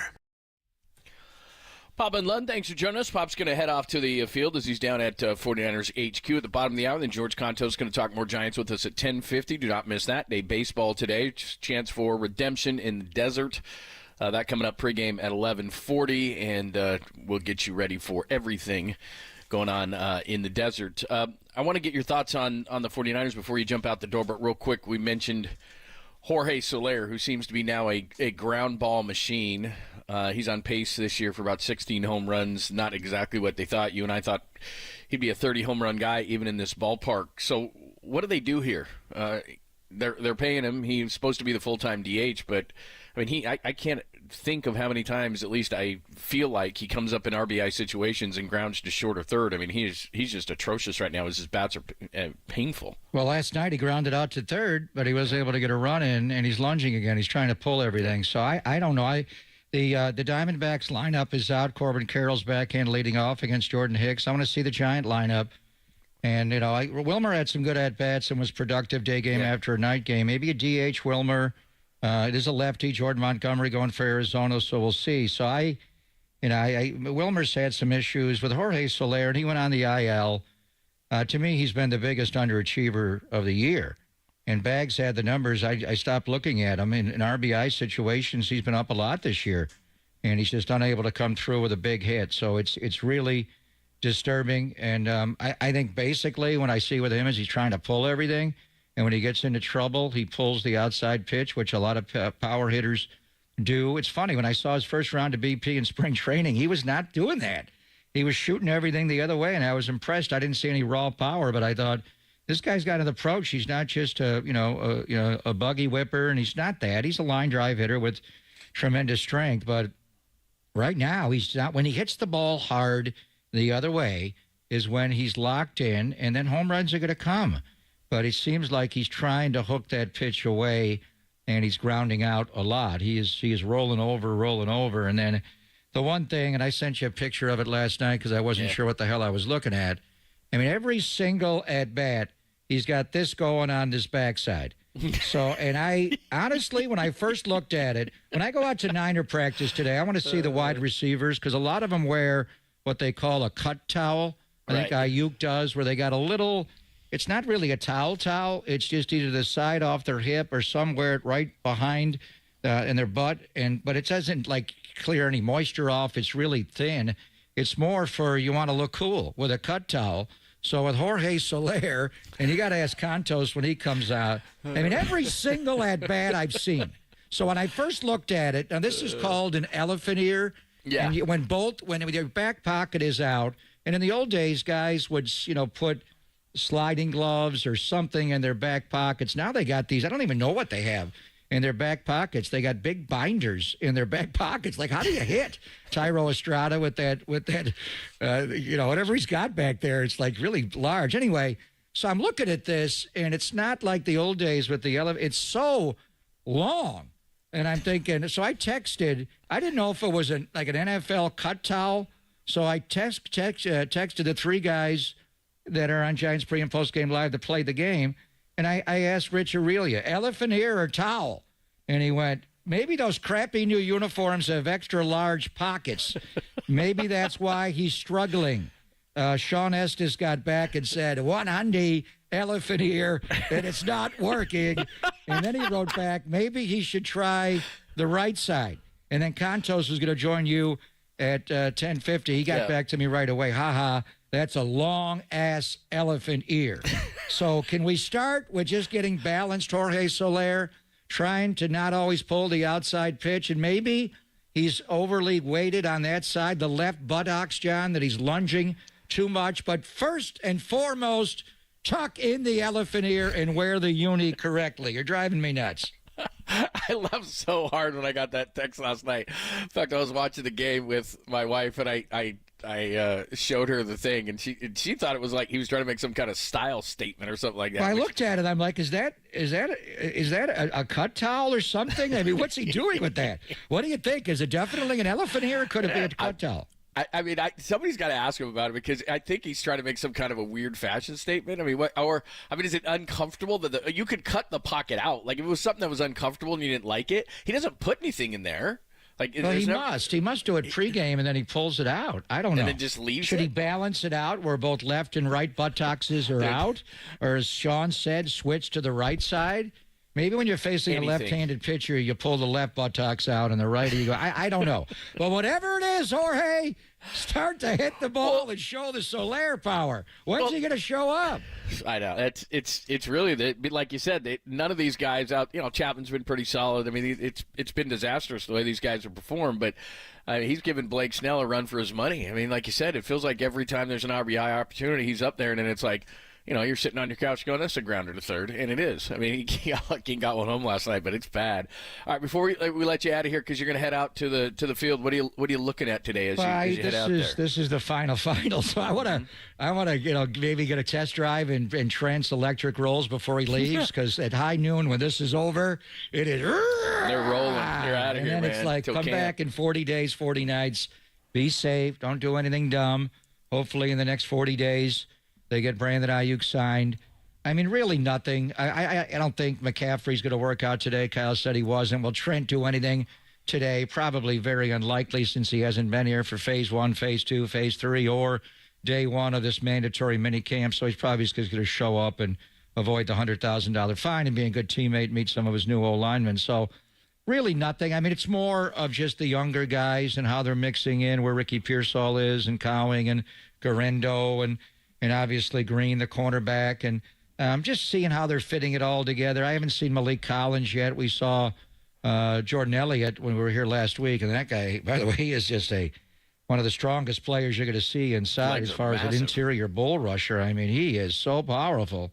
It's going to be hard to run on the Niner front when he's in there. Collins more of a twitchy guy, so I haven't really seen his body, but just wanted to get here for the last mini camp practice. John, I thank you for letting me go a little bit early, but I think it'll help the show when I get back in the coming days to be able to see what's going on with the team. But nothing. I mean, things just with me. I stand, in the middle field and am on one side, offense on one side, defense on the other. I literally need eyes in the back of my head, and I'm running around from field to field. You just try to see as much as you possibly can. It's hard to see it all, but mainly it's just how guys line up, how their bodies move, and how they fit, if there's mental errors being made. But I'm excited because after this, they leave, John, and they're not coming back to late July, and it's training camp. It's go time. Yeah, absolutely. Yeah, this thing has gone fast. I mean, like Kyle was saying yesterday, 40 days.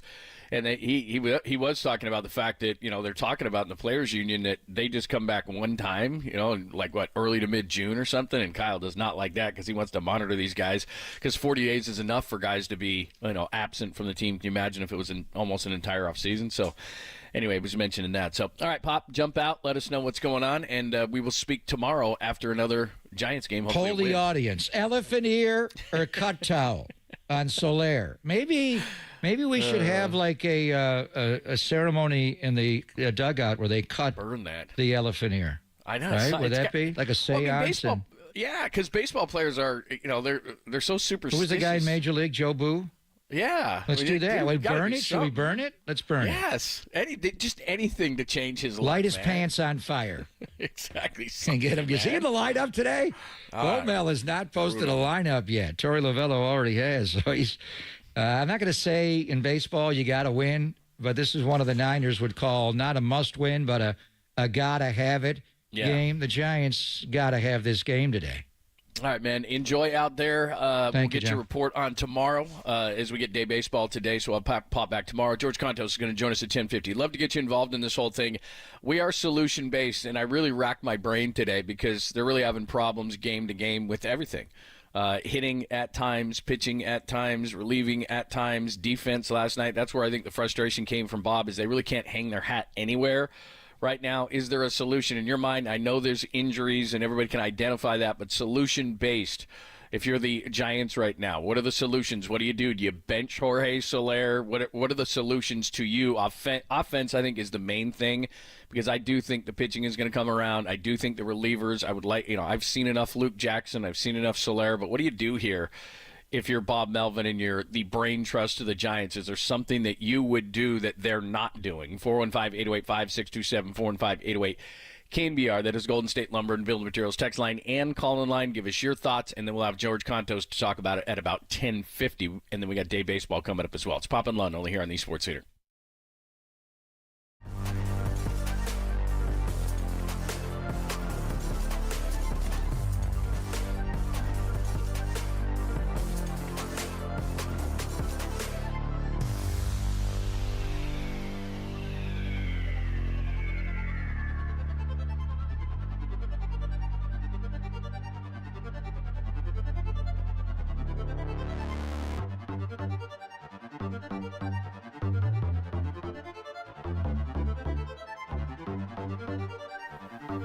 Oh, hey there, Joe and pal John Lund. Did you know that many of these attorney ads that you've seen or heard, and you've seen them, they're all over the place. A lot of them aren't even based here in the Bay Area, and some, as crazy as it sounds, are not even based in the entire state. Chris Dolan and the Dolan Law Firm, that's not them. They are based right here in the Bay Area. They've been that way for more than 25 years. They're award-winning personal injury and employment attorneys, and they're fighting for you where you live, which is nice. So if you've been discriminated against at work, wrongfully terminated, or sexually harassed, your rights matter. Go to DolanLawFirm.com and learn more about your rights. Now, with this great weather, over the past year, Chris and his team, they saw a sharp increase in no-fault injury accidents. Remember, motorcyclists, pedestrians, cyclists, children playing. It's beautiful weather. So they're all around us. You got to be careful. Let's work together in making sure that the Bay Area is a safer place. And feel confident that you're in great hands with the award-winning California Lawyer of the Year. That's the Dolan Law Firm. And they have secured more than a $1 billion. If I have not made that abundantly clear, that's with a B, $1 billion in verdicts and settlements on behalf of their clients. But this is great. You pay nothing up front. Nothing. You're like, oh, no. Nope, nothing. No hourly rates, no upfront fees. They don't get paid until you get paid. They live here. They work here. They win here. DolanLawFirm.com.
Papa and Lund continue live from the KNBR Casino Matrix Progressive Jackpot Studios. Casino Matrix, Progressive Jackpots are here. Where are you? Just drop in. Please play responsibly. 1-800-GAMBLER. Yeah, definitely. Been working on a lot of stuff with my mechanics and just trying to get back to, the same version of myself that I'm used to seeing. And it was a good step forward for me today. Velo was there, felt good, and changeup was there, slider was there. So good one to build on for sure. And let's get these guys tomorrow. That's Prince Harry, Harry Balls. Yes. Dirty Harry. That's Kyle Harrison. And the Giants lose 8-5, and really it was cosmetic. They lost 8-2, and as you heard Bob Melvin in the postgame, he was thoroughly disgusted, and I would be too. Now, if you want a piece of positive news, I'll start with positive news, and then I want your solutions here because it's easy to identify the problem. So 415-808-KNBR, 415-808-5627. You can hit us up on the Golden State Lumber and Building Materials text line, or give me a call and let me know. We're going to talk to George Kontos at about 10:50, who had a beautiful red suit on, or I guess it was more maroon suit the other night. And we'll talk to George about the pitching issues as well as the hitting issues. But if you look at the National League right now, and it would be nice to get the Giants going, they're 29-33. If they were over the American League, they'd be in a heck of a lot of trouble, and they'd probably be sellers at the deadline as those articles are starting to come out. Passons wrote one The Athletic has written one in terms of, okay, it's an early look at it, and I think that Passan called the Giants tweeners, so could sell, could buy, that kind of a thing, which we can get into this conversation deeper when it gets closer to the deadline and into July. I don't think that Farhan's going to be a seller. I think that the people who approved, and I always talk about this mahogany table that I envision them being around, but when Farhan went to beg for the money for Blake Snell and for Jorge Soler and for Matt Chapman late, and we're all excited about those signings, and really only Chapman has played to his level.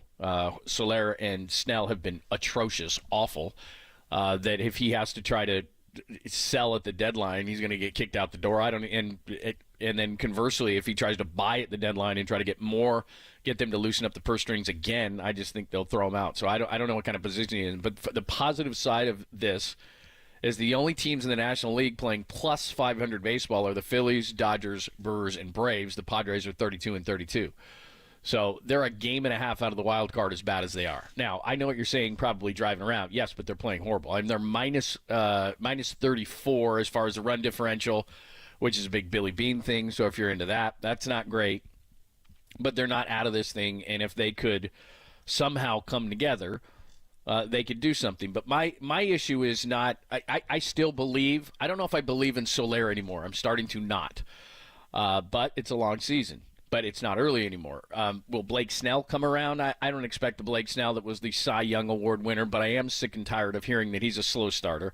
I'm sick and tired of hearing about how he's making progress. He's not 22-year-old Kyle Harrison. He's not a young player. He's not Randy Rodriguez. He's Blake Snell, two-time Cy Young Award winner. So I don't want to hear about progress. I just want to see it on the field. I want to see wins. I mean, that's the bottom line. I know that's a devalued stat now, but when he pitches, they don't win. When Logan Webb pitches, they don't win. Jordan Hicks, as great as he's been, and he's a 5-and-fly guy, so he's been good. I'd say not great because he's not giving enough innings. They're 6-6 in his starts, and he starts today in Arizona. So it comes down to winning. But I think the pitching will come around. If we were looking at the issues with the Giants right now, they'll get healthy, hopefully, in the pitching. If I never saw Luke Jackson in a Giants uniform again, that would be okay with me. His ERA is over 6. And so, I have a philosophy, and it goes to Farhan and to Bob Melvin, which is players play, coaches coach, GMs. We didn't complain when Farhan got these guys. But at some point when it comes to, let's say, Soler, for example, you're compounding the problem. I know that you called him the DH at the beginning of the year and said he was going to be there every single day. But right now, if we're just looking at solutions, which is what I'm asking for, I think it'd be really good if maybe Jorge Soler had some kind of knee tendonitis, some kind of fake injury where he said, look, dude, let's put you on the 15. Let's work with hitting coaches every day. Let's reset your mind here, your mental state. Let's just take some pressure off you a little bit because clearly he's out on the front foot on everything, and I'm not a hitting coach, but he's just pressing. You can tell. He's trying to reach for the ball. Stay back. You're powerful. Just go. But I think he needs a break. And you're not going to put Jorge Soler into the minors or anything. He's not going to take that kind of an assignment. So you just say, look, let's take a couple weeks off. Let's get you with the hitting coaches. Let's take a mental break. Let's relax because he's just pressing. And it seems like, if you're like me, I know this is not the case, but it sure seems like it, he's up in every RBI situation. And you're sitting there going, oh, my God, it's Soler again. And he's going to ground to third or short. That's just what he's going to do. He's not lifting the ball. He's not showing any power. He's not hitting hard line drives. I know he had 3 hits on Sunday, but it's just not there. And so let's just see. I mean, is the offense going to be better? Because at some point, my concern becomes, I say if the pitching I think will be fine, the relievers I think will be fine, throw Luke Jackson out, decide who you're going to use in high leverage situations, which they haven't completely done outside of Duvall, who's not what he was. But I do think that those guys have a track record, and if healthy, et cetera, I think the pitching's fine. We all thought that at the beginning of the season. The offense we've always had a question about, and that was saying Lamont Wade was in there, Estrada would be solid, you'd get something out of shortstop, which that's the biggest black hole to me is shortstop, which we'll get into in a second. Chapman has played to the back of his baseball card. He's on pace to hit about 20-something home runs, 23 home runs, knocking 70-something with that defense. That's what you expected out of Chapman, so he's coming around in that way. Hopefully Conforto comes around and stays healthy, which has been a real issue with him in his entire career. I don't know what the hell they're going to do in center. Center to me is like shortstop. Matos is clearly not the answer right now. I said yesterday on the show that they had no choice but to move Yaz there because you're going to keep Ramos in the lineup and you're going to see what Conforto's got. So right now, the outfield alignment, and there is no, obviously, Jung-Hoo Lee, who they just announced yesterday, had the surgery, and he's got 6 months on his rehab, so he's obviously not coming back. We all knew that. But they got to figure out center field, and they got to figure out shortstop. Because if you just look at it and say, look, we have no choice. We're not going to make a big trade right now. We're kind of in a bad spot because it's the end of July, unless you want to overpay for someone, which the Padres decided to do for Luis Ariz. I don't know any of those minor leaguers that went to Miami, but they say that they got a pretty good package in return. So if you're that desperate to say, I guess we'll overpay by a bunch. Remember when the A's went and got Jeff Samardzija on July 4th years ago, and they gave up Addison Russell, who he didn't end up being that guy, but he was their top prospect by a mile, won a World Series with the Cubs before off-field issues. But you have to overpay if you're going to go early. And nobody really goes this early unless you overpay like the Padres did. Maybe that's what he'll do. But again, I think if he approaches that mahogany table with the guys who have the purse strings, I think he's going to get laughed out of the room or kicked out of the room. You're asking for more money after what Soler is and what Snell is, et cetera, et cetera. No, get out. That's going to be the response to Farhan when he asks for more money for these guys. So right now, if you assume the pitching's going to be okay and you focus on the offense, and we'll get to the defense in a second, you focus and say, okay, when Lamont Wade Jr., Estrada at second, no idea at short, Chapman's okay at third. Patrick Bailey is on pace for about 10 home runs, 52 RBIs, which isn't otherworldly. Now, Bailey's not a number 2 or number 3 hitter, which he's being forced to be right now. But if you told me Patrick Bailey was, I don't know, a 6, a 7 in that range, which is where he should be, then yeah, I'd be okay with that. So Patrick Bailey, as far as Major League Baseball catchers, he's okay. He's good defensively, but I'm saying offensively, he's okay. He's above average, so I'll take him. And then as far as the outfield alignment right now, you got to believe in Ramos. You got to believe in Conforto and hope he comes back around. And I think Yaz has to be your center fielder for the time being. He's a better right fielder than he is a center fielder. He's going to acclimate, but he's the best you have on the roster. Matos probably needs to go back down to the minors. So that leaves shortstop in center field. Now, we heard rumors yesterday that the White Sox would start unloading guys like Luis Robert. Again, I just have a hard time believing that the front office is going to say, yeah, let's go get him. Let's spend some more money. As far as shortstop goes, Casey Schmidt had shown flashes. Luciano can't defend. Schmidt didn't defend last night. Does that mean you have Nick Ahmed? That'd be great if you had the Phillies or the Yankees or an offense that was above average, the Dodgers. You could stick Ahmed in short and you'd be okay. But this isn't the 70s or 80s where you can just have a no-hit shortstop, especially on this team. So when Ahmed comes back, I guess – just because Casey Schmidt and Marco Luciano haven't been the defenders that, well, Luciano wasn't ever supposed to be a great defender, but at least with Schmidt, he was supposed to be a good defender and maybe had some upside with the bat. Maybe he was a little better, hit a couple of home runs over the weekend. But now you're kind of back to the drawing board. It's like, dude, 2 errors last night. I think only 1 counted, but I don't know what they're going to do at short. So the solution is either pretty much right now, just wait for guys to play to the back of their baseball card. Don't know what they're going to do at short, and pitching, I think, will come around, and they're lucky that the National League only has the Phillies, the Dodgers, the Brewers, and the Braves that are above 500, and maybe you can get your stuff together. Not much of a solution. So give me your thoughts. 415-808-5627, 415-808-KNBR. Any solutions to what the Giants are doing right now? And my bigger question, too, I was thinking about this and thinking about what we're going to talk about on the show today. I know that Farhan signed the extension. Now, signing an extension as a general manager is not like a player where you just so much money. And I'm sure they don't want to eat the money for Farhan. And we've only heard that the front office, regardless of all these things, respects and likes Farhan Zaidi. But I have a hard time believing that if this is, as they sit at 29 and 33, so if they're a sub-500 team, they're playing .468 baseball. I have a hard time believing at the end of the season with .468 baseball, if they're another sub-500 team, which would leave the 107-win team in 2021 as really a huge outlier to everything else that Farhan has done. So you got to say that it's what he's basically presided over is a sub-500 team, and he spent a bunch of money, and it was I'm not going to say it was out of desperation because I like the Chapman signing. I like the Soler signing. Again, this is at the time. I was an advocate of the Blake Snell signing. I'll say it. I thought that it was going to greatly improve this team, and for the most part, outside of Chapman, their free agent fines have fallen on their face for the last 2 years, actually. If you go back to last year, let's please don't. The Haniger signings and the Stripling signing and all those things, spending all that money And again, I'll go back to the mahogany table. I'm pissed, and I'm at the end of this season. If they're sub 500 and they just spent all that money, the second most in free agency, then what are you going to say to the guy? And look, I'm an advocate of players play coaches coach, general managers sign the guys. They have a track record. I wasn't complaining about any of them, but somebody's got to be culpable for it, and that's the guy who said, "Let's sign these guys to the contracts." But I think right now, when the way that they're playing, and again, they just won 10 of 12 a couple of weeks ago. We were high on this team. A couple of injuries, a couple of guys get cold. But I think the frustration for Bob Melvin and calling it awful was, where does he start? Like most teams in any sport, you can hang your hat on something. Well, at least we're pitching well. No, we're not. At least the relievers are, no, they're not. At least we play good defense. No, we don't. At least we get key hits. No, we don't. They were 2 for 10 with runners in scoring position last night. They're 3 for 16 in the series with runners in scoring position. They don't get key hits. They don't defend regularly. They don't hit regularly. They don't get great starts regularly. The bullpen, when you think they're going great, which they were pretty good in May, have absolutely imploded in June. And so you can't hang your hat on anything. What do the Giants do well right now? Occasionally their starters are pretty good through 5 innings. Sometimes their relievers are really good. Sometimes they play really good defense. Sometimes they don't. And generally speaking, they don't score runs. I mean, that's what the Giants are. And so when Bob Melvin loses his mind like he does last night, I think that's what it is, because he and the coaches get together after the game and say, okay, well, at least we did this well.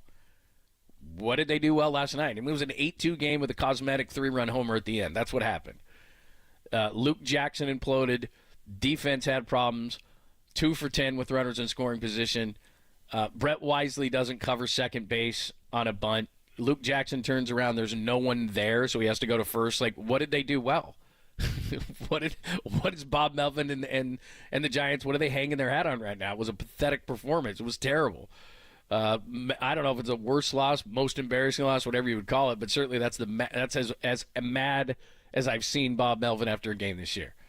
So give me your thoughts. 415-808-KNBR, 415-808-5627. George Contos is going to help us decipher everything. Where do they go from here? And again, the good news is they're not out of it. The bad news is you got to play much better than the Giants have played to this point as they try to salvage one this afternoon in the desert. Let's talk to George Contos about it next, only here on the Sports Leader.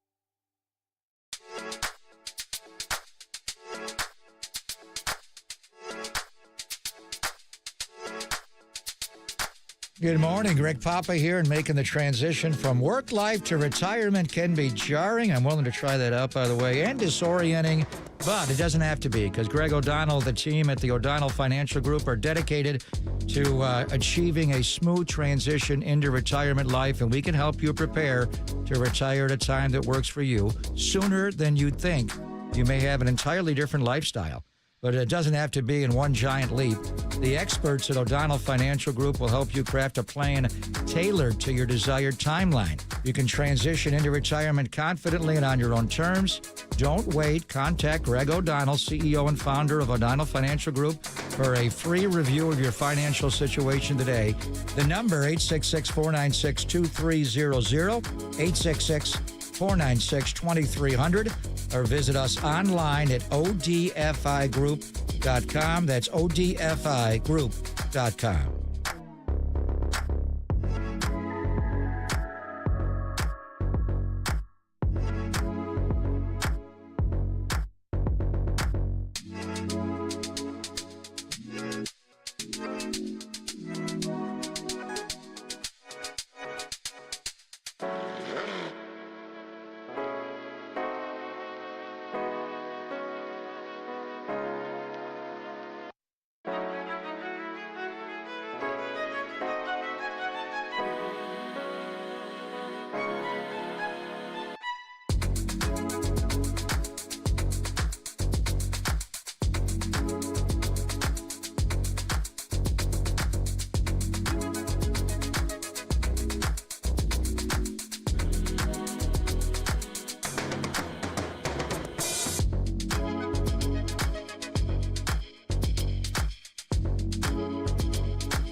Wherever you are around the globe, stream your proud home of Giants baseball 24/7, 365 on KNBR.com. This is the sports leader.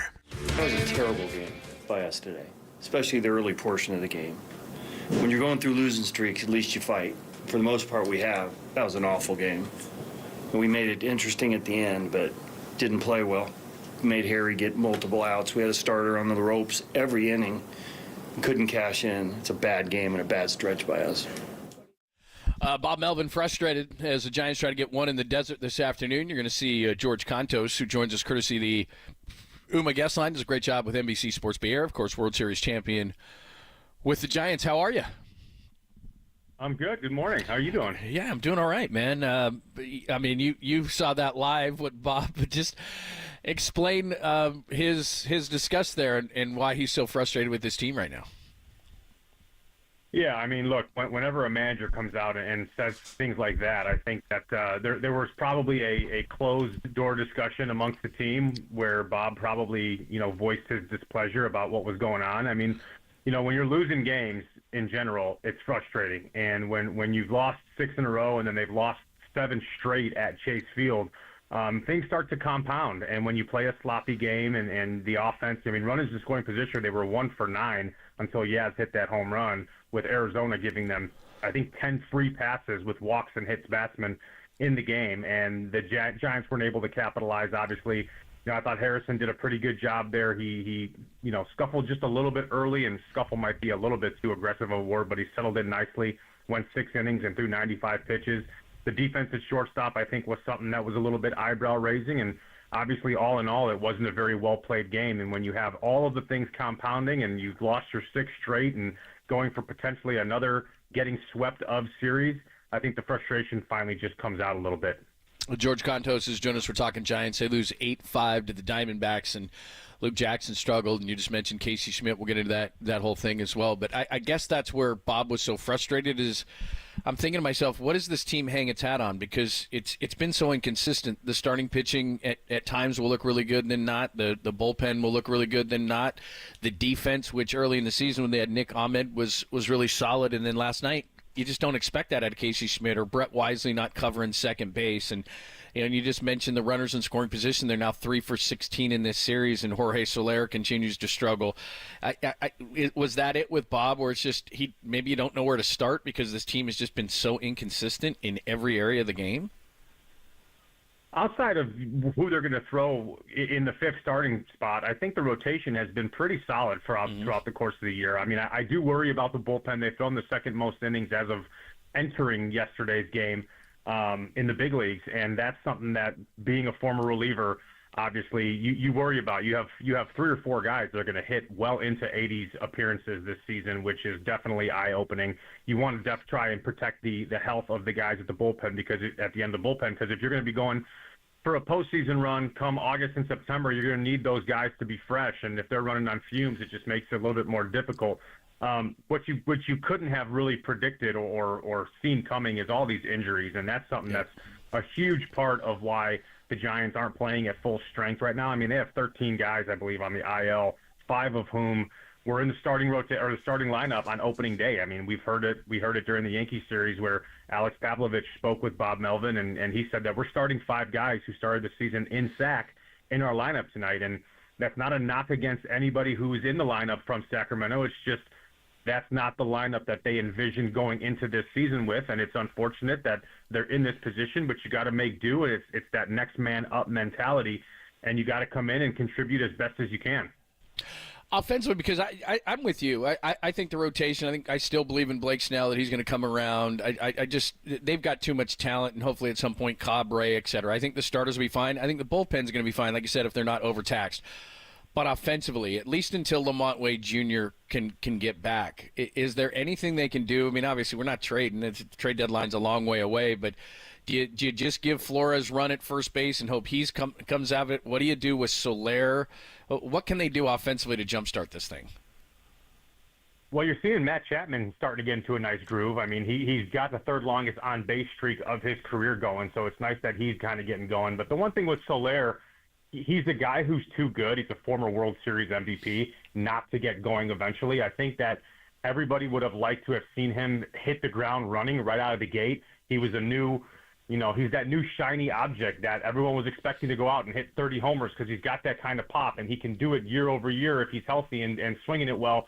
And just, watching last night's at bats, he looks a little bit like he's getting beat by pitches that he should be able to hit. I mean, he had 3 ground balls that were not very well hit to the infield yesterday, and it just looks like his timing is a little bit off. Maybe he's working on something. Maybe he's not quite comfortable.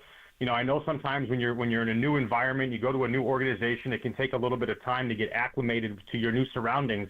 But I mean, we're into June now, and the Giants are kind of what feels like a little bit at a crossroads. I mean, you just played not great baseball against the Phillies, and the bullpen were able to really, dig deep and turn one out in that bullpen game to beat Zach Wheeler. You then get swept by the Yankees, and that last game was really gut-wrenching because you felt like you had it in your pocket with Camilo coming in a 2-run lead. And now you've just dropped 2 against the D-backs, who are A, intra-division, but B, starting a stretch of games against sub-500 teams that you would expect the Giants would play very competitively against.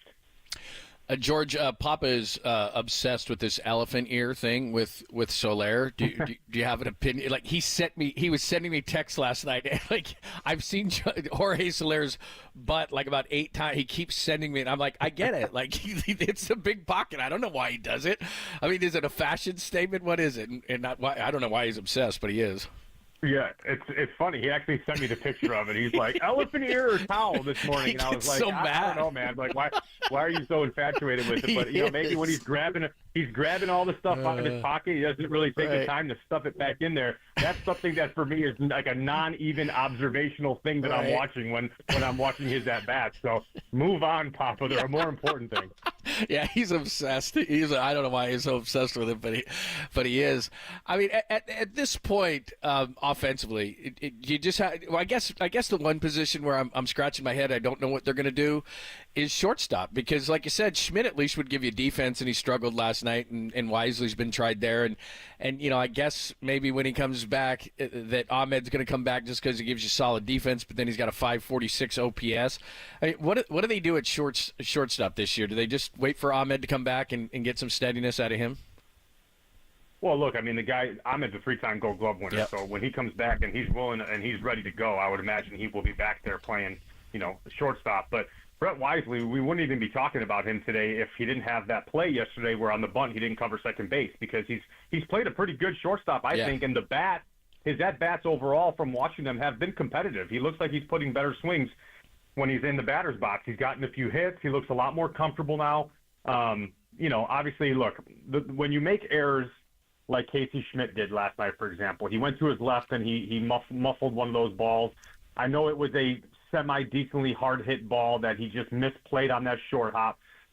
You never really get angry or frustrated with physical errors because those happen, and it's unfortunate, but we all know that everyone's trying. It's the mental errors that you start scratching your head about a little bit, and you're like, wait a second, why didn't he go over to cover second base? Because that was a wheel play. I mean, when a hitter, Kevin Newman, shows bunt, you automatically have a place where you have to be. Everybody in the infield should be moving when you have those types of situations. And who knows if it would have made a difference if they cut off Blaze Alexander from first to second. But that could have been a run that they wouldn't have allowed from scoring, and it changes the whole dynamic of the inning when you have a guy potentially only on first as opposed to just second base.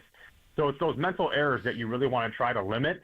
And we didn't get to talk to him. Obviously, we didn't hear from him. I would really like to know what the thought process was of why there was nobody covering second base in that situation. You just mentioned this, and it just kind of rang in my head when you say that, the continuity of it all, because as we were watching the lineups against the Yankees more so than even Arizona, where it's like, geez, there's like 5 River Cats in the lineup who are there, and they're playing the New York Yankees and Aaron Judge and Juan Soto and all that kind of stuff. But how difficult is it when you have all these injuries and then all these guys come up, and like you just said, where Brett Wisely, maybe he was thinking he was playing second base. I don't know what he was thinking, but you have all these different guys come up, and you've been playing with somebody for years, and you know exactly what they're going to do. And so Luke Jackson turns, he knows he's going to be there.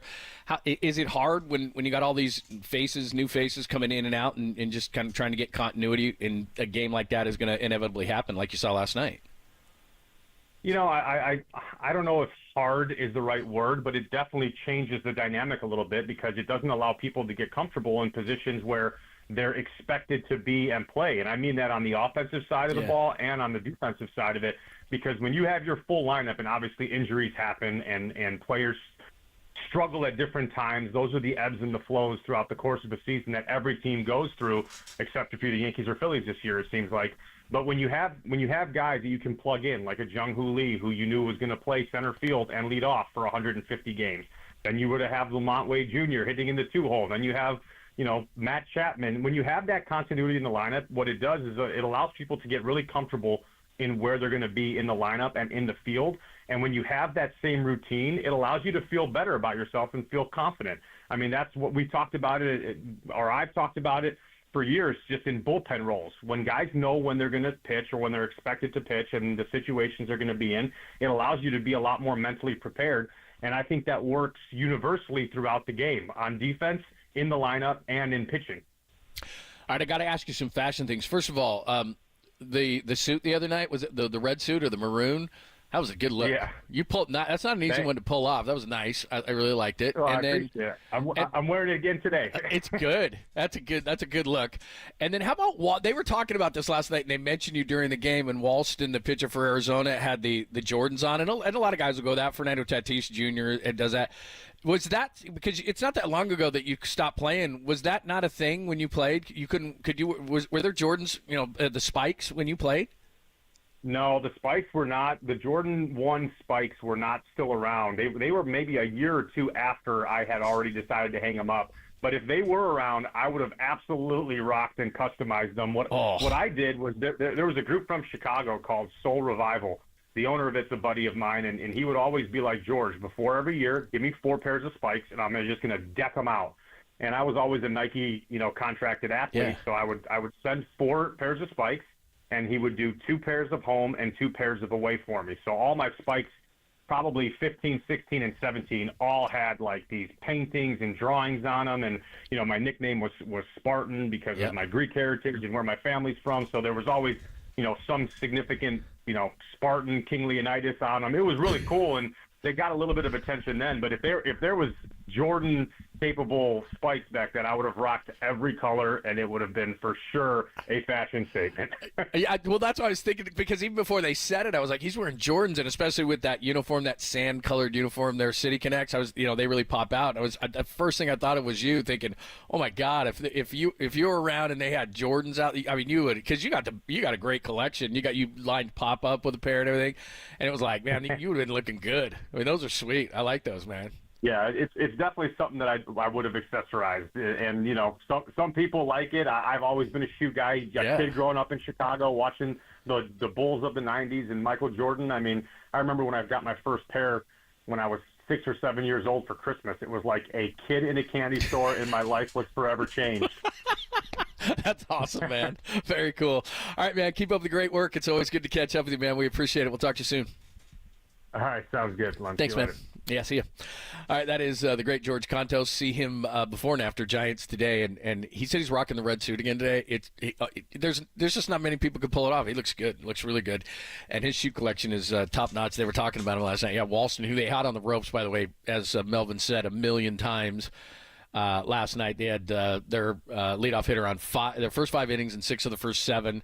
Dude at times was absolutely on the ropes, and they just couldn't get to him, and they lose it 8-5. All right, we'll continue with the solution-based conversations about the Giants. Hit us up, 415-808-KNBR, 415-808-5627. Some people think I'm being too hard on the Giants. I'll read some of those as well.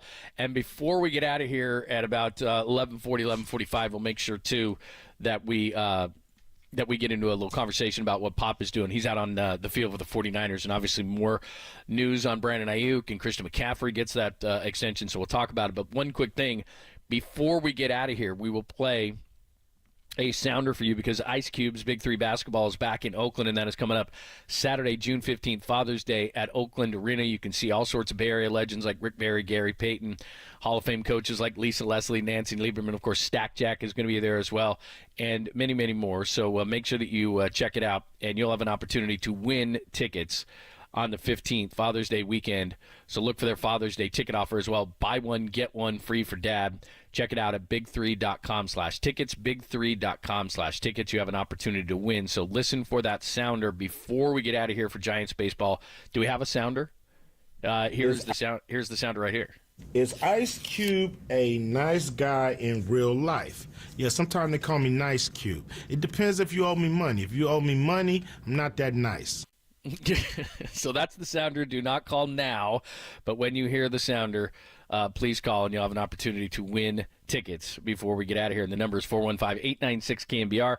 Call when you hear that sounder again, not this time, but when you hear it again before we get out of here for Giants baseball at 415-896-KNBR. And you'll win, furnished by Big 3 Basketball. Find official rules at knbr.com. All right, more on the Giants, what happened, look ahead as well. Plus, before we get out of here, we'll give you a little bit on the 49ers and the latest on Brandon Ayuk. Pop and Lund, only here on the Sports Leader. Move on, Papa. There are more important things.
From the O'Donnell Financial Group Sports Desk. Learn more at odfigroup.com. O'Donnell Financial Group, because planning is a process, not a product.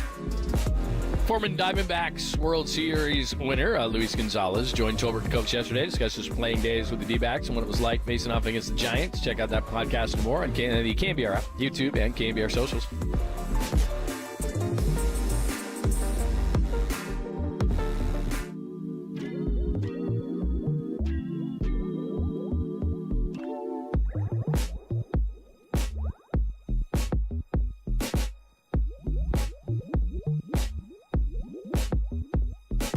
It is a hot one in the Bay Area today, but you want to get over to Tony's Pizza for a piping hot slice of Tony's best in the North Beach, best pizza I've ever had. It has been ranked number 1 in the world. It's our go-to spot for Neapolitan, New York, Detroit, Sicilian, and Grandma-style pizzas. And on a hot day like today, you want that spicy bucatini. That is a delicious pasta. You can also travel around the North Beach, not just Tony's, but go to his other locations like Capo's, where he makes delicious tavern-style cracker-thin and deep dish pizzas. And one of his specialties there, they like the Chicago deep dish pies there, the Chicago Italian beef sandwiches. Try that out. But don't eat too much because you got to save room for dessert. He's got the best in all of California, the delicious cannoli or the tiramisu. And wake up tomorrow morning, it'll be a hot one again tomorrow, and stroll through the North Beach and try Tony's homemade sourdough bread, pastries, New York bagels at his bakery, Toscano Brothers. And if you are going to a Bay Area sporting event, whether it's Chase Center, Oracle Park, or Levi Stadium in the fall, visit Tony's Slice House, fast casual restaurant serving up delicious slices across the Bay Area. No matter where you're going to stay cool, today and tomorrow, you want to hit Tony's Pizza.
Listen to the sports leader anywhere, anytime. Download the all-new KNBR app. We are your proud home of Giants baseball. KNBR 104.5 FM and 680 AM. Thanks for joining us, Papa Lund, on that's a Wednesday. All right. You have to promise me something here. Do not shoot the messenger. All right? I'm just delivering news. Not my fault. Not necessarily advocating it. Let's discuss in a calm manner. We've been leading up to this all the beat writers who we have all the time, Bags and Pavlovich and Susan Slusser and all the great ones and everybody have been warning you. And it's kind of like I knew that the Niners were going to take Jake Moody, and I still wasn't prepared for it. And I screamed, and we've played that drop a million times, and I still wasn't prepared for the 49ers in the third round to take Jake Moody. But Austin Slater is back as an active member of the San Francisco Giants. Luis Matos could have made it harder, but he didn't. After the 5 and 6 RBI days, he was hitting like 130. Inconsistent defense and center, grabbed a couple over the wall, no question, but also struggled on some balls. So Luis Matos to option back to AAA, which I have no problem with. He needed more seasoning, but Austin Slater is active. I've not seen the Giants lineup, so I don't know if he's in the lineup. But I think what happens here is, and look, I've been pretty outspoken. Oh, he is leading off today? That's even better. I've been pretty outspoken in terms of Austin Slater, and if they had made it harder, if Matos had made it harder, I think that this would be a harder decision. But Matos struggled after the big couple of days, a couple of weeks ago, the big weekend with 11 RBIs. And from there, he just struggled. I mean, there's just no question about it. He's not a leadoff guy. He wasn't getting on base. He wasn't hitting. He had made a couple of nice plays, go back to the Pittsburgh game and so forth. But I know there are advocates who say, just let him play, just let him play. They're trying to win games, and Matos didn't make it difficult. So Austin Slater is back, and he's leading off for the Giants. Now, this is just not this season as well. Slater struggled in spring training. He struggled this season. He struggled the end of last year. He hit a couple home runs in July and August and September. He was really bad. So he has kind of become a scapegoat for this team, and everybody wanted to DFA him. But if you know Bob Melvin and you know the staff, they're going to give – I'm not defending it. I'm just explaining it. That they're going to give veterans more rope. That's just what they do. Like, I've seen enough of Luke Jackson. I think, but they'll probably still go back to him. I know the type of money they gave Soler, but I would like Soler to take a couple of weeks off and get mentally and physically right and just reset. You know, I know that eventually they're going to need him, but he just looks terrible at the plate. It's not, it's not like when Jung-Hoo Lee was hitting the ball hard and he just wasn't getting any luck. Soler is just lost, and I think you can see it. His head is starting to kind of go down, and he's going back to the dugout, and he's frustrated and all those things. I think he needs a little time off here. You got to hope that Slater gives him something, but I understand the frustration because he's supposed to be a guy who crushes left-handed pitching. The back of his baseball card says it, his analytics say it, but over the last, and this just isn't this season. It was the last couple of months of last season, and he's just absolutely struggled. And again, non-competitive at bats for Austin Slater, but this staff and Bob Melvin believes in giving veterans a chance until they ultimately prove they can't do it beyond a shadow of a doubt. So they're going to give Slater a chance. Again, I'm not behind it. I'm just telling you why they're doing it, and that's what they're going to do. So, and I've been pretty consistent in saying this as well. Given what this offense is doing, and it hasn't been good for the majority of the season, they're going to continue to grasp at straws. This is a really strange thing that the Giants do in terms of, is this guy hot? Is this guy hot? Is this guy hot? Let's move it up and down in the order. There isn't any real rhyme or reason in the order, but the reason there's not is injuries are one, and I know that's an excuse to some people, but it's a fact. Injuries are an issue. Jung-Hoo Lee was supposed to be at the top. Lamont Wade was supposed to hit 2, et cetera, down the line, and that's how the lineup was supposed to be, and it's not going to be that way this year. But the other part of it is Bob Melvin is constantly saying, okay, that guy's hot. Let's put Luis Matos at the top. Oh, Ramos is hot. Let's put him at the top. Chapman, getting on base, starting to hit. Let's move him into the 3 hole or the 2 where they're not getting any consistency out of anybody. Soler started the season hitting second. I mean, he's just had to jumble this. Oh, Patrick Bailey's on a little bit of a run. He's going to hit second or third. That's just what he's had to do. I mean, there really isn't a season where you do that. I've always been an advocate of saying, let's stop with the platoons and get regular guys who hit in regular places in the lineup, all that kind of stuff. But when the offense is as bad as it is, Bob Melvin has to wake up every day and look at the numbers and say, who is even remotely warm in this lineup? Not even hot. Who is remotely warm? Who is tepid? Who is not ice cold in this lineup? And it's just difficult every single day. So they're going to try Austin Slater at the top. I know you're not going to love it. People are pissed from the 916. Batting 128. Awesome move, Giants. I get it. I'm with you. But what they're going to do is they're going to see if, and again, I even hate to use the term lightning in a bottle because it's not lightning in a bottle. There's very few lightning in a bottles. Matos was for a minute.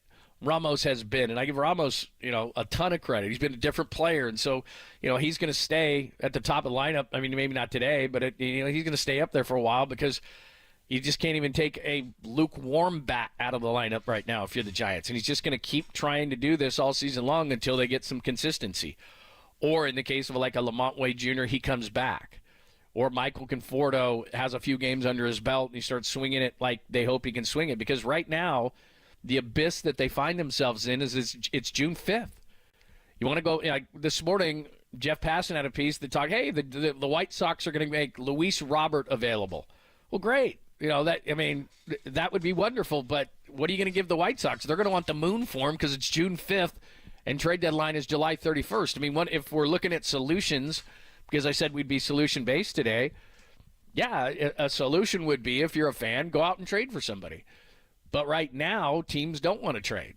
They want to wait until the deadline, see what everybody's going to give them. Like, if you're the White Sox, of course you're out of it. If you're the Marlins, you're out of it. If you're Rockies, you're out of it. But if you look at the National League, there are 8 teams this morning that are between 31 and 33 losses. And that's good and bad. It's good because the Giants are struggling and they're staying right in it. They're a game and a half back of the wild card, as crazy as that is. They haven't played really good baseball, but they're a game and a half behind in the wild card race. And so, yeah, a trade would be great. But what that also means is nobody's going to trade because they don't think they're out of it. Like I said, the White Sox are out of it. There are a few teams in the American League are out of it. The Marlins and the Rockies are out of it in the National League. That's about it. You don't have a lot of teams. But as we get closer, more teams will. But if you want to go out and say, okay, we have all these injuries, we're really in trouble in center field, like to move Yaz back to right, Conforto to left, get a legit center fielder because of Jung-Hoo Lee's injury, you can't really do it right now. So, again, it comes back around to the point of, I get it on Austin Slater. I really do. I'm with you. I'm in the camp of, Slater? Really? But he's literally grasping at, not literally, but he is grasping at straws right now to say, okay, maybe Slater has a run in him. I don't think so. I haven't seen anything that would suggest it because even before and at the end of last season, his at-bats were as painful as Jorge Soler's have been to this point. So give me your thoughts. 415-808-5627, 415-808-KNBR. Give me your thoughts on Austin Slater being back in the lineup. Let's see. I'm just reading it. Good Lord. I don't see any cursing, though. I thought I was going to see more cursing. I don't. I'm looking through the text line right now. Good Lord. Sending Matos down for Slater is frustrating. I understand it, but to defend, again, I'm not defending the organization. I'm just telling you the thought process. Matos should have made it harder. I gave you the numbers yesterday. I mean, he's like, since that weekend where he knocked in 11 runs in 2 games, he's like 7 for 56 or something. He doesn't get on base.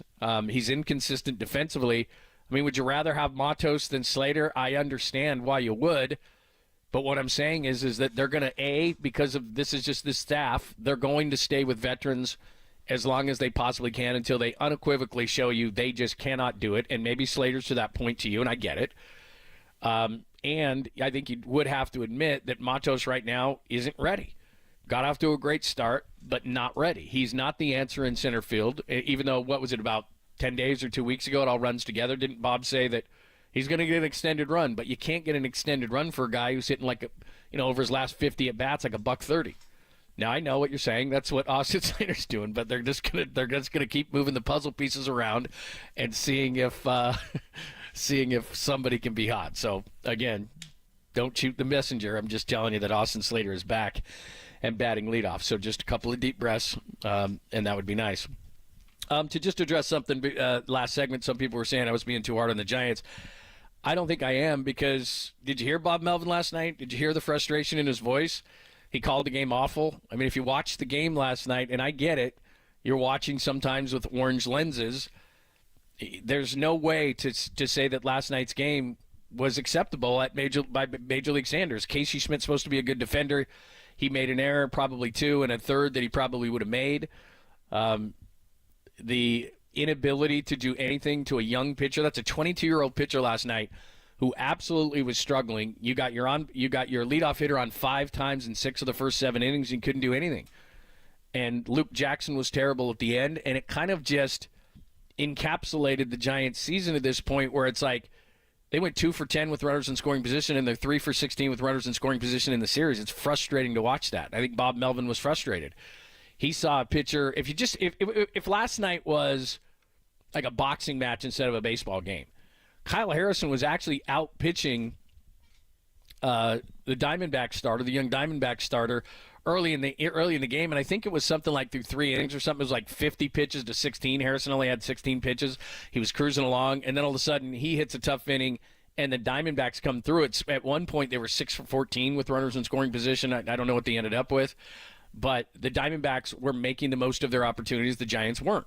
And that's been a lot of the season, and I think that was the frustration is he had a pitcher last night in Kyle Harrison that was actually pitching better, but he didn't get the result he needed, and then he didn't get any help from Luke Jackson, which, again, that's another guy that they thought they could rely on. And if you want to blame Bob Melvin to an extent, 4-2 game last night, Luke Jackson comes in, pours a bunch of gas on it. I don't think I'm being unreasonable. He's got a 6.35 ERA right now, and they've got to start making some tough decisions. Again, as I go back to Slater, who's going to lead off today, Luke Jackson's the same way to me, is that they're going to give veterans an opportunity until they unequivocally show that they can't do it. Well, isn't Luke Jackson at that point? I think he's pretty damn close.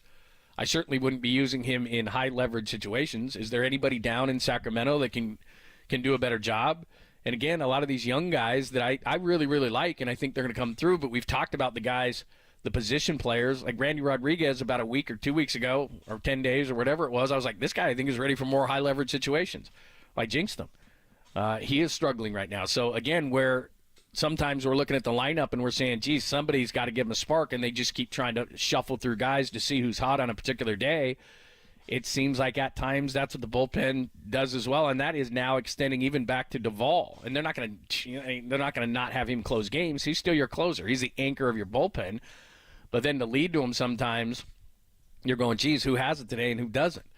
So that's, I think, what was the frustration Bob Melvin was feeling last night, is they're not defending. If they get decent starting pitching, they're not getting relief pitching. If they're not getting key hits at certain times, there's a lot of frustration there, and he's trying to shuffle through the lineup, and I think last night was kind of a culmination of everything. So give me your thoughts, 415-808-KNBR, 415-808-5627. All right, we'll continue the Giants conversation. I'll continue to hit up on the text line as well. The phone lines are open as well at 415-808-KNBR. We'll do a little bit on the 49ers. If you missed out on a conversation yesterday, we talked about Christian McCaffrey and Brandon Ayuk. I just want to do a minute or two on that to give you the latest as Pop is out at 49ers camp. We'll finish up our conversation on the Giants, and then we'll get you ready for Giants baseball in the desert against the Diamondbacks as they try to salvage one of this 3-game series, as we got day baseball coming up pregame at about 11:40. Thanks for hanging out. It's Pop and Lund only here on the Sports Center.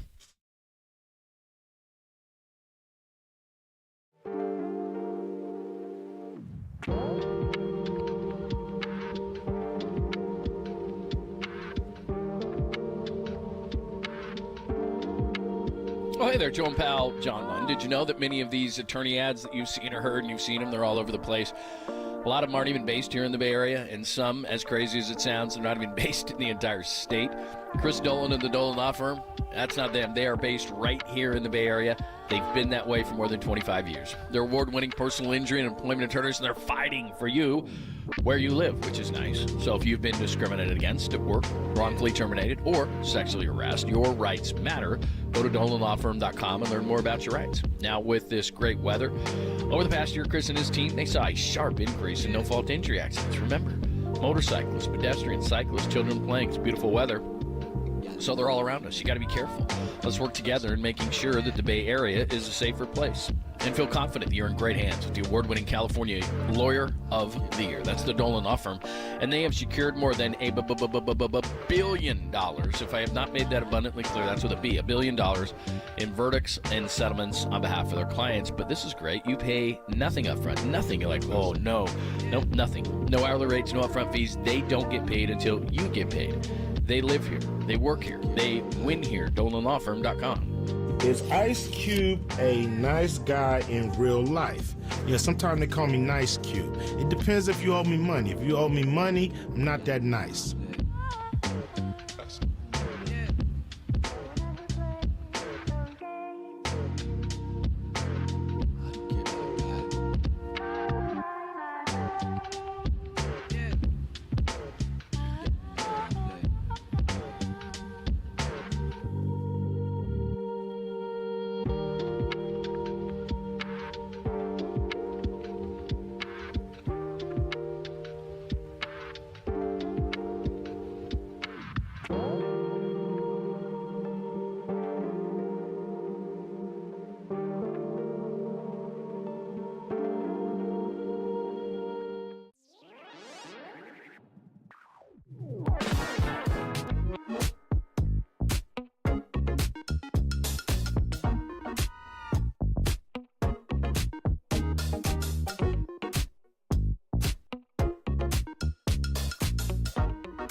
Papa and Lund continue live from the KNBR Casino Matrix Progressive Jackpot Studios. Casino Matrix, Progressive Jackpots are here. Where are you? Just drop in. Please play responsibly. 1-800-GAMBLER.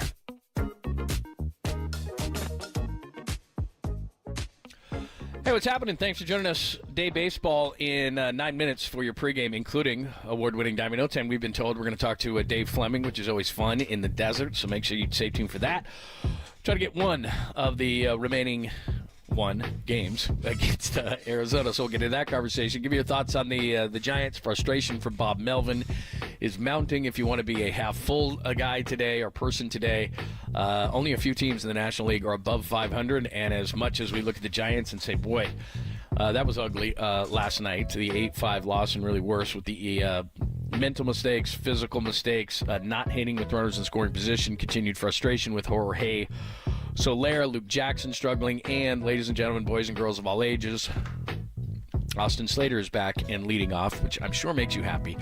415-808 KNBR, 415-808-5627. Give us your thoughts. And before we get out of here, I want to give you a little bit on the 49ers before 11:40. So let's get out to the lines.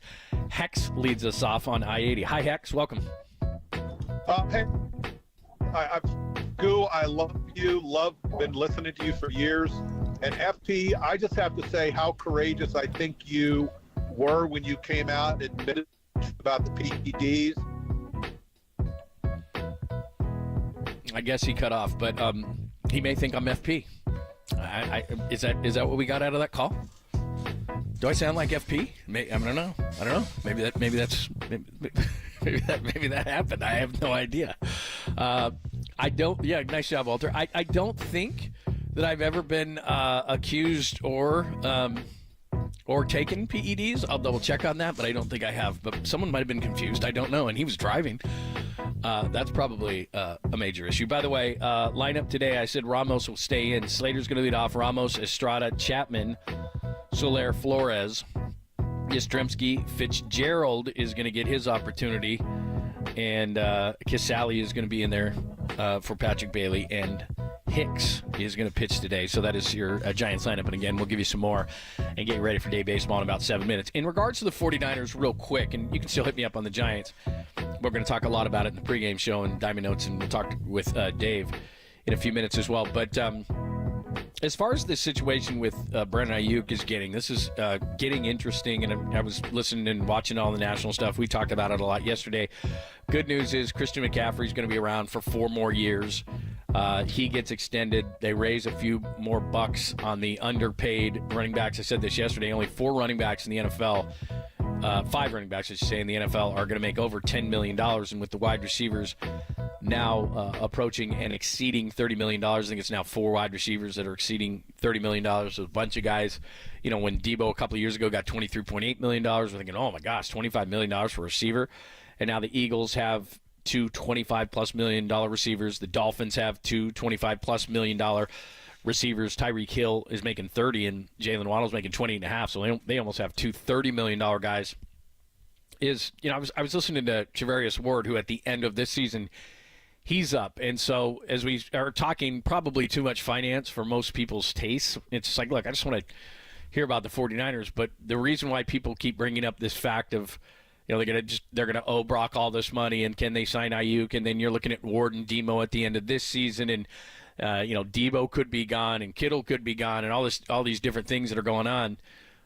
There's a couple of things here. Number one, a lot of these contracts are being backloaded because, as we saw today in the NBA, they're just extending a TV deal, and NBC is officially in, and TNT is officially out, and it's a $76 billion deal. So the salaries that you're seeing in the NBA are going to continue to explode, and we're going to sit there and go, oh, my God, how can a guy make $1 million a game in the NBA? But that's very, very close to happening with Shai Gilgeous-Alexander and with Luka Doncic. These guys are going to make that kind of money. And then the NFL is going to continue to do this, and they're going to backload contracts because what happened, and I don't want to make your eyes glaze over, so I'm going to do this as easy as possible. But when the pandemic happened, obviously revenues went down. People weren't in the stands. And now the revenues are going up, so these contracts are going to be backloaded. So can the 49ers afford a Brock Purdy deal and a Brandon Ayuk deal? Yeah. But can they afford a Brandon Ayuk deal, a Purdy deal, a CMC deal, a Kittle deal, a Warner deal, a Bosa deal, and then keep Ward and Demo at the same time? So my point in bringing up all those dollars and cents is I do wonder if it's going to come down to, do you want Ayuk or do you want Javarius Ward? Do you want Ayuk or do you know? And to me, as I'm looking at this and where you put your money, because I've asked Papa that over the last couple of days quite a few times, do you want to allocate so much money to the wide receiver position? The Chargers were the only team in the NFL last year that were over $20 million per at wide receiver, Mike Williams and Keenan Allen, who are both gone. Because Jim Harbaugh is there, and Jim Harbaugh is not going to say, yeah, let's spend that money at the wide receiver position. So I like Brandon Ayuk.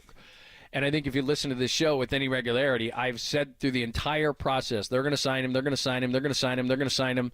Look at when they signed Deebo Samuel, August 1st. Look when they signed Fred Warner, July 21st. Not of this year, but when their year was up in their extension. Nick Bosa signed September 6th. I mean, that was a little late. But generally speaking, when they've drafted guys and wanted to extend those guys, they sign them either right before camp or during camp. In Bosa's case, right after, right before week 1 against Pittsburgh last year.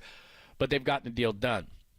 Now, I think that they would admit this, that they erred. They didn't see that the wide receiver market was going to explode this way. This has really never happened in NFL history where one position just exploded the way that the wide receiver position has exploded. Maybe they should have anticipated that, but they didn't. They tried their normal strategy of let's just wait this thing out. We'll get it done. It's going to cost them money. So where Brandon Ayuk was at maybe around $25 million per and maybe $50 million guaranteed, it's probably jumped up to closer to 30 and maybe closer to 60. So it's going to cost them. They're going back and forth. But my point, and the point that I think is most relevant here is, do I want to have Brandon Ayuk in that expensive of a wide receiver room, especially when I just took Ricky Pearsall, and Pearsall is more of a replacement for Ayuk than he is Debo. Debo's completely different. Juwan Jennings is your slot receiver no matter what. And then I don't know how good Pearsall is going to be, but I know that he's 4 years and $13 million, which is what Brandon Ayuk would play on if he didn't sign an extension of $14.2 per year and the average of 30 versus Pearsall making like 3. And then you can sign Javarius Ward and Demo Lenore, which to me, when you talk about money allocation, especially for a team like the 49ers, who really, at the end of the day, wants to run it down your throat and play really good defense, is it the smartest thing to say, look, and again, I'm not saying I don't like Brandon Ayuk. I do. But they at least have to have a conversation in that room that says, look, we love this guy, but we just took a guy in the first round, and money allocation says, I'd rather have Ward. Isn't it harder to find a corner than it is to find a wide receiver? I mean, how many wide receivers were taken in the first round this year? A lot. Wide receiver is not quarterback. There aren't enough of them to go around, so you have no choice. Like I saw Tua yesterday at Dolphins camp, and he's going to get at least $50 million, if not more. Jordan Love is in talks with the Packers. He's going to get $50 million. They're going to get that money because they have all the leverage. There's not enough quarterbacks to go around. There are enough wide receivers to go around. A bunch of them got taken in this draft. A lot of them come into this league in the 3rd and 4th round, and they crush it. I mean, that's just – there is enough wide receivers to go around. There's not enough quarterbacks. There's not enough cornerbacks like Ward and like Demo. Don't want to lose those guys. So are you taking Ayuk over Ward? Are you taking Ayuk over Demo? I mean, I don't know. I think you can find a wide receiver. I don't know that you can find really sticky good corners, which are critical to the success of the 49ers. I like Ayuk. That's not what I'm saying. I'm saying supply and demand-wise, there's probably more wide receivers than there are other positions. So anyway, we'll continue that conversation as well, and Pop will give us an update from camp tomorrow. Let's get more into the Giants. Dave Fleming's going to join us. I have award-winning diamond notes for you as well as the Giants try to salvage one in the desert with Jordan Hicks going to the mound, and we'll do all that coming up next. Thanks to Walter. Thanks to Danny. Giants baseball is next, only here on the Sports Leader.